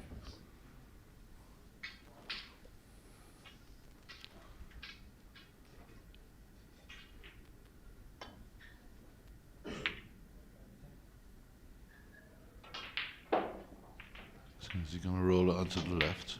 No, he's had a shot at that red, and that's given Lee a chance here. If he can put that red into the middle pocket, that's if he's going to take it on. Gives him a good chance to win this frame.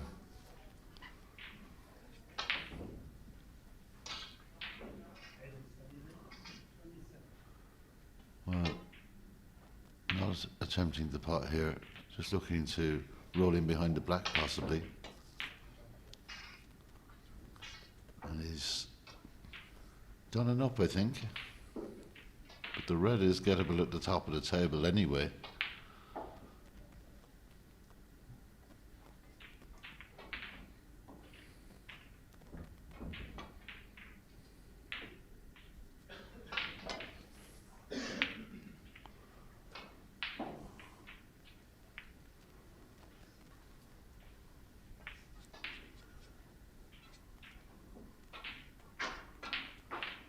We potted some excellent long-range balls in the start of this frame with fantastic cue control and fantastic cue ball control.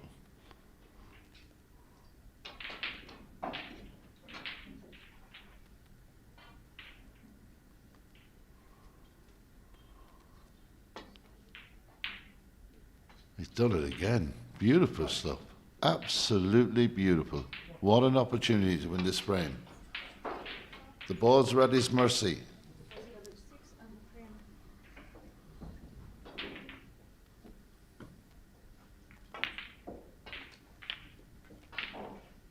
What a chance this is. 14 points in front. Everything available.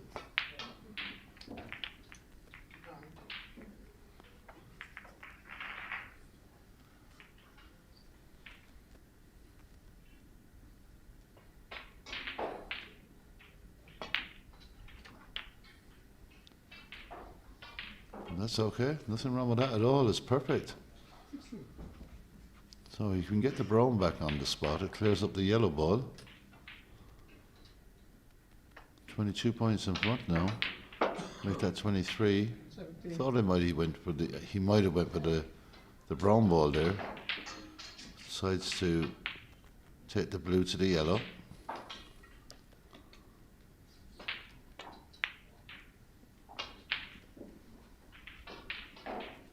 It's okay. In a very strong position now. Stephen needing a snooker.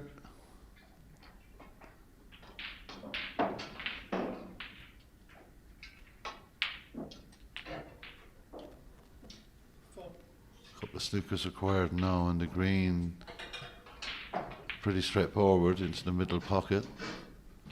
It's a great battle back from Lee. He's played so much better in this frame. So much more positive. He's well capable of potting balls. He gets into his rhythm. He's a very dangerous player and he's starting now to show that.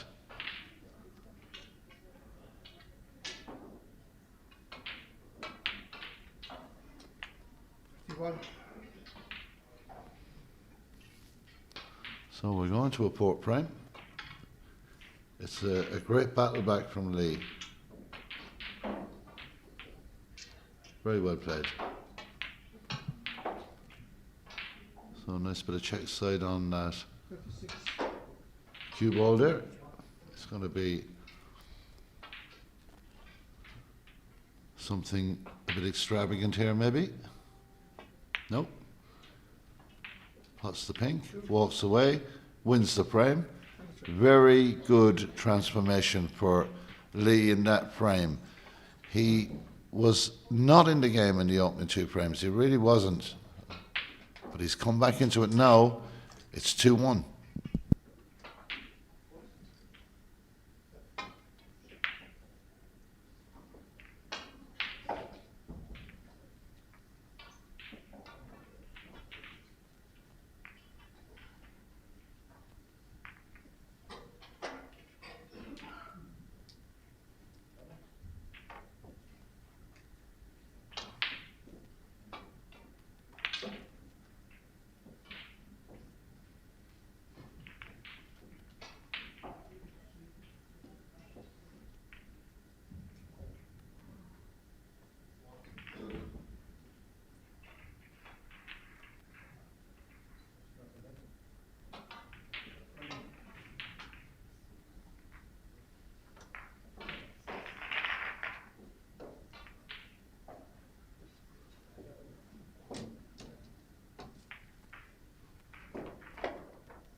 Thank you.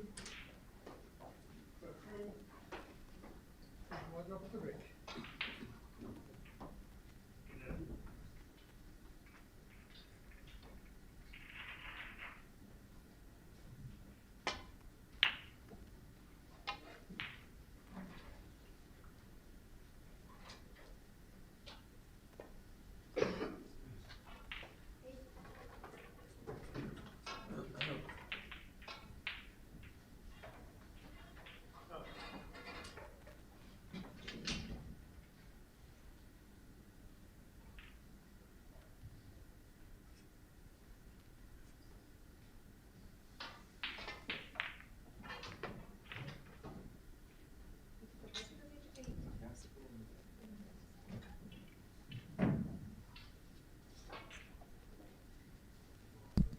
So, after the third frame, it's 2-1 in favour of Scotland's Stephen Waterper. And that was a sparkling effort from Lacey Ho. 3 pots, I remembered, were pulling to the table and perfect control on the cue ball. Excellent pots they were. And whatever's happened, those pots must have helped to give him a bit more confidence. He didn't seem to have any confidence in the opening couple of frames. But he certainly got some now.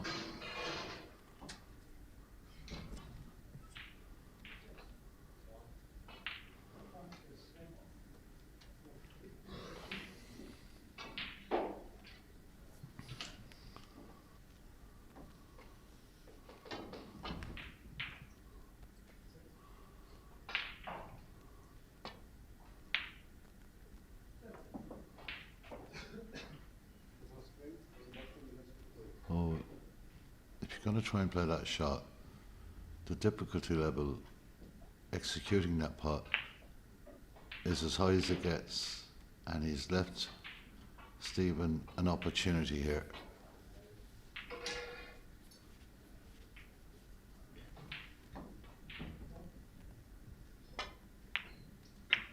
Smashes in, looks for something, he's been unlucky. Couldn't have hit it much harder. Did get a good spread of the reds there. See, possibly looking to just clip off the pink ball here. Blue ball. He's playing the blue. So he can get to the left of that blue, I would imagine. No, he plays it with the right, crashes into the yellow. But that's worked out with the blue joining the green. He's had a bit of real luck there.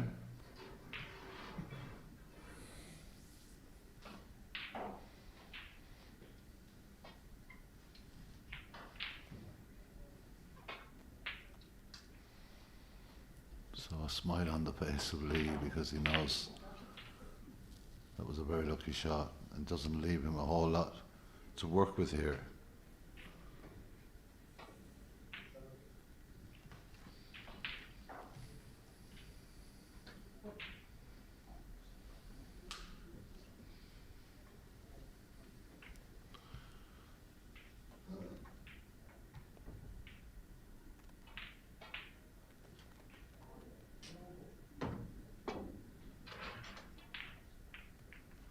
Does well, he gets a nice little bounce himself there.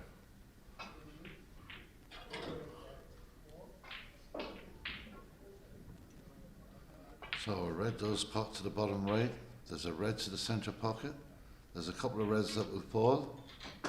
Can Stephen take advantage of this opportunity? The answer is yes, he can. He's going to have the yellow to work with here. Doesn't want to be too straight. I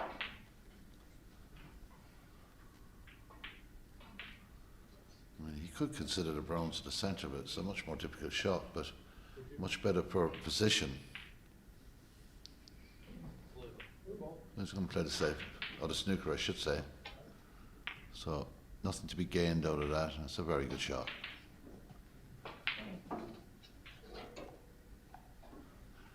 Dead onto the blue.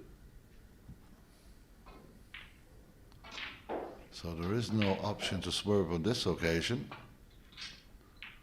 He's going to come down this table.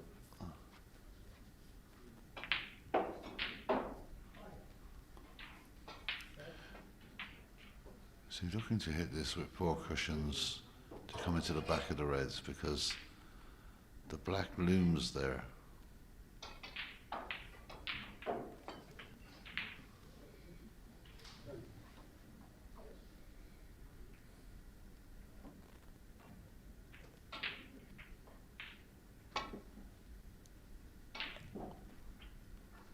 That's missing everything. I don't think Stephen will be putting him back either.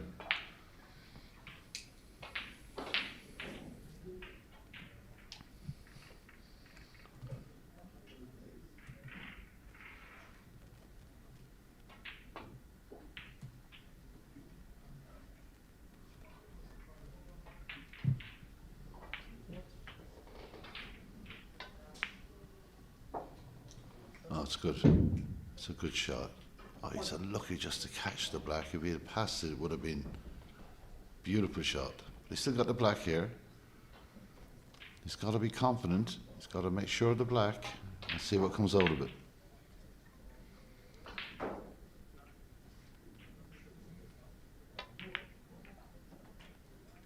Well, he's done the hard part. That black was not easy. Now, he could have been a bit luckier. He's got the red to the centre pocket. That's difficult. He's got the cut to the bottom right. That's even more difficult. So my guess is the green and blue are close together. That'll be his line.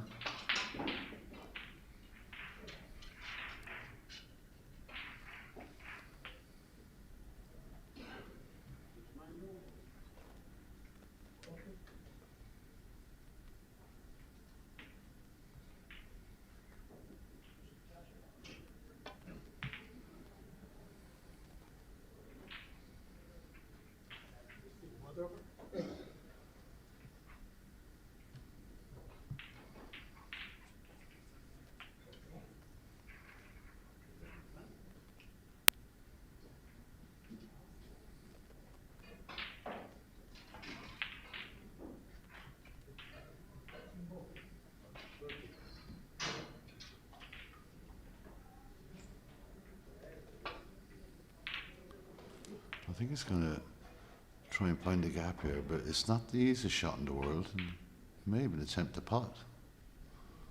But he's done well. Good pace on that. It's a little too hot, maybe. Maybe not. If he gets a nudge on the green, he'll take it, and he does.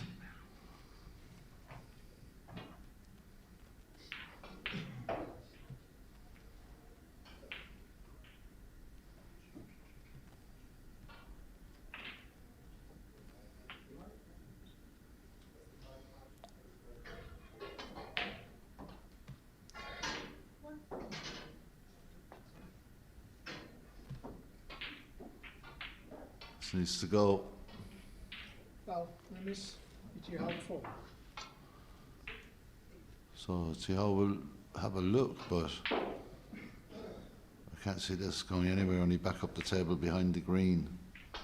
Fascinating group this, because Dylan Smith is above Stephen Waterbury at the moment. He's in second. Stephen's in,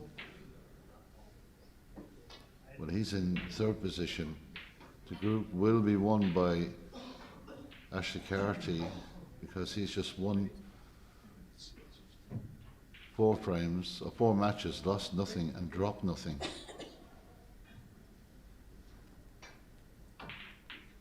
So he's going to be qualifying as a group leader, but tomorrow Dylan and Stephen meet each other, and that will be a group decider. Better pace on this, much better pace.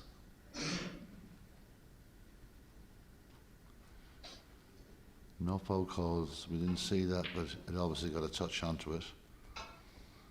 So he's out having a look at this cut in.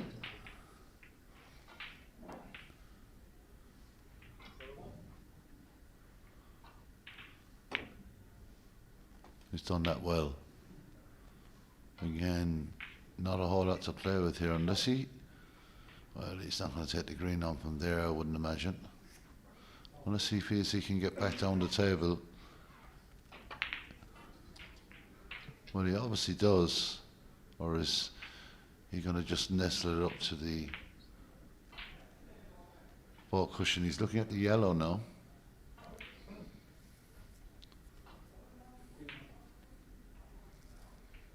I suppose it's what's the reward for the pot? And from what I can see, not a whole lot. Unless he can do something with the green, I don't see the point in this.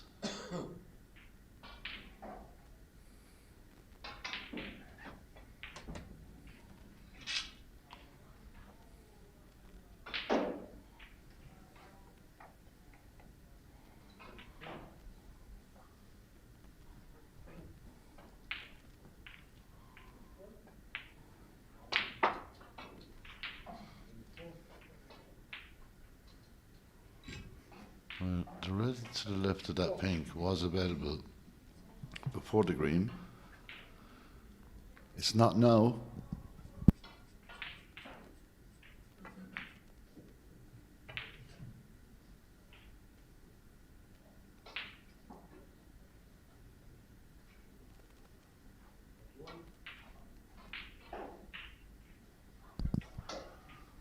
Got to watch out with the black here.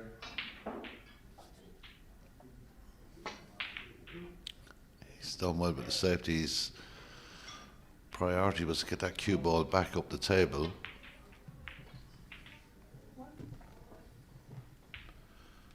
And after a pretty lively third frame, this frame a bit more methodical.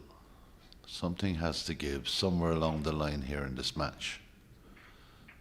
Stephen attempting this one. Well, that went all wrong. The black's gone in the pocket. You have 7.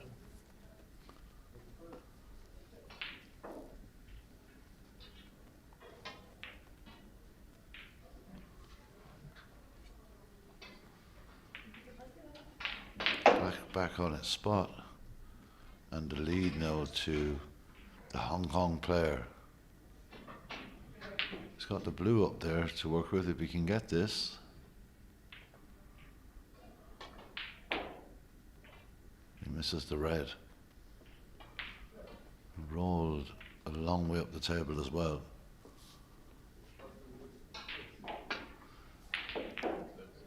You just wish that one of these players would just take this frame by the scruff of the neck and go for it, you know? The reward could be amazing. But at the moment, both of them very, very cautious.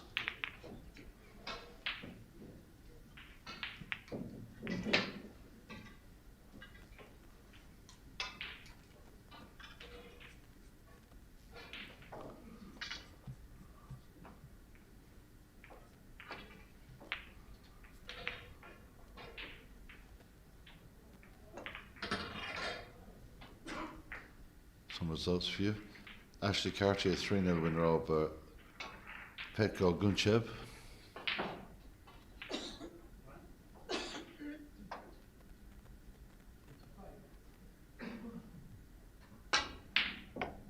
Great pot again, absolutely brilliant pot. He's got the right angle on the blue now. Brilliant pot from Lee there. Xiao Zing has beaten Velian Dimitrov by 3 frames to 2. Northern Ireland's Joel Conley a 3-0 winner over Pesic.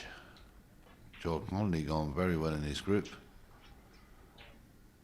And out of the 39 groups, I think it's the 39th group. He's well qualified for the knockout stages. Looking around the venue at the other matches.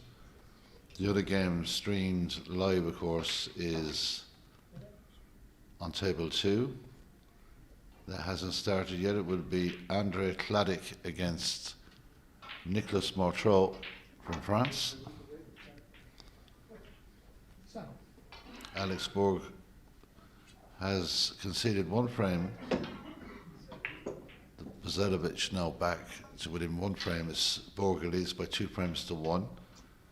Avi Davis 1 up on Marius Metakas. Milewski leads Kalin by 1 frame to 0. Still 2-1 between Rodion Juddins and Latour.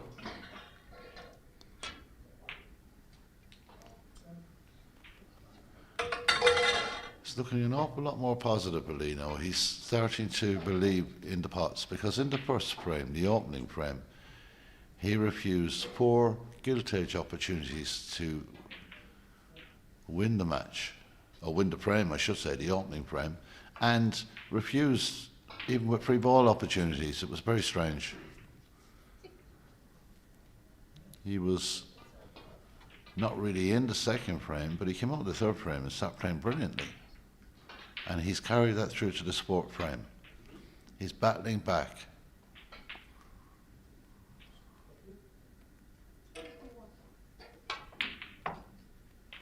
Well, he just lost the cue ball.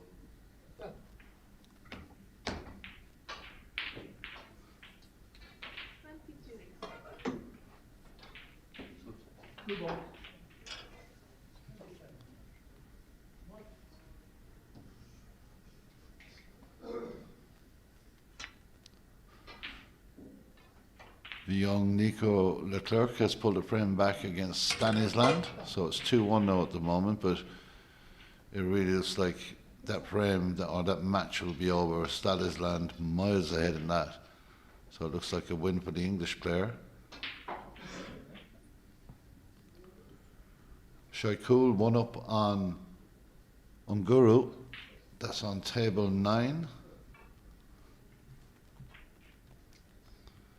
And they are your scores. A lot of those matches, of course, are the 4 o'clock session here in Sofia, 4 o'clock local time. So that session is just 30 minutes old. We are watching, and there's still 1 or 2 of these matches in the 2 p.m. session still going strong.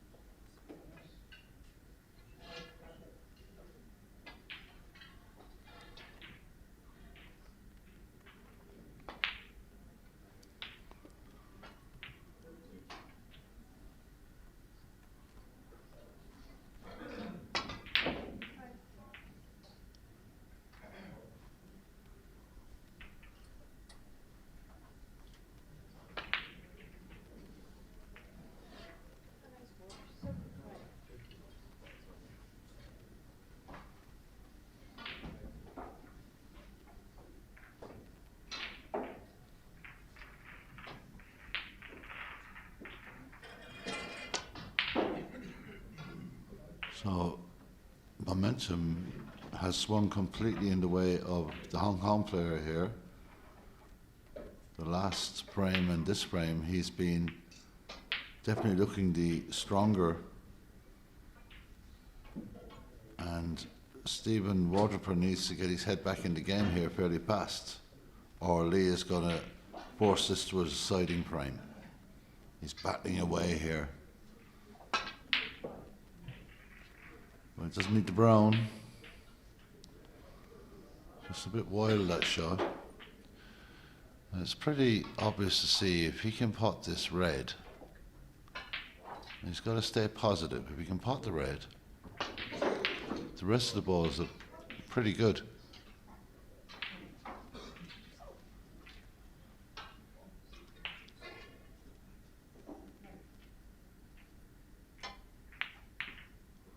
So he does, he releases the blue, but he's released it into the pocket, and that is very, very unlucky. Oh, 5.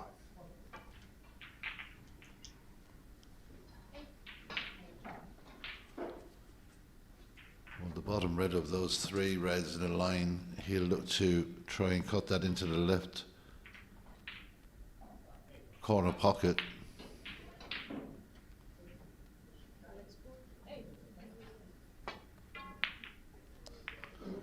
Well, that wasn't happening on this occasion, but decent cue ball. Now it's a cut into this right pocket. It is tight. He did something in another frame at the other end with a yellow.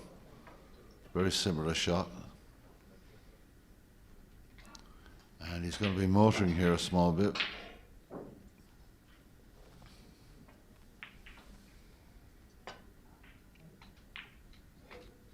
Good shot. A little nick off the blue didn't help. 1. I think Stephen's got to take this yellow on, because this match is slowly slipping away, and if he can find the middle right pocket with this yellow, it will just give him a shot of confidence to go forward again. But slowly but surely this match is starting to drift away a bit.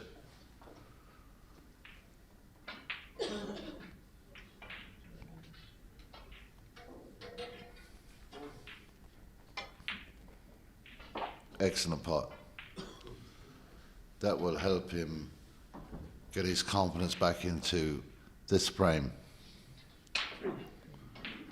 He's looking at the red on the cushion. I think it's definitely the best shot per se for position, but I don't think it's the ball to play.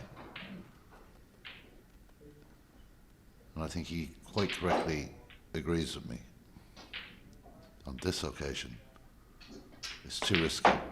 And a lovely shot to disturb the pink ball. Still got a red here. little bit of screw back, and he'll be on that. There's 4 reds not in great positions, but if we can just get this pink in. Okay, he needs to drop this almost dead weight. He's not going to have a lot of opportunity to disturb a few reds here. He's looking at the red on the cushion. It's not actually on it, but it's as close as you can get. He could be really ambitious and do something here with this shot and forget about the black. And that's what he's done. He's gone up the table. Okay, I see where he's going with this. So if he can get in between the red and the brown, look at that. It looks like it's the wrong angle for that type of shot. But maybe he can.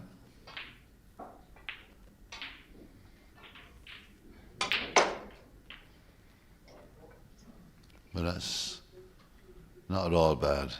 Just got a little nick off the black ball, and that helped. And he's back in front here. He's not even thinking about anything else, only potting this red. And you can see why it's slightly off the cushion. Does make it that bit easier. This is going to have to be very gentle. And it is another good shot. The points in a match like this, in a frame like this, they mean everything. I think he's got a tough shot on the black, and if he's thinking about putting a bit of pressure on this black and getting to the reds on the left, I think he's going to have trouble doing that.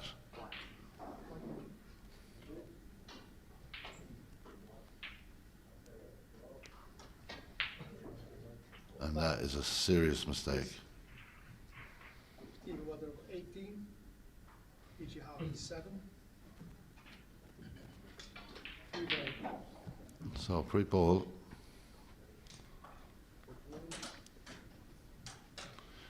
Not that that's of any real huge help to him.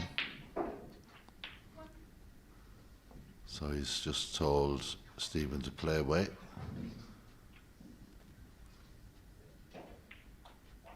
I'll be careful here with the pink and the brown.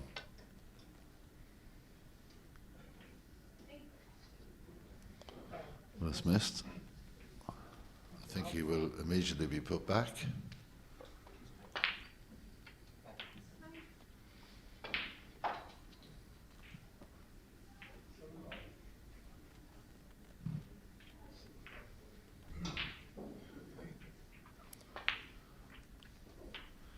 Very experienced referee, Frank Monet from Belgium. But it's for the next match here as well.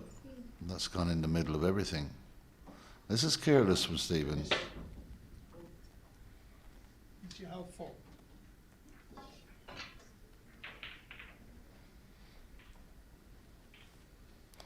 He's got to go to the other side of the table and look at the line across, because he's just putting his head down and hitting it.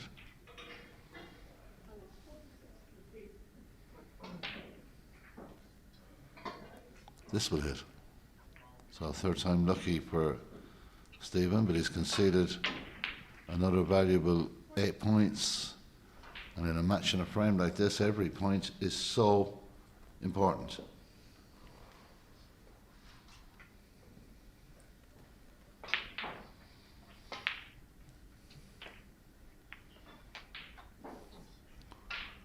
Well, that was pretty accurate. Good shot.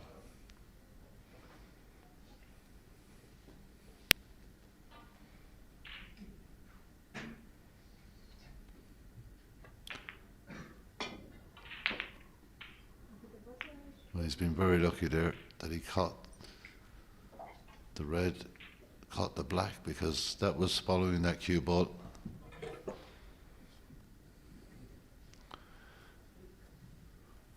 Well, the black is pretty safe. The green is safe. 2 of the reds are on or nearabouts to the cushion there. They're pretty safe. So if you're 13 points behind, That's not a good look at the moment, that table.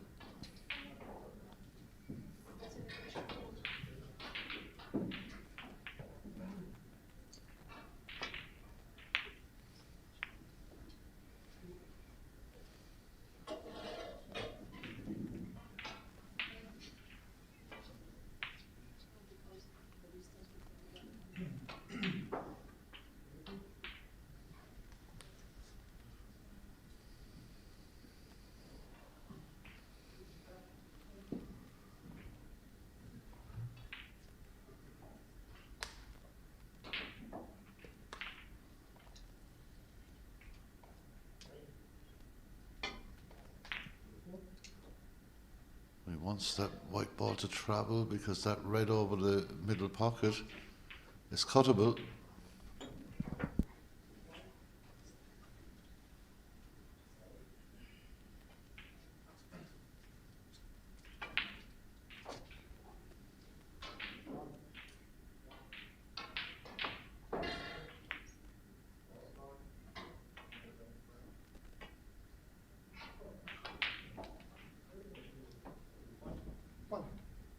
That's another valuable point for Lee.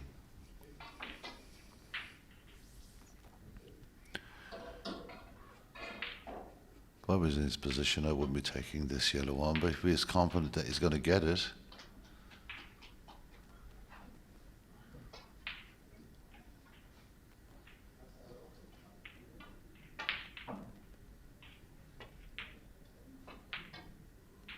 and he has. Well, that was brave. Good shot. Three.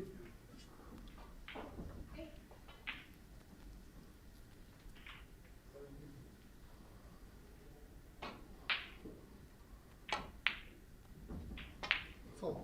It was devastating in the last couple of reds in the last frame. Was pinpoint accurate.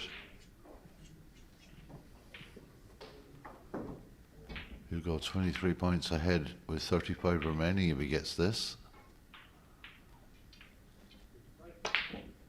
Oh, what a mistake. What a mistake, and what an opportunity. He's furious with himself.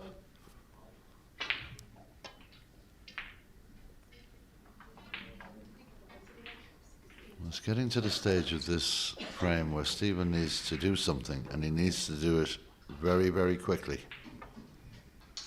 Not the easiest, because the green, the black and the brown are not in good places, and I can't believe that. Given a great chance, snuffs it. Yes, it's a snooker, but it's a very elementary one to get out of.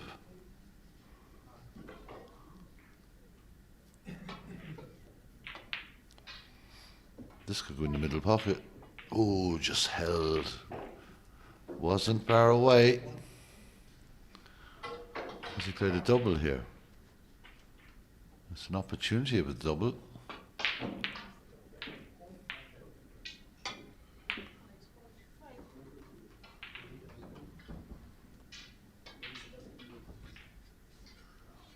If that's what you intended, fair play to him.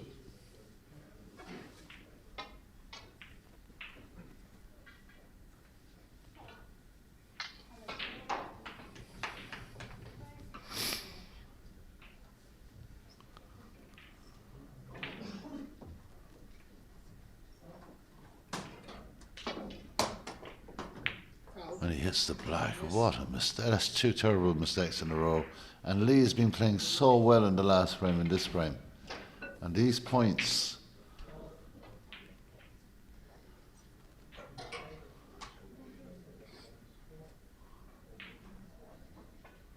are vital. It's now a 10-point game.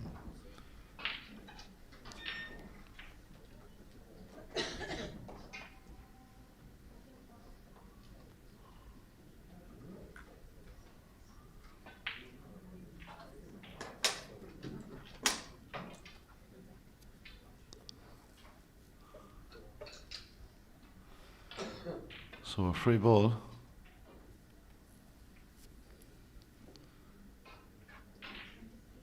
So So two players just checking with referee Frank Monet.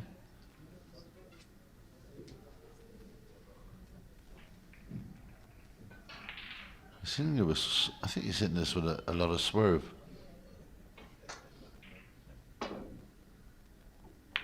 And he hits it well. Now that the kick from the blue onto the pink has opened up this pocket. There's a potting opportunity here. The 7-point foul was expensive at this stage of this frame.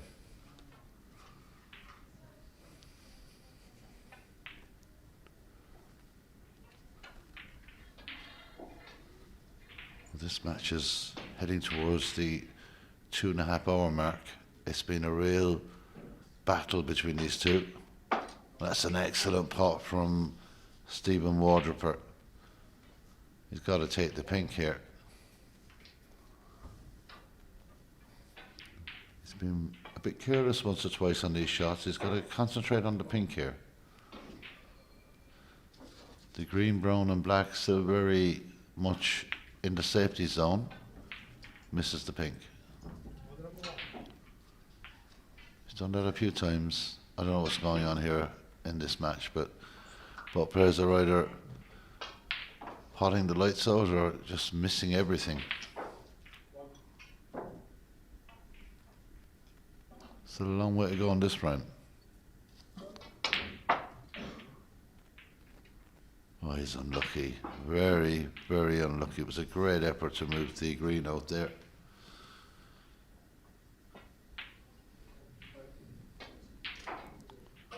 Nine points the difference. Well, he hit that ridiculously hard.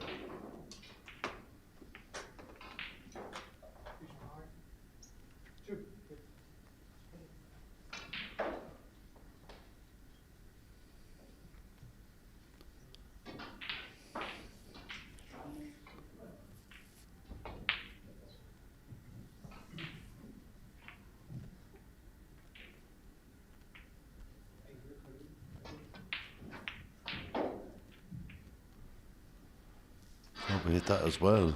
Wouldn't surprise me if we cutted this ball in. It's that type of game. Just when you don't expect it, something spectacular comes along.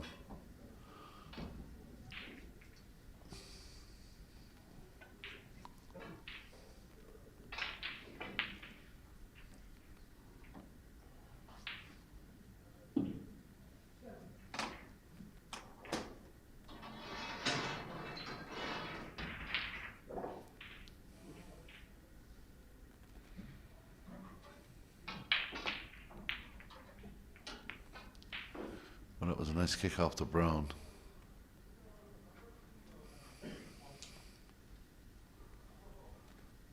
Stephen, have a look at the angle here.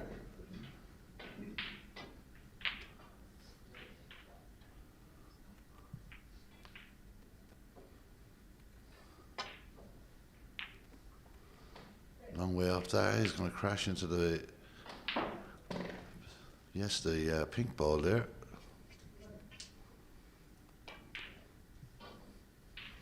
So, you tell me what's going to happen next, because this game has been very, very strange.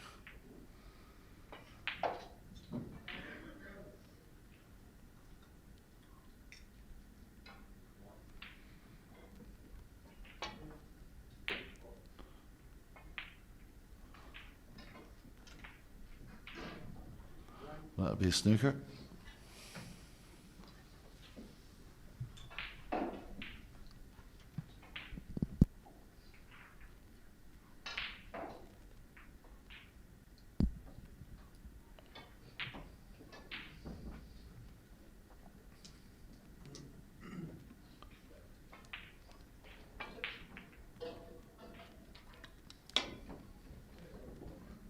It's a good shot. He's going to go in again, is he? Oh, he just stays outside, but look where the green has ended up. So, a real frame-winning opportunity for Lee Ziho, and it is to send this particular match to a decider.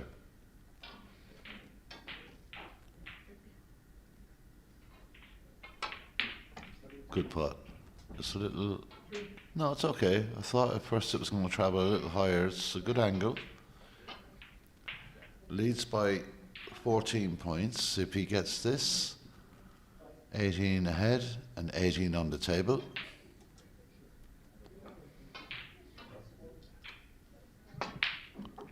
He does. This is coming up the table nicely, but there is a small bit too much pace this time, but 7. Lee will fancy this.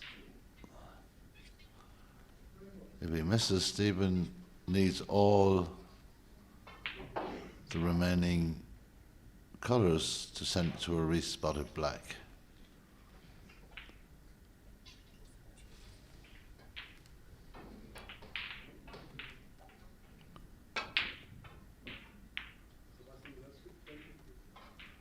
Well, it's a good effort, and the cue ball right back to balk is the good part about that shot. The bad part is that the black has now joined the pink in the same area.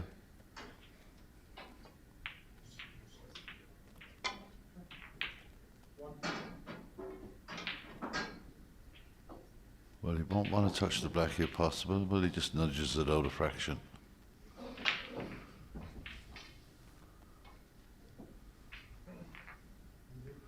May just select to go side cushion to side cushion here. Might be the best shot.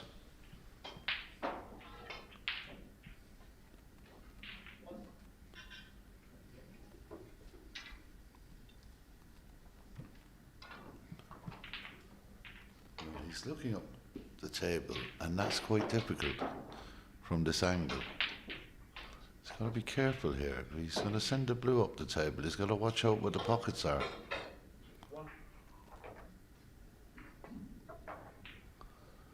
He's played it easy. Oh, just easy enough to stop that from a double kiss heading to the pocket.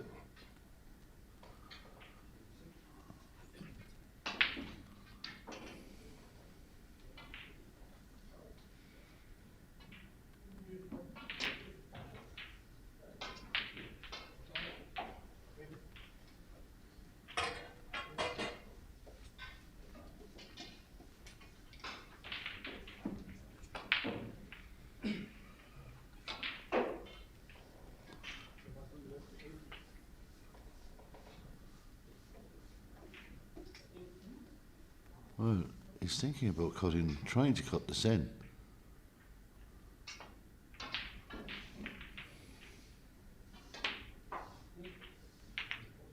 He's unlucky, and that for me was a nuts shot. A nuts shot, it really was.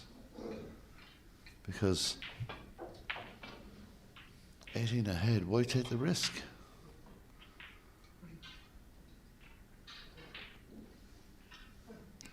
Stephen's got to concentrate here on the cue ball. Doesn't want to touch that black. Looking to get the pink out, maybe asking a little too much, but it will cut in.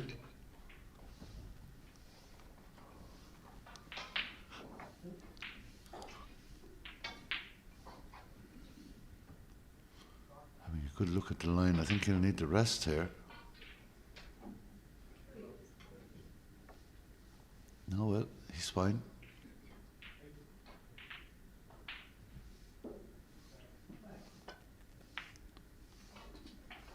He's going to go too close to the black. Oh, maybe not. Maybe he can just get a little touch onto this. He's got to be careful he doesn't foul. If he gets this, we'll have a re-spotted black.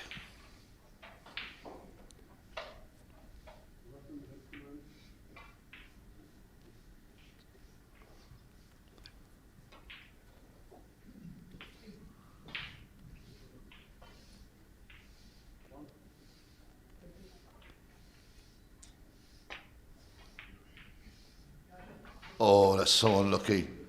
That really is. So, the easiest of shots that you'll see on a snooker table, just about to be played. Lee Ziho will force this one to a decider.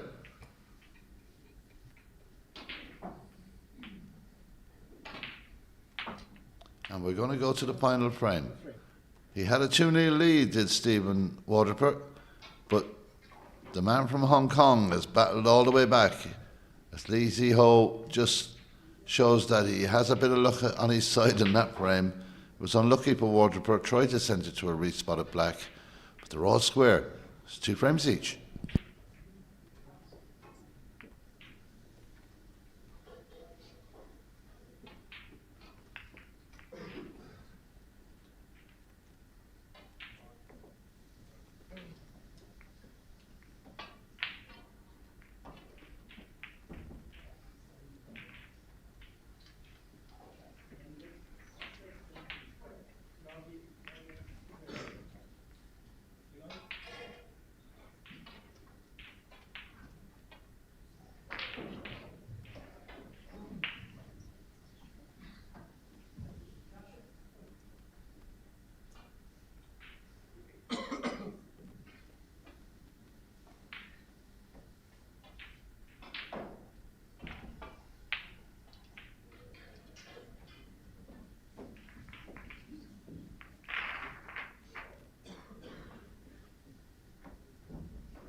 Thank you.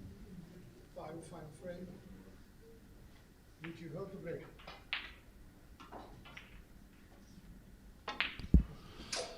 So here we go, 5th and deciding frame.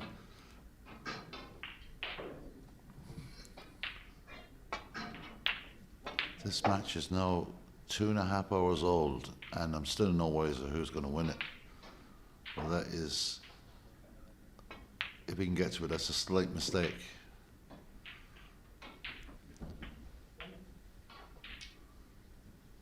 Stephen Waterford for Scotland. Hong Kong's Lee Ji-ho.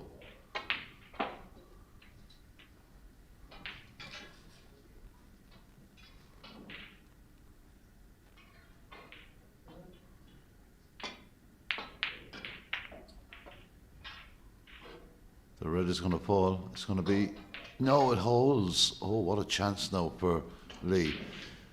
There's no way an hour and a half ago you could have told me that this was going to happen. Lee transformed himself in the 3rd frame.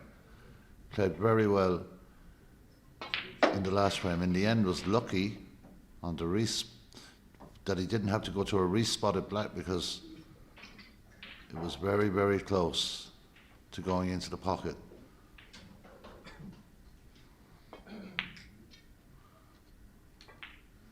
But he's here, he's battling, he's shown quality.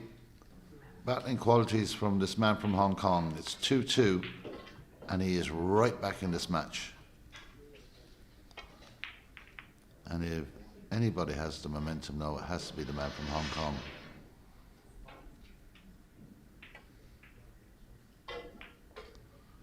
Played that beautifully off the cushion first. Excellent shot. His confidence levels have gone through the roof in the last couple of frames. He's got a pep in his step walking around the table now. He was slow coming out of his seat in the first 2 frames, but now he's full of life. But then misses the black. Well, that is One.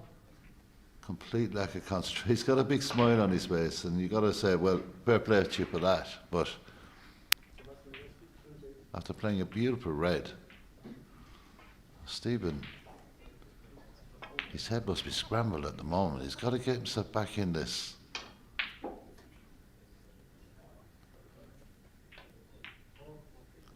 And he can pot them. He's had a century plus break here in Sofia in this WSF Championship 2026.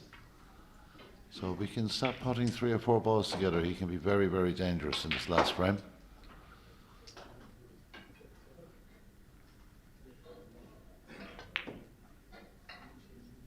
Well, I'm Was number 1. lost for words here. Stephen Waterper is not in the room at the moment.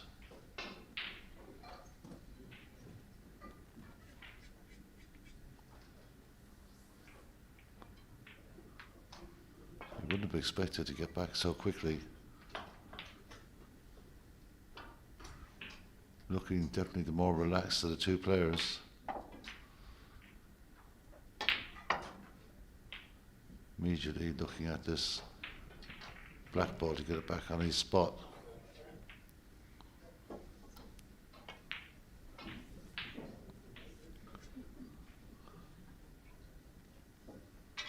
Just focusing on the black now. Hasn't done a whole lot of walking around the table looking at the reds.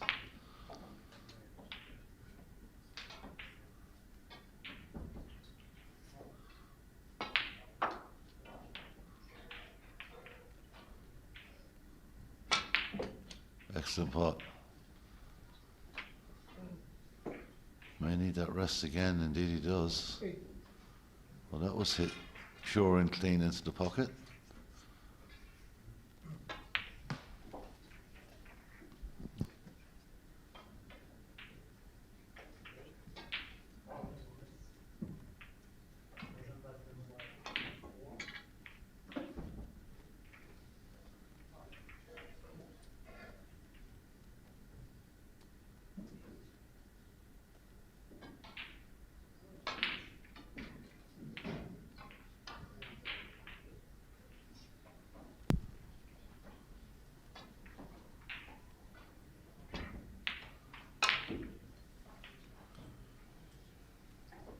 No fear of missing when he plays his shots, and that could end up costing you a lot of frames of snooker.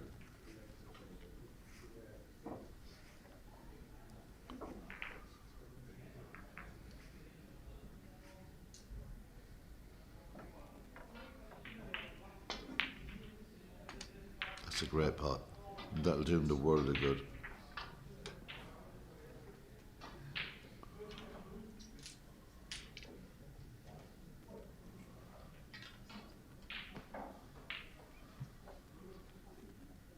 So 20 to 5 here, local time in the Hotel Marinella in Sofia. WSF Championships 2026. The last couple of days of group snooker. That was hit with a bit more confidence, I'd say that much. Maybe a little touch of anger in that shot as well, because he's obviously very frustrated with his game at the moment. He's got a huge match coming up in his group tomorrow, so losing this match would be a complete disaster.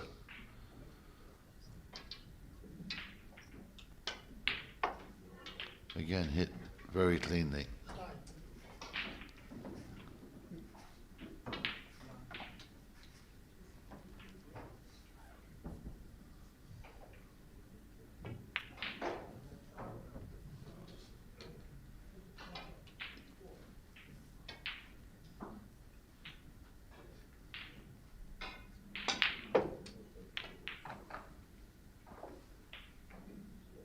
He's unlucky there because he could have just kicked it square and it would have been a much easier shot for him.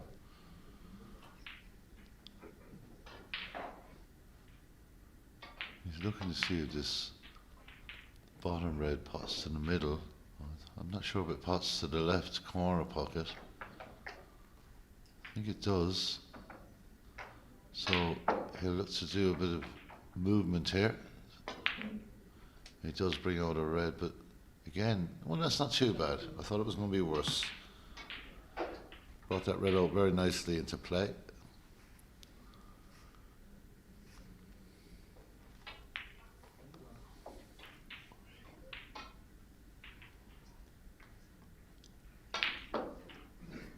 You can see what goes to the bottom right. Got to concentrate on this black first.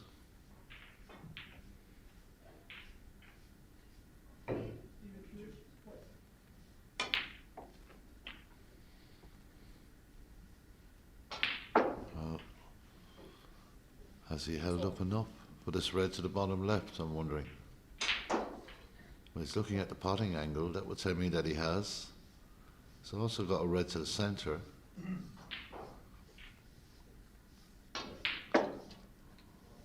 He's going to take the one to the centre.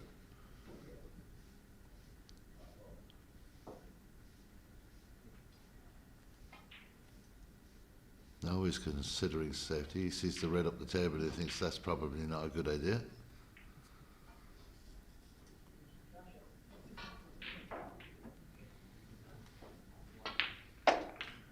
No, he hasn't got a great angle. He may have to screw back here, and that makes the pocket that bit more tighter. And it just wobbles out. 24.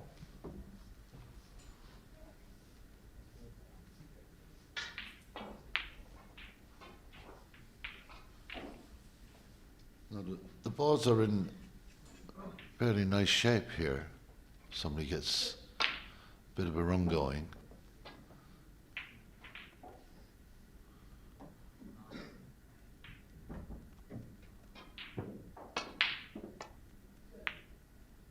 And that's missed as well. So passed off his chair was Stephen on that occasion.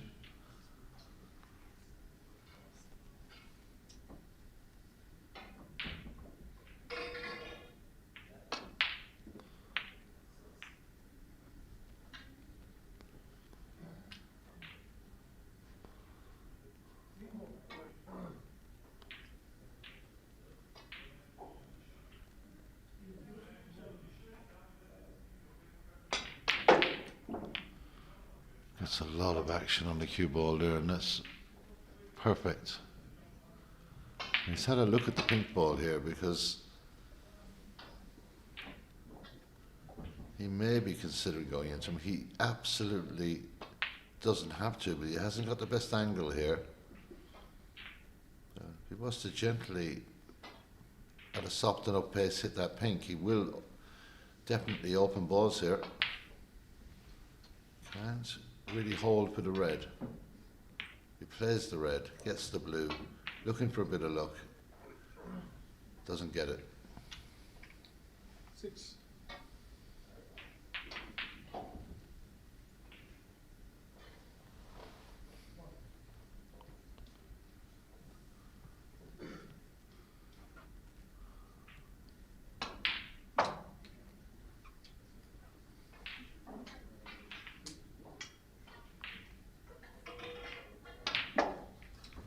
Stephen, what drop it? 6.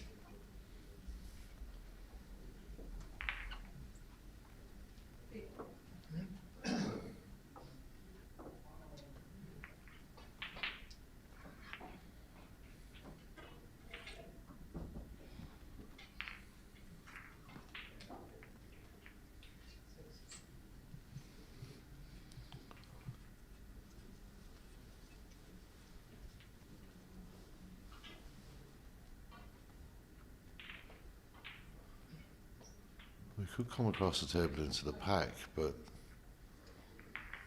it's an extremely risky shot.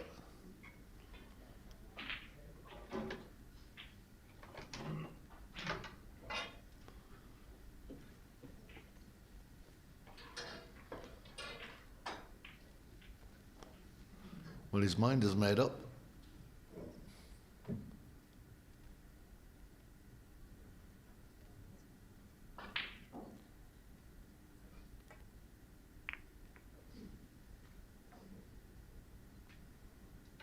I think he may have left an opportunity here for Stephen to try and take this red on into the green pocket. And I think he has to be positive. He's looking at where he can do by sending the red down the table, but he's got 31 points on board here. Looks to me like he's just going to stop the cue ball. He does.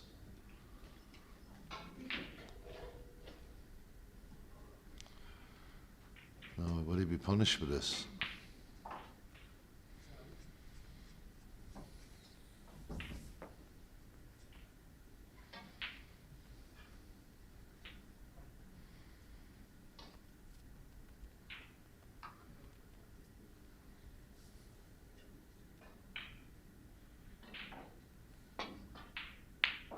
Great pot. One. That's a great pot. You can see the cue ball being rolled up behind the brown here.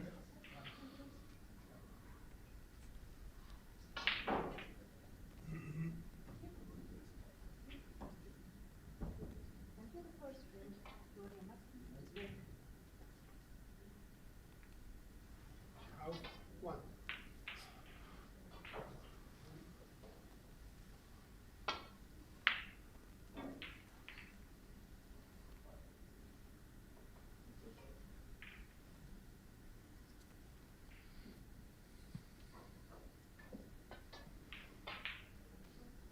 This is heading straight towards the pink ball, and the red is available to the centre. Miss.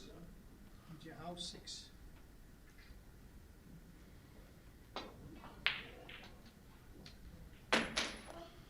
So, putting him back.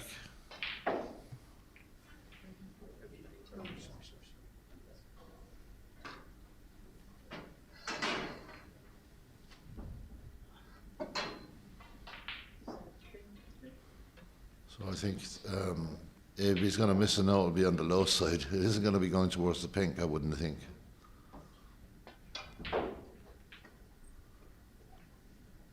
When he gets it right that time, it's a good shot. It's worked out well.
Just let you know that we have another game of commentary right after this one.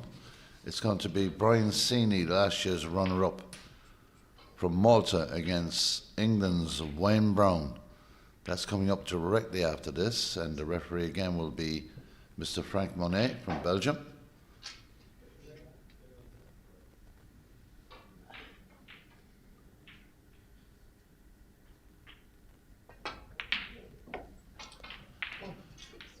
I can tell you, when he's striking these pots, they're as pure as you can ever hope for. Now he's behind in this frame. The pink will pot. The reds look pretty nice. This is a chance.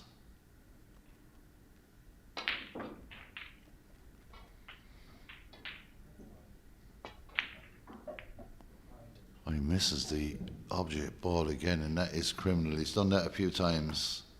Out 1.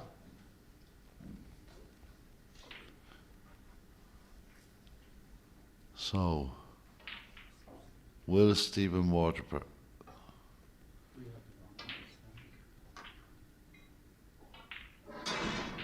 make something out of this?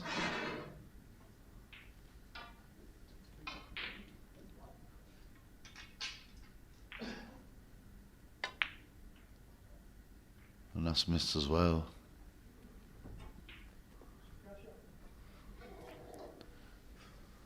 Of the two players at the moment, I think Stephen's trying not to lose it, and I think Lee is trying to win it. There's a different mentality between the two of them at the moment.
One's back against him. He's potted about 7 or 8 of these pots. Absolute perfection, and then missed the simplest of pots on the object ball, the colour he play next.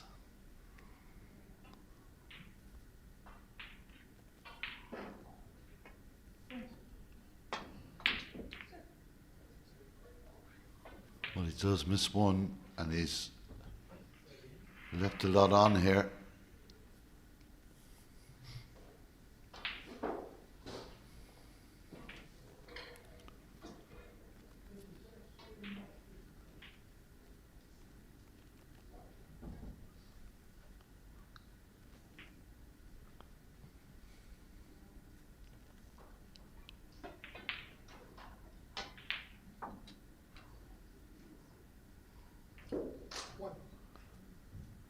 I think the brown will pot. If that's the case, he's been lucky there.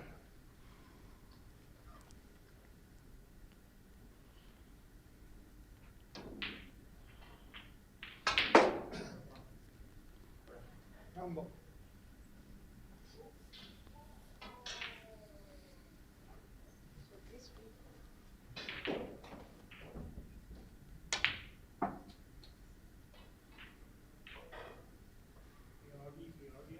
That's okay, nothing wrong with that shot.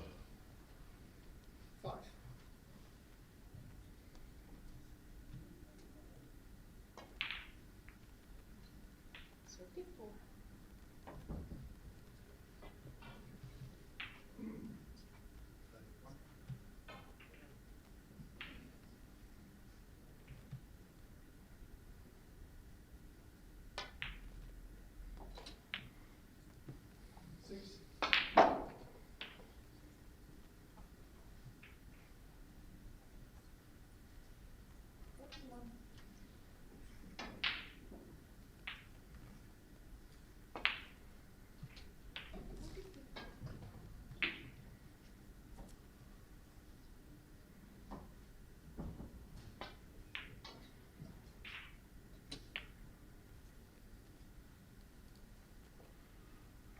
Well, there's a bit more about Stephen's game at the moment, and has been for the last 3 frames. He's starting to put some sort of pots together. Now, I'm being a bit cruel there because he was within literally a millimetre of forcing the last frame to a respot, but he's now starting to click 12. I expected him as the heavy favourite in this match to comfortably win this, but he's working very hard, and that's all done, and credit to Lee Hizo, because he is battling his heart out in this match.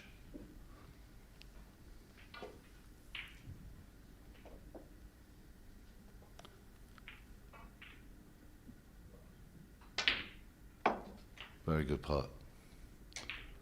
And we are back tomorrow, of course, with 3 more commentary games. Try and give you a bit more information about that a little later on this afternoon. Be interesting the day after tomorrow, because we're going into knockout snooker. Groups will be panning out. People will be smiling and breathing a sigh of relief that he's missed that one again. 17. Right, 31 points in front. 51 points on the table. Every red is, well, with the exception of one on the right hand cushion, on the other right hand cushion, it's pretty straightforward. You can get this around for the blue. He's also got a pink at the end of the table just in case. He's played that fairly well. Oh, he's just below where he needs to be. He might come across the table and try and put the red into the corner pocket.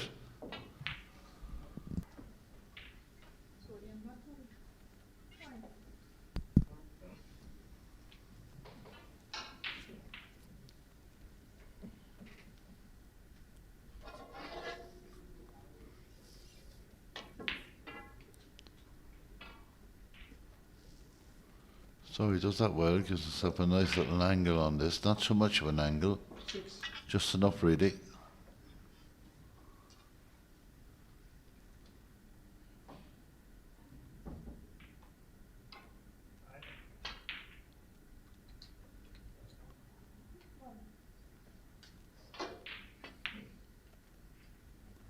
It's not a good shot. 7. So 24 points behind, battling back here.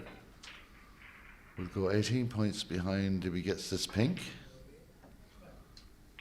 And a further 8 points on offer. So it's getting tense and tight in this final frame. This deciding game between Stephen Waterper and Lee Hizo. So can he keep it going here? He looks like he's screwing back. He wants to go up the table. He does really well. Perfect position on the pink.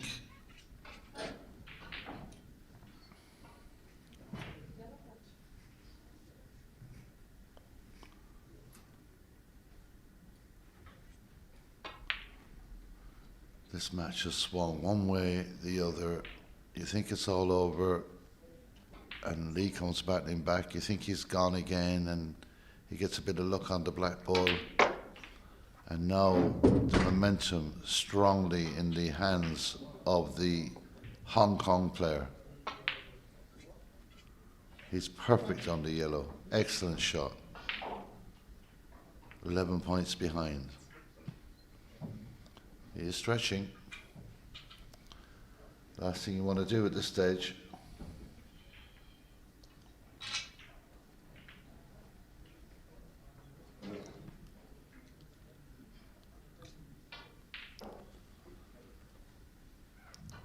So he's got to hit this as clean as he possibly can.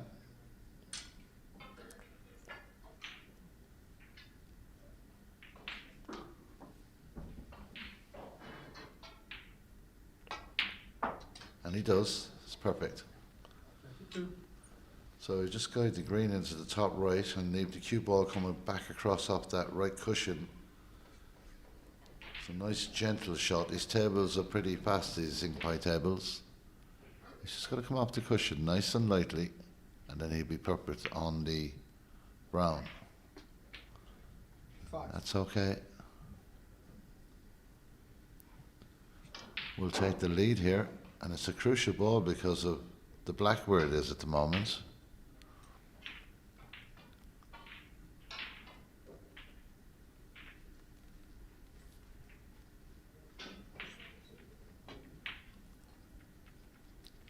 Another lovely shot. It's got to stop, and it does. So now,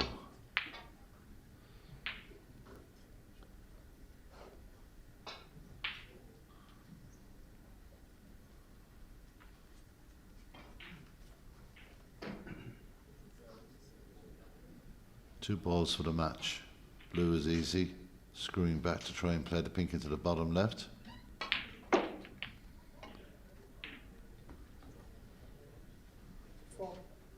So match ball for Lee. He's absolutely been brilliant in the last 3 frames of this match. Playing an awful lot better. Can he finish it off now with a pink to the bottom left? For the victory for Lee Ziho. Yes, he can. What a fantastic comeback for Lee to win the match by 3 frames to 2. The match took 3 hours and 3 minutes. It was a real battle. Lee looked out of it many times. Stephen, happy enough to be leading by 2 frames to 0, but then it came the fight back. The man from Hong Kong. You could not have foreseen this. It was a wonderful comeback. He's won this match by 3 frames to 2. We'll be back very shortly with Brian Seeney and Wayne Brown on our next commentary game here at the 2026 WSF Championships in Bulgaria.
Florian Martin, frame conceded, frame Thiago Silva.